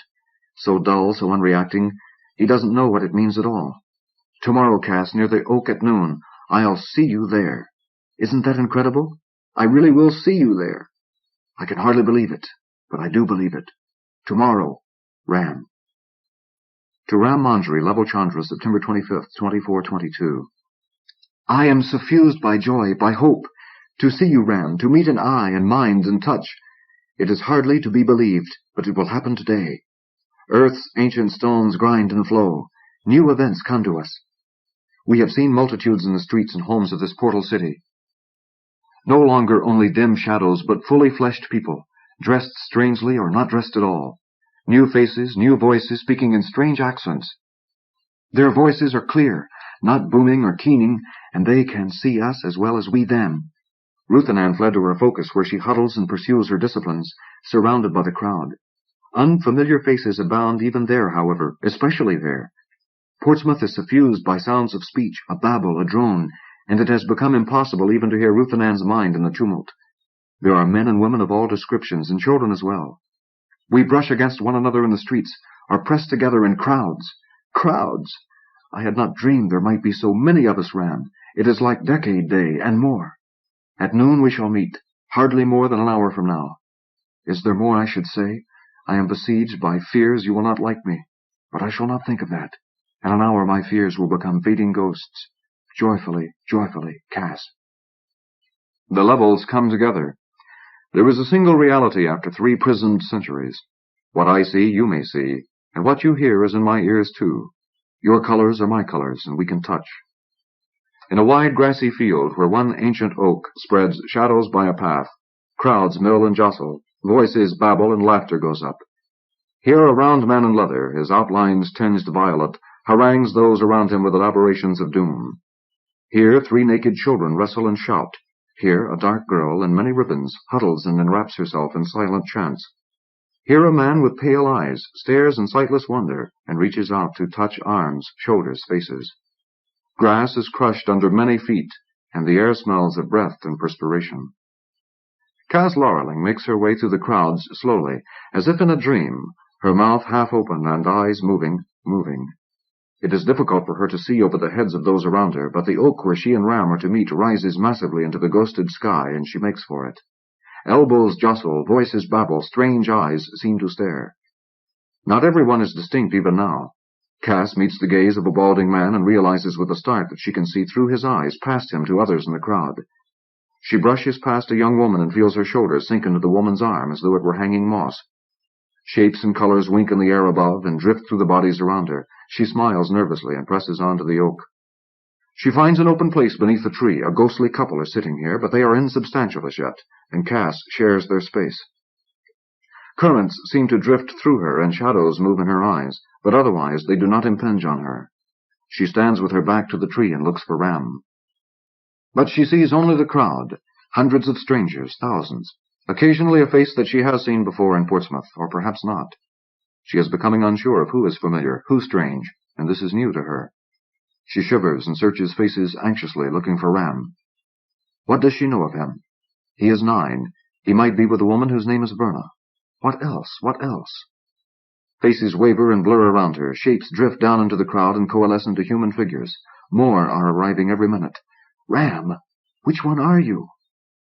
Ram? She says it tentatively, then louder. Ram? She doesn't see how he could hear her in the hubbub, but a voice to her left calls back, Cass? Ram! Here, over here! She stands on tiptoe to look for him. She is pushed back as two boys dart past, running through legs, but he has seen her, and now they move toward each other. Cass has to push against the press of bodies. It is becoming difficult to move at all. Her breath comes short. She is breathing other people's exhalations. How many of us are there? Voices, laughter, crying, singing, strange cadences, and words that seem not to be words. Bodies, feet, odd clothes that smell strange, pressing bodies, unmoving. Are there going to be more than this? Cass! A hand appears, reaching for her. Cass, take my hand! She does, and is jostled, her grip broken, but she pushes toward him, grasps his wrist, and they slide between people to each other. The crowd shifts, and now it is pressing them together. Cass puts her arms around this boy, this person. Their eyes meet a little fearfully, and they smile. It's really you, isn't it? He says. Yes, she says, and their smiles catch from each other, widen till they are laughing. They hold each other, and none of the rest of the questions will come till later. The Horse with One Leg, by George Alec Effinger. Copyright 1974 by George Alec Effinger. Published here for the first time by permission of the author. George Alec Effinger is one of the brightest lights in recent imaginative literature. A young man with a strangely individualistic view of life and deceptively effective writing skills. Here in a brand new story that's never been published before, he tells of a mutated horse who seemingly had no business being alive. But love can produce wonders. Pops and Mama weren't home that night, I remember. I can recall that I felt completely abandoned. They should have been there. They certainly knew that it was nearly time. I was only 11 years old then, much too young to have to face any sort of major crisis alone. Pops and Mama have done quite a thorough job of keeping me carefully sheltered. As an 11-year-old girl growing up on an Ohio farm, I knew nothing of the terrors of the wider world. Indeed, even the more intimate and unavoidable mysteries of my own body were officially non-existent. And as these things always seem to occur at the worst possible time, it was a Thursday night. Jimmy, Pop's hired man, was off, no doubt miles away in Kepton with his fancy lady. It was unusual that Pops and Mama would leave me alone entirely, but I seem to remember that the occasion was grave enough to make this necessary. In any case, there I was, alone in the old White House with Calpurnia, ready to deliver. About 7 o'clock, I fixed myself a sandwich from the leftover chicken and went out to the barn. It had been a beautiful, clear day, with little wind and an unseasonably warm sun, but by sundown the sky had clouded over. Now the wind had risen, and the poplars in the yard rustled and bent in the darkness. I felt a strange and unpleasant coldness inside, and though I realized that it came from being left alone and from worrying about Cal, it grew worse and worse. In the night blackness, I felt as though I were walking through a dream, and the chicken sandwich brought tears to my eyes. I was startled by the bare bulb glaring above the door to the barn, but once I was inside I felt real again, although hardly more secure. I stood by Calpurnia's stall, leaning on the half-door and testing my thoughts. I watched myself rather dispassionately, feeling fear, a new experience in my young and insular existence, loneliness and worry about a creature other than myself, an emotion equally as untried. Cal shook her beautiful chestnut head at me, and her dark eyes shone in the dim light. I said a few words to her, more to make myself feel better than to soothe her troubled maternity. I had never felt such an intense mood of impotence before. I was so helpless, and the fact that I myself was in no personal danger did not alleviate my worry. When I had finished the dry sandwich, I went back into the house. Perhaps if I stayed there, everything would happen quietly, without me, and it all would turn out well. If not, when I awoke in the morning, Pops or Jimmy would be taking care of Cal. Perhaps if I closed my eyes, it would all go away. About 9 o'clock, I began to get sleepy. I turned off the radio and washed the dishes so that Pops and Mama would be proud of me when they came home. Just before going upstairs to bed, I felt a sudden pang of apprehension, and I decided to go outside again to check on Cal. It had finally begun to rain, and the drops were cold and falling heavily, so that I had to put on my shiny yellow raincoat and hat. It was supernaturally dark now. Even the light from the barn weakened and died before reaching my eyes as I stood on the back porch. The blackness was divided now and then by the jagged country lightning, and the following thunder did nothing to calm my guilty fears. There was a strange silence in the barn. The other horses were standing in their stalls, apparently unaware of any change in the nightly routine, but their hooves did not stamp in the damp air. There were none of their usual low neighings of greeting. I heard scarcely more than the swish of heavy equine tails. Blaze and Ginger did not even raise their heads. I could almost taste the atmosphere of anxiety, I hurried to Cal's stall, afraid of what condition I might find her in. She had dropped her foal during the previous 2 hours. He lay beside her on the floor of the stall, hungrily nuzzling his mother. Calpurnia seemed well, weak, but proud and happy. I wept, and the tears were a curious mixture of relief and horror. Cal's foal had only 1 leg. That's how Pops and Mama found me, they say, asleep at the foot of Cal's stall door. Pops carried me into the house and put me to bed, and I suppose that the next morning he discussed with Jimmy the best way of disposing of Cal's freakish son. In any event, he slipped some word of his intentions to Mama at breakfast, and I must have reacted with outrage. "Why, Pops, you can't just get rid of him," I said. "He's Cal's, and he's so little." "He's lucky enough that he was born with at least 1 leg to stand on," said Pops in his gruff way, and that's how Cal's foal was named. Lucky he was then, and lucky he was to stay. So poor Lucky stayed, and as the weeks passed we all came to love him, his strange appearance and ways endearing him to our whole family. Even Pops, usually the most practical of men, soon ceased complaining about the expense of feeding Cal's 1-legged prodigy. We talked about Lucky very often. And when we weren't working around the farm, one of us was generally looking in on him in Cal's stall. In these early days, before he learned to get around by himself, he required the help of one of us to stand, or else he spent the day lying on his side on the straw.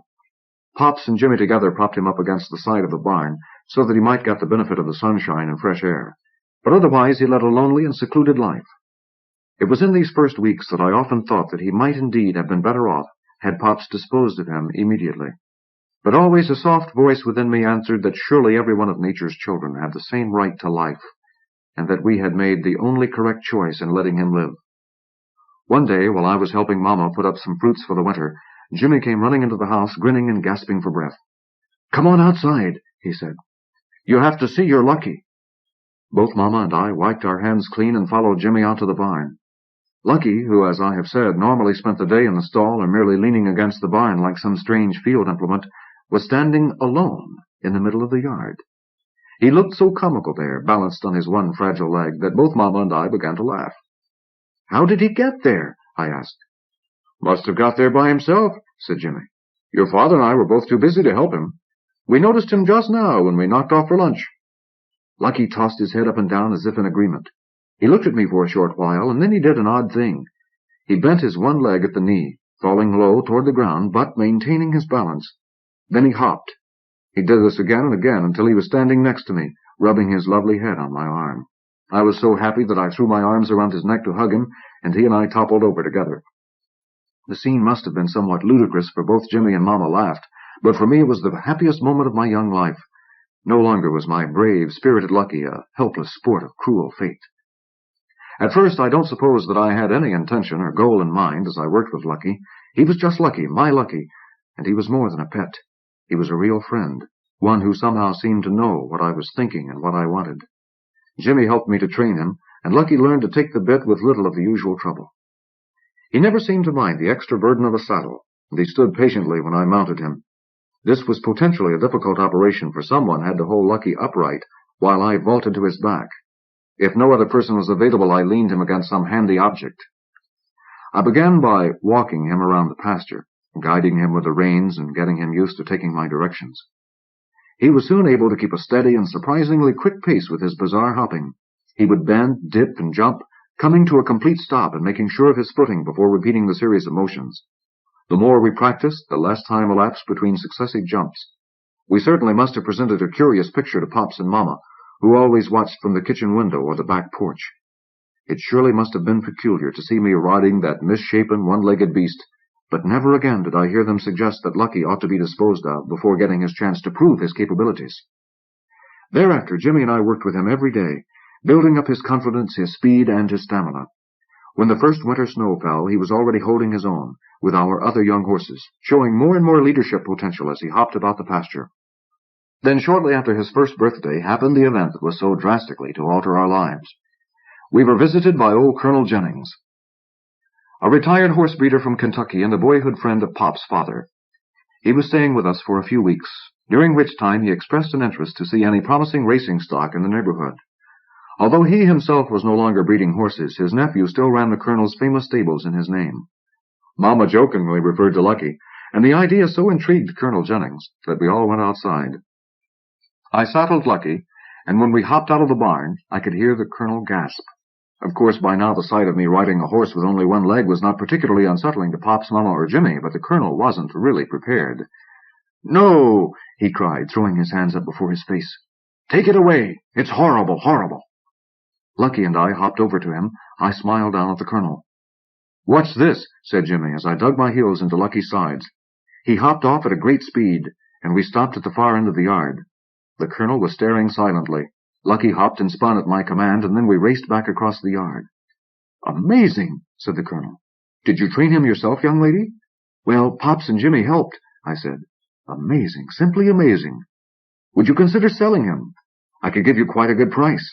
"Oh, no," I said. "He's Lucky. He's my horse." The colonel smiled at me.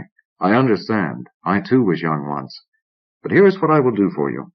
Judging from what I have just witnessed, your Lucky is already one of the fleetest animals that I have ever seen, and I've seen all the great ones. With proper training and the help of God, we'll have him ready for the big race. That is, if I have your consent." "The big race. Oh, yes, that would be wonderful. Could I ride him in the race?" "No, I'm sorry, Susie," said the colonel with a chuckle. "They don't let girls ride in the big race, but we'll let you have your pick of my boys for the jockey. We'll need a specially understanding lad for Lucky, won't we?" And the colonel winked at me. I was so happy that I couldn't answer. Lucky in the big race. Weeks passed, during which the colonel's staff of expert trainers and handlers turned the little horse into a professional competitor.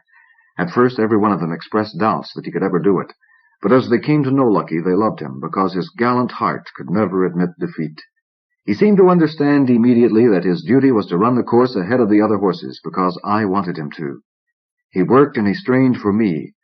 Sometimes it was heartbreaking to see him after one of the practice sessions, his tongue lolling from the side of his mouth, panting while he rested against the wooden railing. It was impossible, of course, for him to take his weight off his one foot, so he had to stop at more frequent intervals than the other horses. But never did he give the trainers reason to suspect that he was shirking. The summer passed. It was now early autumn, time for the exposition and the big race. Pops worried about scraping together the $200 for the entry fee, declining a loan from the colonel. Finally, Mama donated the money from her secret fund in the cookie jar.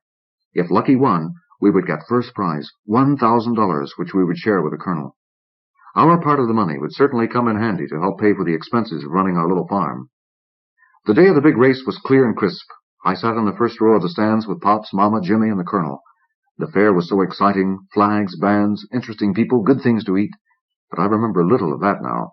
All I knew was that it was the day of the big race. The horses were announced one by one, and they were led out to the starting gate by their trainers.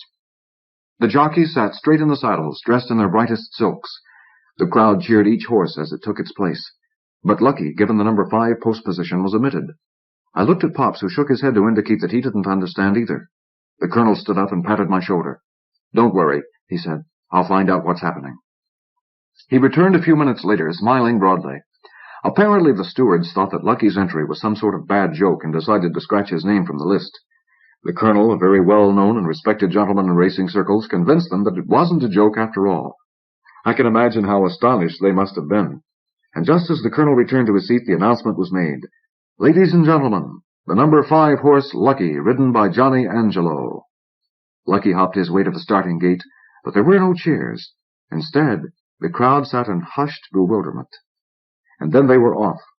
Lucky needed a few seconds to build up his momentum, and of course by that time he was well behind the last horse. He trailed the pack down through the far turn and into the backstretch. Looking from the clubhouse stands across the grassy oval, Lucky appeared among the sleek horses like a wooden torso mounted on a pole, an animated merry-go-round ride. But he couldn't stand to run last, not with his mistress watching. Halfway through the backstretch he was running 5th in a field of 8. I could imagine with delight the dismay of the jockeys on those 3 horses as Lucky hopped by boldly on the outside. I was on my feet cheering him on. Pops and Mama and Jimmy were shouting too, and I had never seen my father so excited before. The colonel just sat silently, smiling confidently and nodding. As we watched, Lucky moved on up on the outside, passing the 4th horse. He now trailed the front 3 by some 4 lengths, and I had no doubt that given enough time he could catch even them. But they were already coming into the clubhouse turn with less than the final 5 furlongs to go. Now was when Johnny Angelo was supposed to let Lucky make his move. I gripped the railing tightly, and I found myself almost pleading, "Come on, Lucky." "Now, do it now," I whispered, but still he hopped along at the same 4-length handicap. All at once he opened up. As the horses passed right in front of us, he moved by the 3rd horse. I screamed, turning to Pops and Mama. Mama was crying, and even the Colonel was cheering now. Then I heard the shouting of the people in the stands. It seemed to me that every single one of them was pulling for my Lucky, surely the saddest underdog that ever ran a race. Most of them had bets on other horses, but these were forgotten in the rooting for the most unlikely long shot of all time. Lucky's solitary hops were coming faster and faster now. Johnny Angelo was leaning far up on his neck, urging him on, and they moved to the inside along the rail. Halfway down the home stretch, they slipped by the number 2 horse and found themselves only a half a length behind the leader.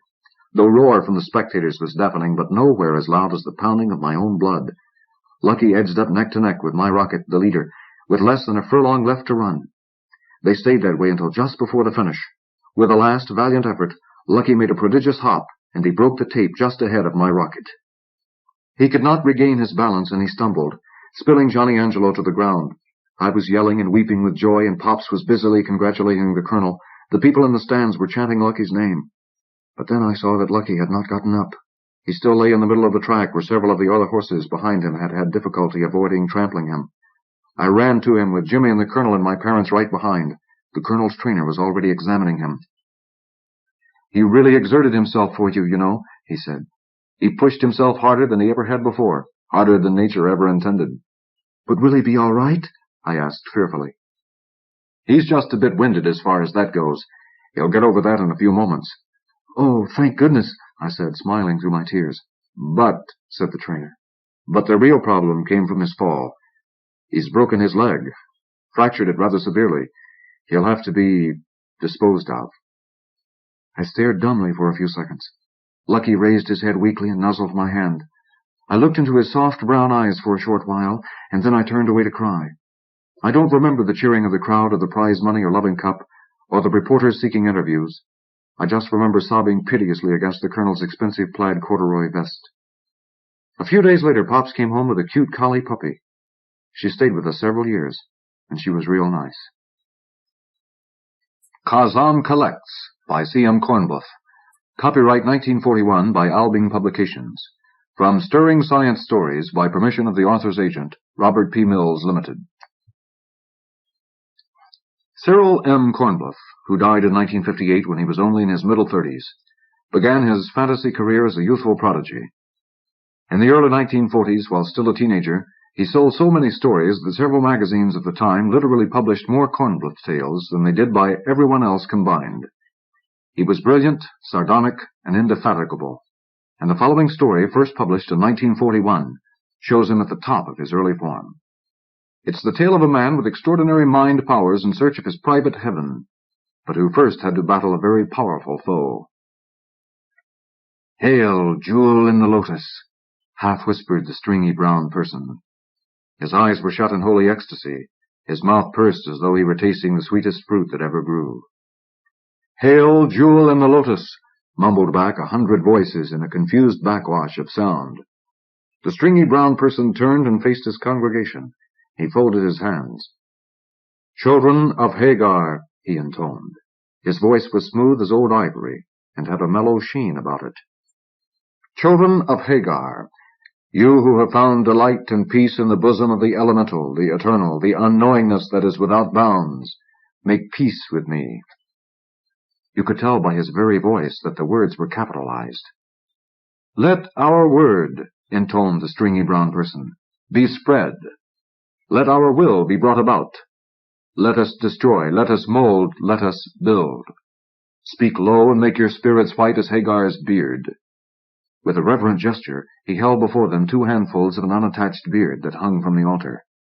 "Children of Hagar, unite your wills into one." The congregation knelt as he gestured at them, gestured as one would at a puppy one was training to play dead. The meeting hall, or rather temple of the cult of Hagar, was on the 3rd floor of a little building on East 59th Street, otherwise almost wholly unused.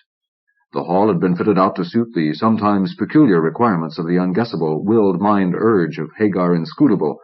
That meant that there was gilded wood everywhere there could be, and strips of scarlet cloth were hanging from the ceiling in circles of 5. There was, you see, a sanctified ineffability about the unequal lengths of the cloth strips. The faces of the congregation were varying studies in rapture. When the stringy brown person tinkled a bell, they rose and blinked absently at him as he waved a benediction and vanished behind a door covered with chunks of gilded wood. The congregation began to buzz quietly. "Well," demanded one of another, "what did you think of it?" "I don't know. Who's he, anyway?" A respectful gesture at the door covered with gilded wood. "Kazam's his name. They say he hasn't touched food since he saw the ineluctable modality." "What's that?" Pitying smile. "You couldn't understand it just yet. Wait till you've come around a few more times. Then maybe you'll be able to read his book, The Unraveling. After that you can tackle the Izba-Kozlunk, which he found in the Siberian ice. It opened the way to the ineluctable modality, but it's pretty deep stuff even for me." They filed from the hall, buzzing quietly, dropping coins into a bowl that stood casually by the exit. Above the bowl hung from the ceiling strips of red cloth in a circle of 5. The bowl, of course, was covered with chunks of gilded wood. Beyond the door, the stringy brown man was having a little trouble. Detective Fitzgerald would not be convinced. "In the first place," said the detective, "you aren't licensed to collect charities. In the second place, this whole thing looks like fraud and escheatment. In the third place, this building isn't a dwelling, and you'll have to move that cot out of here." He gestured disdainfully at an army collapsible that stood by the battered roll-top desk. Detective Fitzgerald was a big, florid man who dressed with exquisite neatness. "I am sorry," said the stringy brown man. "What must I do?" "Let's begin at the beginning. The Constitution guarantees freedom of worship, but I don't know if they meant something like this. Are you a citizen?" "No. Here are my registration papers." The stringy brown man took them from a cheap new wallet. "Born in Persia. Name's Joseph Kazam. Occupation scholar. How do you make that out?" "It's a good word," said Joseph Kazam with a hopeless little gesture. "Are you going to send me away? Deport me?" "I don't know," said the detective thoughtfully. "If you register your religion at City Hall before we get any more complaints, it'll be all right." "Ah," breathed Kazam. "Complaints?" Fitzgerald looked at him quizzically. "We got one from a man named Rooney," he said. "Do you know him?" "Yes, Rooney Sarif is his name. He has hounded me out of Norway, Ireland, and Canada, wherever I try to re-establish the cult of Hagar." Fitzgerald looked away. "I suppose," he said matter-of-factly, "you have lots of secret enemies plotting against you." Kazam surprised him with a burst of rich laughter. "I have been investigated too often not to recognize that one. You think I'm mad." "No," mumbled the detective, crestfallen. "I just wanted to find out. Anybody running a nut cult's automatically reserved a place in Bellevue." "Forget it, sir. I spit on the cult of Hagar. It is my livelihood, but I know better than any man that it is a mockery. Do you know what our highest mystery is, the ineluctable modality?" Kazam sneered. "That's Joyce," said Fitzgerald with a grin. "You have a sense of humor, Mr. Kazam. That's a rare thing in the religious." "Please," said Joseph Kazam, "don't call me that. I am not worthy. The noble, sincere men who work for their various faiths are my envy. I have seen too much to be one of them." "Go on," said Fitzgerald, leaning forward. He read books, this detective, and dearly loved an abstract discussion. The Persian hesitated. "I," he said at length, "am an occult engineer. I am a man who can make the hidden forces work." "Like staring a leprechaun in the eye till he finds you a pot of gold?" suggested the detective with a chuckle. "One manifestation," said Kazam calmly. "Only one." "Look," said Fitzgerald, "they still have that room in Bellevue. Don't say that in public. Stick to the ineluctable modality if you know what's good for you." "Tut," said the Persian regretfully. "He's working on you." The detective looked around the room. "Meaning whom?" he demanded. "Rooney Sarif. He's trying to reach your mind and turn you against me." "Baloney," said Fitzgerald coarsely. "You get yourself registered as a religion in 24 hours, then find yourself a place to live. I'll hold off any charges of fraud for a while. Just watch your step." He jammed a natty Homburg down over his sandy hair and strode pugnaciously from the office. Joseph Kazam sighed. Obviously the detective had been disappointed. That night in his bachelor's flat, Fitzgerald tossed and turned uneasily on his modern bed. Being blessed with a sound digestion, able to cope even with a steady diet of chain restaurant food and with the soundest of consciences, the detective was agitated profoundly by his wakefulness. Being, like all bachelors, a cautious man, He hesitated to dose himself with a veronal he kept for occasions like this, few and far between though they were. Finally, as he heard the locals pass one by one on the L a few blocks away, and then heard the first express of the morning, with its higher-pitched bickering of wheels and quicker vibration against the track, he stumbled from bed and walked dazedly into his bathroom, fumbled open the medicine chest. Only when he had the bottle and had shaken 2 pills into his hand did he think to turn on the light. He pulled the cord and dropped the pills in horror. They weren't the veronal at all, but an old prescription which he had thriftily kept till they might be of use again. 2 would have been a fatal overdose. Shakily, Fitzgerald filled a glass of water and drank it down, spilling about a third on his pajamas. He replaced the pills and threw away the entire bottle. You never know when a thing like that might happen again, he thought. Too late to mend. Now thoroughly sure that he needed the sedative, he swallowed a dose. By the time he had replaced the bottle, he could scarcely find his way back to the bed, so sleepy was he. He dreamed then. Detective Fitzgerald was standing on a plain, a white plain that was very hot. His feet were bare. In the middle distance was a stone tower, above which circled winged skulls, bat-winged skulls, whose rattling and flapping he could plainly hear. From the plain, he realized then that it was a desert of fine white sand, spouted up little funnels or vortices of fog in a circle around him. He began to run very slowly, much slower than he wanted to. He thought he was running away from the tower and the vortices, but somehow they continued to stay in his field of vision. No matter where he swerved, the tower was always in front, and the little twisters around him. The circle was growing smaller around him, and he redoubled his efforts to escape. Finally, he tried flying, leaping into the air. Though he drifted for yards at a time, slowly and easily, he could not land where he wanted to. From the air, the vortices looked like petals of a flower, and when he came drifting down to the desert, he would land in the very center of the strange blossom. Again he ran, the circle of foggy cones following still, the tower still before him. He felt with his bare feet something tinglingly clammy. The circle had contracted to the point of coalescence, had gripped his 2 feet like a trap. He shot into the air and headed straight for the tower. The creaking, flapping noise of the bat-winged skulls was very much louder now. He cast his eyes to the side and was just able to see the tips of his own black flapping membranes. As though regular nightmares, always the same, yet increasingly repulsive to the detective, were not enough woe for one man to bear, he was troubled with a sudden, appalling sharpness of hearing. This was strange, for Fitzgerald had always been a little deaf in one ear. The noises he heard were distressing things like the ticking of a wristwatch 2 floors beneath his flat, the gurgling of water in sewers as he walked the streets, the humming of underground telephone wires. Headquarters was a bedlam, with its stentorian breathing, the machine-gun fire of a telephone being dialed, the howitzer crash of a cigarette case snapping shut. He had his bedroom soundproofed and tried to bear it. The inches of fiberboard helped a little. He found that he could focus his attention on a book and practically exclude from his mind the regular swish of air in his bronchial tubes, the thudding at his wrists and temples, the slushing noise of food passing through his transverse colon. Fitzgerald did not go mad, for he was a man with ideals. He believed in clean government, and total extirpation of what he fondly believed was a criminal class that could be detected by the earlobes and other distinguishing physical characteristics. He did not go to a doctor because he knew that the word would get back to headquarters, that Fitzgerald heard things and would probably begin to see things pretty soon, and that it wasn't good policy to have a man like that on the force. The detective read up on the later Freudians, trying to interpret the recurrent dream.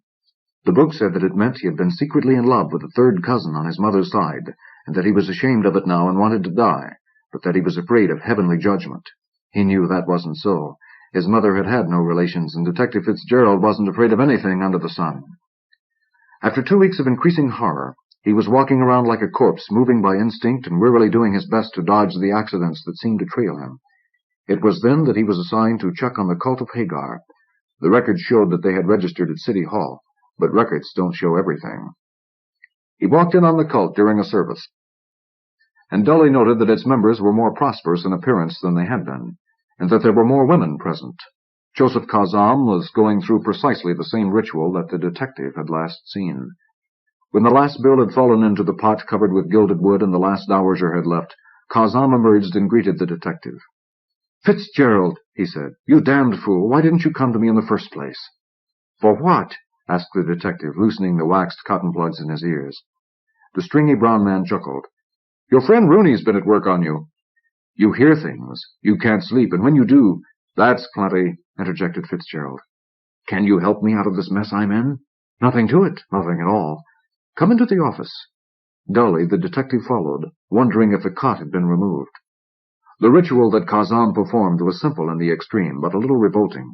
The mucky aspects of it Fitzgerald completely excused when he suddenly realized that he no longer heard his own blood pumping through his veins, and that the asthmatic wheeze of the janitor in the basement was now private to the janitor again. "How does it feel?" asked Kazam concernedly. "Magnificent," breathed the detective, throwing away his cotton plugs. "Too wonderful for words." "I'm sorry about what I had to do," said the other man. "But that was to get your attention principally. The real cure was mental projection." He then dismissed the bedevilment of Fitzgerald with an airy wave of the hand. "Look at this," he said. "My God," breathed the detective. "Is it real?" Joseph Kazam was holding out an enormous diamond, cut into 1,000 glittering facets that shattered the light from his desk lamp into a glorious blaze of color. "This," said the stringy brown man, "is the charity diamond." "You mean," sputtered the detective, "you got it from—" "The very woman," said Kazam hastily, "and of her own free will. I have a receipt. For the sum of $1 in payment for the charity diamond. Signed, Mrs. "Yes," said the detective. "Happy days for the sons of Hagar." "Is this what you've been waiting for?" "This," said Kazam, curiously turning the stone in his hand, "is what I've been hunting over all the world for years. And only by starting a nut cult could I get it. Thank God it's legal." "What are you going to do now?" asked the detective. "Use the diamond for a little trip. You will want to come along, I think. You'll have a chance to meet your Mr. Rooney." "Lead on," said Fitzgerald. "After the past 2 weeks I can stand anything." "Very well." Kazam turned out the desk lamp. "It glows," whispered Fitzgerald. He was referring to the diamond, over whose surface was passing an eerie blue light, like the invisible flame of anthracite. "I'd like you to pray for success, Mr. Fitzgerald," said Kazam.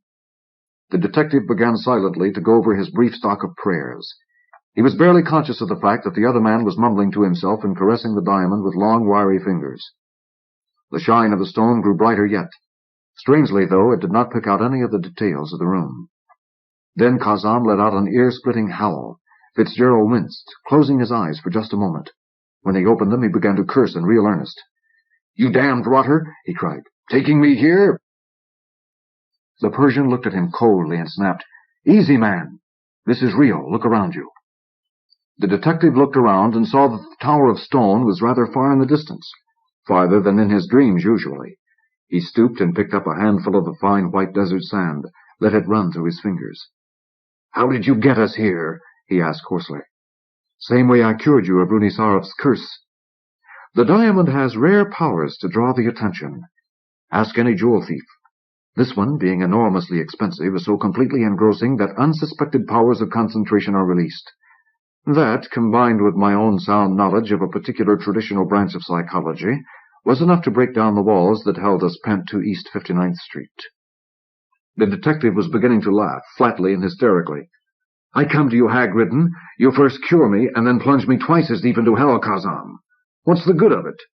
"This isn't hell," said the Persian matter-of-factly. "It isn't hell, but it isn't heaven either. Sit down and let me explain." Obediently, Fitzgerald squatted on the sand. He noticed that Kazam cast an apprehensive glance at the horizon before beginning. "I was born in Persia," said Kazam, "but I am not Persian by blood, religion, or culture. My life began in a little mountain village, where I soon saw that I was treated not as the other children were. My slightest wish could command the elders of the village, and if I gave an order, it would be carried out. The reasons for all that were explained to me on my 13th birthday by an old man, a very old man, whose beard reached to his knees. He said that he had in him only a small part of the blood of Kedar, but that I was almost full of it, that there was little human blood in me. I cried and screamed and said that I didn't want to be Kedar, that I just wanted to be a person. I ran away from the village after another year before they began to teach me their twisted ritualistic versions of occult principles. It was this flight that saved me from the usual fate of the Kedar. Had I stayed, I would have become a celebrated miracle man, known for all of 200 miles or so, curing the sick and cursing the well. My highest flight would be to create a new Islamic faction, number 382, I suppose. Instead, I knocked around the world, and Lord got knocked around, too, Tramp steamers, maritime strike in Frisco, the Bella Kuhn regime in Hungary. I wound up in North Africa when I was about 30 years old. I was broke as any person could be and stay alive. A Scotswoman picked me up, hired me, taught me mathematics. I plunged into it, algebra, conics, analytics, calculus, relativity. Before I was done, I'd worked out wave mechanics 3 years before that Frenchman had even begun to think about it. When I showed her the set of differential equations for the carbon molecule, all solved, she damned me for an unnatural monster and threw me out. But she'd given me the beginnings of mental discipline, and done it many thousands of times better than they could have in that Persian village. I began to realize what I was. It was then that I drifted into the nut cult business. I found out that all you need for capital is a stock of capitalized abstract qualities like all-knowingness, will, mind, urge, plenitude, and exiliation. With that to work on, I can make my living almost anywhere on the globe. I met Rooney Saraf, who was running an older established sect, the Pan-European Astral Confederation of Healers. He was a Hindu from the Punjab plains of the north of India. Lord, what a mind he had. He worked me over quietly for 3 months before I realized what was up. Then there was a little interview with him. He began with a complicated salute of the Astral Confederation and got down to business. "Brother Kazam," he said, "I wish to show you an ancient sacred book I have just discovered." I laughed, of course. By that time I had already discovered 7 ancient books by myself, already translated into the language of the country in which I would be working at the time. The Izba Kozlunk was the most successful. That's the one I found preserved in the hide of a mammoth in a Siberian glacier. Rooney looked sour. "Brother Kazam," said he, "do not scoff. Does the word Kedar mean anything to you?" I played dumb and asked whether it was something out of the 3rd chapter of the Lost Lore of Atlantis, but I remembered ever so faintly that I had been called that once. "A Kedar," said Rooney, "is an atavism to an older, stronger people who once visited this plane and left their seed. They can be detected by," he squinted at me sharply, "by a natural aptitude for occult pursuits. They carry in their minds learning undreamable by mortals. Now, Brother Kazam, if we could only find a Kedar." "Don't carry yourself away," I said. "What good would that be to us?" Silently he produced what I'll swear was actually an ancient sacred book, and I wouldn't be surprised if he had just discovered it, moreover. It was the psaltery of a small, very ancient sect of Edomites, who had migrated beyond the Euphrates and died out. When I'd got around the rock Hebrew it was written in, I was very greatly impressed. They had some noble religious poems, one simply blistering exorcism and anathema, a lot of tedious genealogy in verse form. And they had a didactic poem on the Kedar, based on one who had turned up in their tribe. They had treated him horribly, chained him to a cave wall and used him for a sort of male Sibyl. They found out that the best way to get him to prophesy was to show him a diamond. Then one sad day they let him touch it. Blam! He vanished, taking 2 of the rabbis with him. The rabbis came back later, appeared in broad daylight, raving about visions of paradise they had seen. I quite forgot about the whole affair. At that time I was obsessed with the idea that I would become the Rockefeller of occultism, get disciples, train them carefully, and spread my cult. If Mohammed could do it, why not I? To this day I don't know the answer. While I was occupying myself with grandiose daydreams, Rooney was busily picking over my mind. To a natural cunning and a fantastic ability to concentrate, he added what I unconsciously knew, finally achieving adequate control of many factors. Then he stole a diamond, I don't know where, and vanished. One presumes he wanted to have that paradise that the rabbis had told of for his very own. Since then he has been trying to destroy me, sending out messages, dominating other minds on the earthly plane, if you will excuse the jargon, to that end. He reached you, Fitzgerald. Through a letter he got someone else to write and post. Then when you were located and itemized, he could work on you directly. You failed him, and he, fearing I would use you, tried to destroy you by heightening your sense of hearing and sending you visions nightly of this plane. It would destroy any common man. We are very fortunate that you are extraordinarily tough in your psychological fiber. Since then I have been dodging Rooney Saraf, trying to get a diamond big enough to send me here through all the barriers he has prepared against my coming. You helped me greatly. Again Kazam cast an apprehensive look at the horizon. The detective looked around slowly. "Is this a paradise?" he asked. "If so, I've been seriously misled by my Sunday school teachers." He tried weakly to smile. "That is one of the things I don't understand yet," said the Persian. And this is another unpleasantness which approaches. Fitzgerald stared in horror at the little spills of fog that were upending themselves from the sand. He had the ghastly, futile dream sensation again. "Don't try to get away from them," snapped Kazam. "Walk at the things." He strode directly and pugnaciously at one of the little puffs, and it gave way before him, and they were out of the circle. "That was easy," said the detective weakly. Suddenly before them loomed the stone tower. The winged skulls were nowhere to be seen. Sheer into the sky reared the shaft, solid and horribly hewn from grey granite, rough-finished on the outside. The top was shingled to a shallow cone, and embrasures were black slots in the wall. Then, Fitzgerald never knew how, they were inside the tower, in the great round room at its top. The winged skulls were perched on little straggling legs along a golden rail. Aside from the flat blackness of their wings, all was crimson and gold in that room. There was a sickly feeling of decay and corruption about it, a thing that sickened the detective. Hectic blotches of purple marked the tapestries that hung that circular wall, blotches that seemed like the high spots in rotten meat. The tapestries themselves the detective could not look at again after one glance. The thing he saw, sprawling over a horde of men and women, drooling flame on them, a naked figure still between its jaws, colossal slimy paws on a little heap of human beings, was not a pretty sight. Light came from flambeaux in the wall, and the torches cast a sickly reddish-orange light over the scene. Thin curls of smoke from the sockets indicated an incense.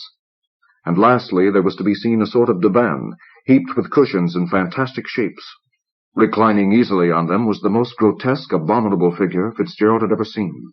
It was a man, had been once, but incredible incontinence had made the creature gross and bloated with what must have been 400 pounds of fat.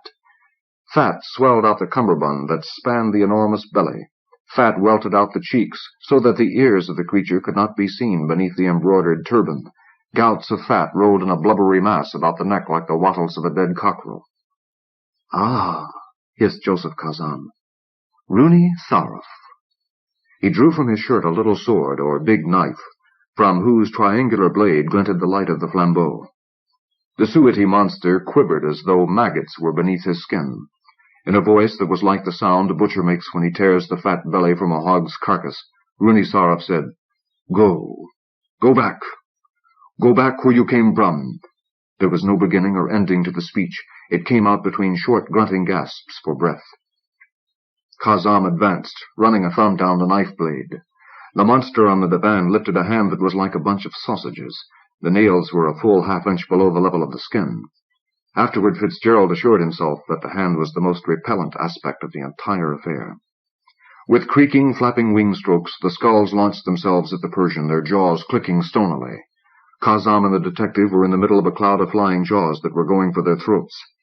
Insanely, Fitzgerald beat at the things, his eyes shut. When he looked, they were lying on the floor. He was surprised to see that there were just 4 of them. He would have sworn to a dozen at least. And they all 4 bore the same skillfully delivered slash mark of Kazam's knife. There was a low, choking noise from the monster on the divan. As the detective stared, Kazam stepped up the first of the 3 shallow steps leading to it. What followed, Detective Fitzgerald could never disentangle. The lights went out, yet he could plainly see. He saw that the monstrous Rooney Tharaf had turned into a creature such as he had seen on the tapestry, and he saw that so had Kazam, save that the thing which was the Persian carried in one paw a blade. They were no longer in the tower room, it seemed, nor were they on the white desert below. They were hovering in a roaring, squalling tumult, in a confusion of spheres that gently collided and caromed off one another without noise. As the detective watched, the Rooney monster changed into one of the spheres, and so promptly did Kazam. On the side of a Kazam sphere was the image of the knife. Tearing at a furious rate through the jostling confusion and blackness, Fitzgerald followed, and he never knew how. The Kazam sphere caught the other and spun dizzily around it with a screaming noise that rose higher and higher. As it passed the top threshold of hearing, both spheres softened and spread into black crawling clouds. Suspended in the middle of one was the knife. The other cloud knotted itself into a furious tight lump and charged the one that carried the blade. It hurtled into and through it, impaling itself. Fitzgerald shook his head dizzily. They were in the tower room, and Rooney Tharaf lay on the divan with a cut throat. The Persian had dropped the knife and was staring with grim satisfaction at the bleeding figure. "Where were we?" stuttered the detective. "Where?" At the look in Kazam's eyes, he broke off and did not ask again. The Persian said, "He stole my rights. It is fitting that I should recover them even thus." In one plane, there is no room for two in contest. Jovially, he clapped the detective on the shoulder. I'll send you back now. From this moment, I shall be a card in your Bureau of Missing Persons. Tell whatever you wish. It won't be believed. It was supposed to be a paradise, said the detective. It is, said Kazam. Look. They were no longer in the tower, but on a mossy bank above a river whose water ran a gamut of pastels, changing hues without end. It tinkled out something like a Mozart sonata, and was fragrant with a score of scents. The detective looked at one of the flowers on the bank. It was swaying of itself and talking quietly in a very small voice, like a child.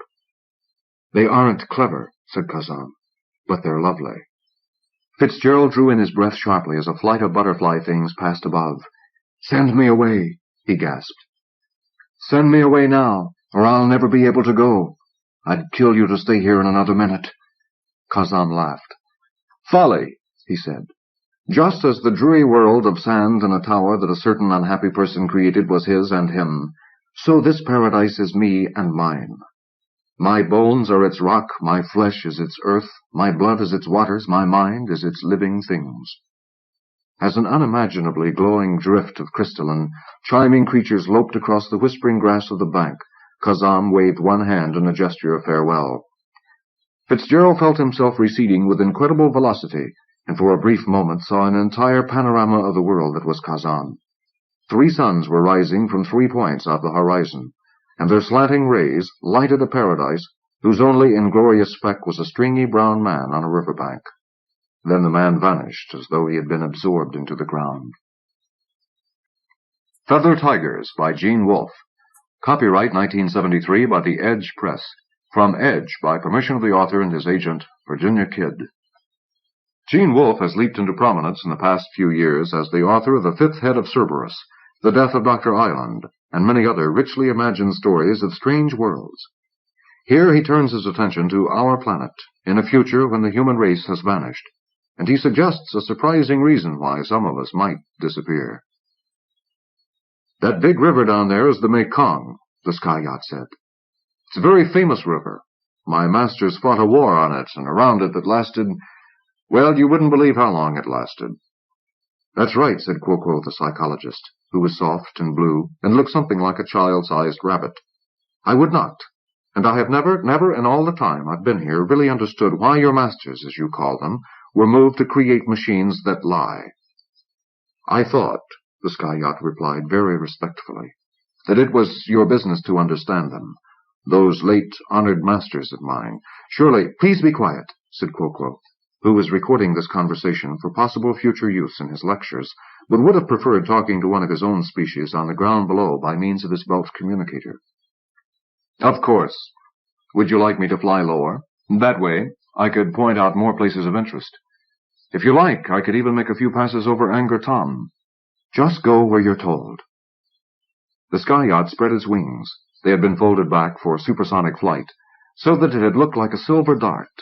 But with them spread and their 1,000 articulated surfaces set for landing, the sky yacht would have looked surprisingly like a phoenix as the flame from its rockets washed backward over its own indestructible skin, had there been any eye-watching to which the phoenix was known, and settled down toward Biological Experiment Station 73, Quoquo's destination. This used to be part of Cambodia when my masters were still alive, it informed Quoquo amiably. But I can't give you the name of a city, because there weren't any nearby. These are the Dongrik Mountains. Quoquo merely grunted. Later, Dandail, the biologist who operated the station, said admiringly, You came in one of their machines? Certainly, snapped Quoquo. I hope I might learn something. Besides, they're much faster than ours. And did you learn anything? Quoquo smoothed his fur, parting it horizontally across the belly, his race's conventional way of implying a negative mixed with self-contempt. I have spent thousands of hours questioning those machines already, he said morosely, and I should have known better than to think. But one always hopes. Dandail assented with a body shake. I have found their machines, he said diplomatically, to possess only a low degree of knowledge, biological knowledge, that is. Quoquo appeared not to have heard him. They know history, he said, and geography. The geography consists of place names and the history of unmotivated moving and fighting. A colleague of mine has spent over a score wait periods in establishing beyond contradiction that as far as any surviving machine knows, Paris, France, and Paris, Texas had nothing whatsoever in common but their names. France means the country of the Franks, that is, of those who speak unadorned truth. Texas signifies the land of friends, which is to say of those who do not fight among themselves. The friends for whom the country was named were cannibals. Do you find this suggestive? Not psychologically, admitted Dandel. As a biologist, I would expect a coastal or island area providing a diet deficient in mammalian protein. My present approach, said Quoquo, who had perhaps been following his own train of thought while Dandel spoke, is to study the creatures in their most primitive state. And how may I assist you? In pursuit of my goal, I have catalogued over 10 primitive groups, and have rated them according to the information available. One of the most primitive was called the People of the Yellow Leaves. Does it happen that you are familiar with this group? Dandel parted the hair on his belly horizontally. They inhabited precisely this area, and they possessed a remarkable superstition, one that does not seem to have been found among the human beings on any other part of this planet. They believed in the existence of feather tigers. Dandel's ears snapped into the position of maximum alertness. You're aware of my work, he said quickly. I am attempting to restore that extinct species, that is, the animal that was called tiger. After a moment he added, But I am afraid I fail to see how this impinges on your own problem, the disappearance of the race of intelligent beings who once ruled this world. Quoquo stood, fluffing out his small tail before he began to pace the room. We are aware, he said, from our studies of the records they left behind, as well as from questioning their machines, that before they vanished, several species of wildlife disappeared. Dandel body shook vigorously. For example, Quoquo continued, a certain pygmy tribe of the Congo Basin, the Batwas, seems to have ceased to exist at about the same time as the lowland gorilla.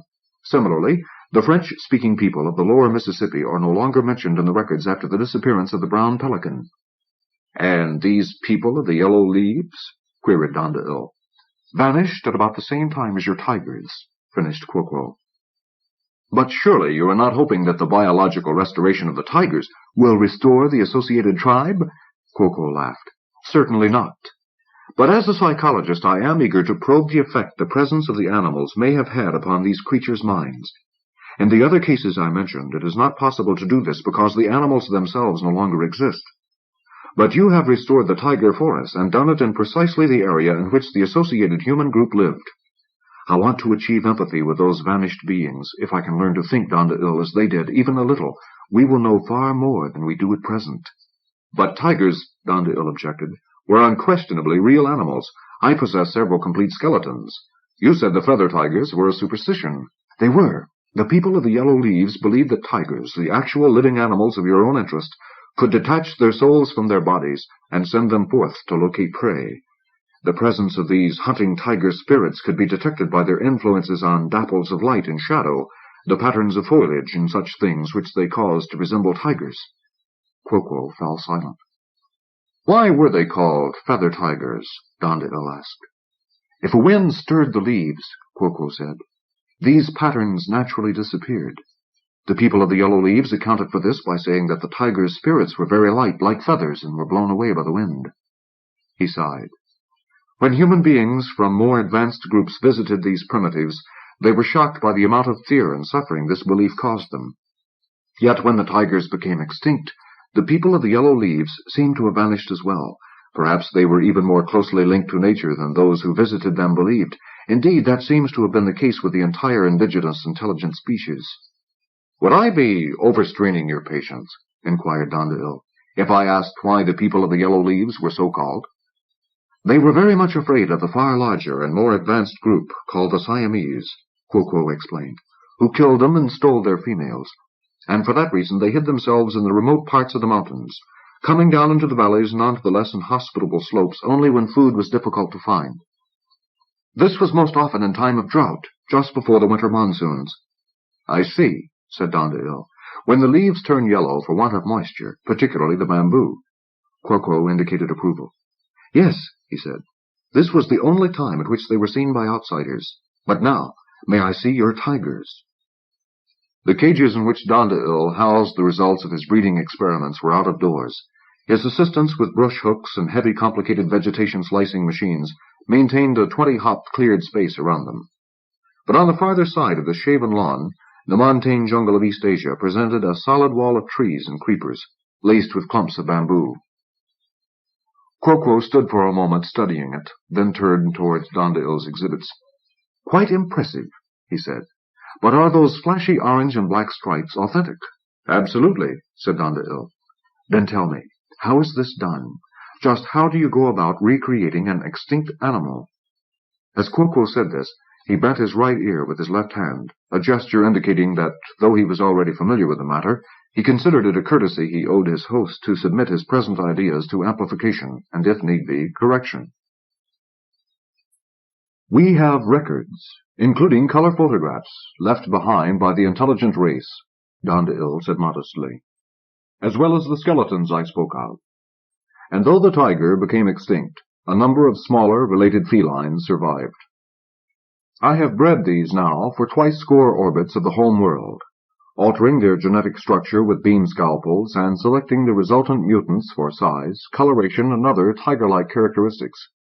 "But," asked Quoquo, raising one hand in the gesture of pointed interruption, despite the fact that Dondail had finished speaking, "can you, and have you, selected also for the behavioral characteristics of the original animal? I see before me 5 large, striped beasts who watch me calmly with singularly beautiful eyes. But are these the fierce predators who terrified the people of the yellow leaves? They are motionless except for the twitching of their tails, and I confess that I do not find them very frightening." "It may be that I have failed in that regard," Dondail said humbly, "though they kill the wild cattle we bring them quite efficiently." "Animal psychology is not my field," said Quoquo. "But if you like, I can give you the address of a sound colleague who might advise you." He turned away from the tigers, and as he did, one of them coughed. It was a deep rattling sound, and it was followed by a loud, prolonged noise like the consonant R repeated over and over. "One of your beasts is sick," he told Dondail. "Oh, no," Dondail explained. "That sound is characteristic of them. It is almost time for them to eat. They always become restless about now." Quoquo turned back to look at the animals. One was sitting up now, and meeting Quoquo's eye, it yawned. "They have splendid teeth," Quoquo observed. "Oh, he's one of the small ones," Dondail said. "You ought to see the big fellow back in the corner." "Well, this has been interesting." Quoquo rubbed his hands together in a gesture of satisfaction with another's hospitality. "And I have stored my mind with a number of valuable images. But now I must be about my own business." "You intend to go out into the jungle?" "Certainly. There is no other way in which I can observe and photograph the leaf patterns, shadows, and so forth I described to you. I have my belt communicator, so if you'll be so good as to send out a homing signal from the station here, I cannot possibly become lost, and I'll take care not to fall off any cliffs." "Wouldn't you like to see my animals being fed?" Dondail asked a little wistfully. He did not get company often. Quoquo declined firmly. "I should be back at my desk by tomorrow at the latest." He was already examining his camera to make certain it was in working order. "Is there a break in that jungle somewhere I can walk in, or will I have to blast my way?" "Blast," said Dondail. "That's what we have to do. Go in a straight line, and sooner or later you'll strike a game trail." Quoquo inclined his head, the conventional gesture of acquiescence, and taking his blaster from his belt, dialed a semi-diffuse beam and depressed the firing stud. A smoking hole a hop wide, a hop high, and 100 hops long appeared in the green wall. In 2 hours he had penetrated a considerable distance into the jungle and photographed any number of shadows, waving leaves, and fallen trees, none of which, he admitted to himself, looked in the least like Dondail's animals. Into his recorder he said, "I have now observed, in person and on foot, the rugged, jungle-clad slopes of the Dongreek Mountains, the area which was, at one and the same time, the homeland of the obscure primitive tribe known as the People of the Yellow Leaves, and one of the last strongholds of the large carnivorous animal called tiger. The experience has given me a lively awareness of the isolation of the People of the Yellow Leaves, and of the difficulty of their struggle for survival, a struggle which they, sooner than less beleaguered groups, eventually lost. But it has not furnished me with any additional evidence in support of the theory which couples their disappearance with that of the tiger. The bars of light falling to the jungle floor through the leaves overhead often assume shifting and fantastic shapes, and the stems of the bamboos, though seeming quite inflexible to the hand, sway in the slightest of breezes. But at no time do these phenomena, nor any of the many others I have observed, assume a form suggestive of beasts. In short, I have seen no feather tigers. He touched the switch that deactivated his recorder and listened for a moment to the steady pinging of the homing signal on his communicator, debating whether he should continue his investigation or return to the station. He had just decided on the latter when the pinging ceased, replaced by Dondeil's voice. "Quo-quo," the biologist called excitedly. "Quo-quo, can you hear me?" Quo-quo activated the sending circuit. "I hear you," he said. "Has a message come for me?" "Quo-quo, my animals have escaped. I need your help." "Are you serious?" "It was feeding time," Dondeil babbled, "and one of my assistants had opened the cage door to drive in a bullock. Quite unexpectedly, the tigers rushed for the opening instead of waiting for the animal to be herded into the cage for them. Once outside, they appeared to become frenzied. They ignored the bullock and made for the path you blasted out.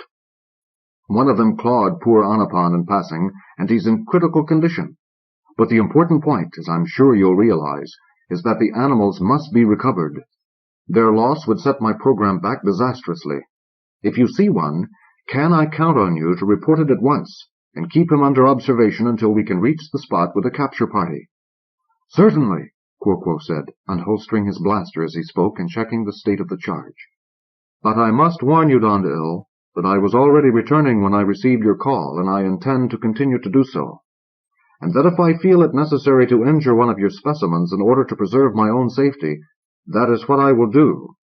"I understand," Dondeil said, and signed off. Quo-Quo had not walked more than 100 hops more when he saw the first tiger. It was ready to spring, and there was no time to notify Dondeil, or indeed to do anything but jerk his blaster to waist height and fire.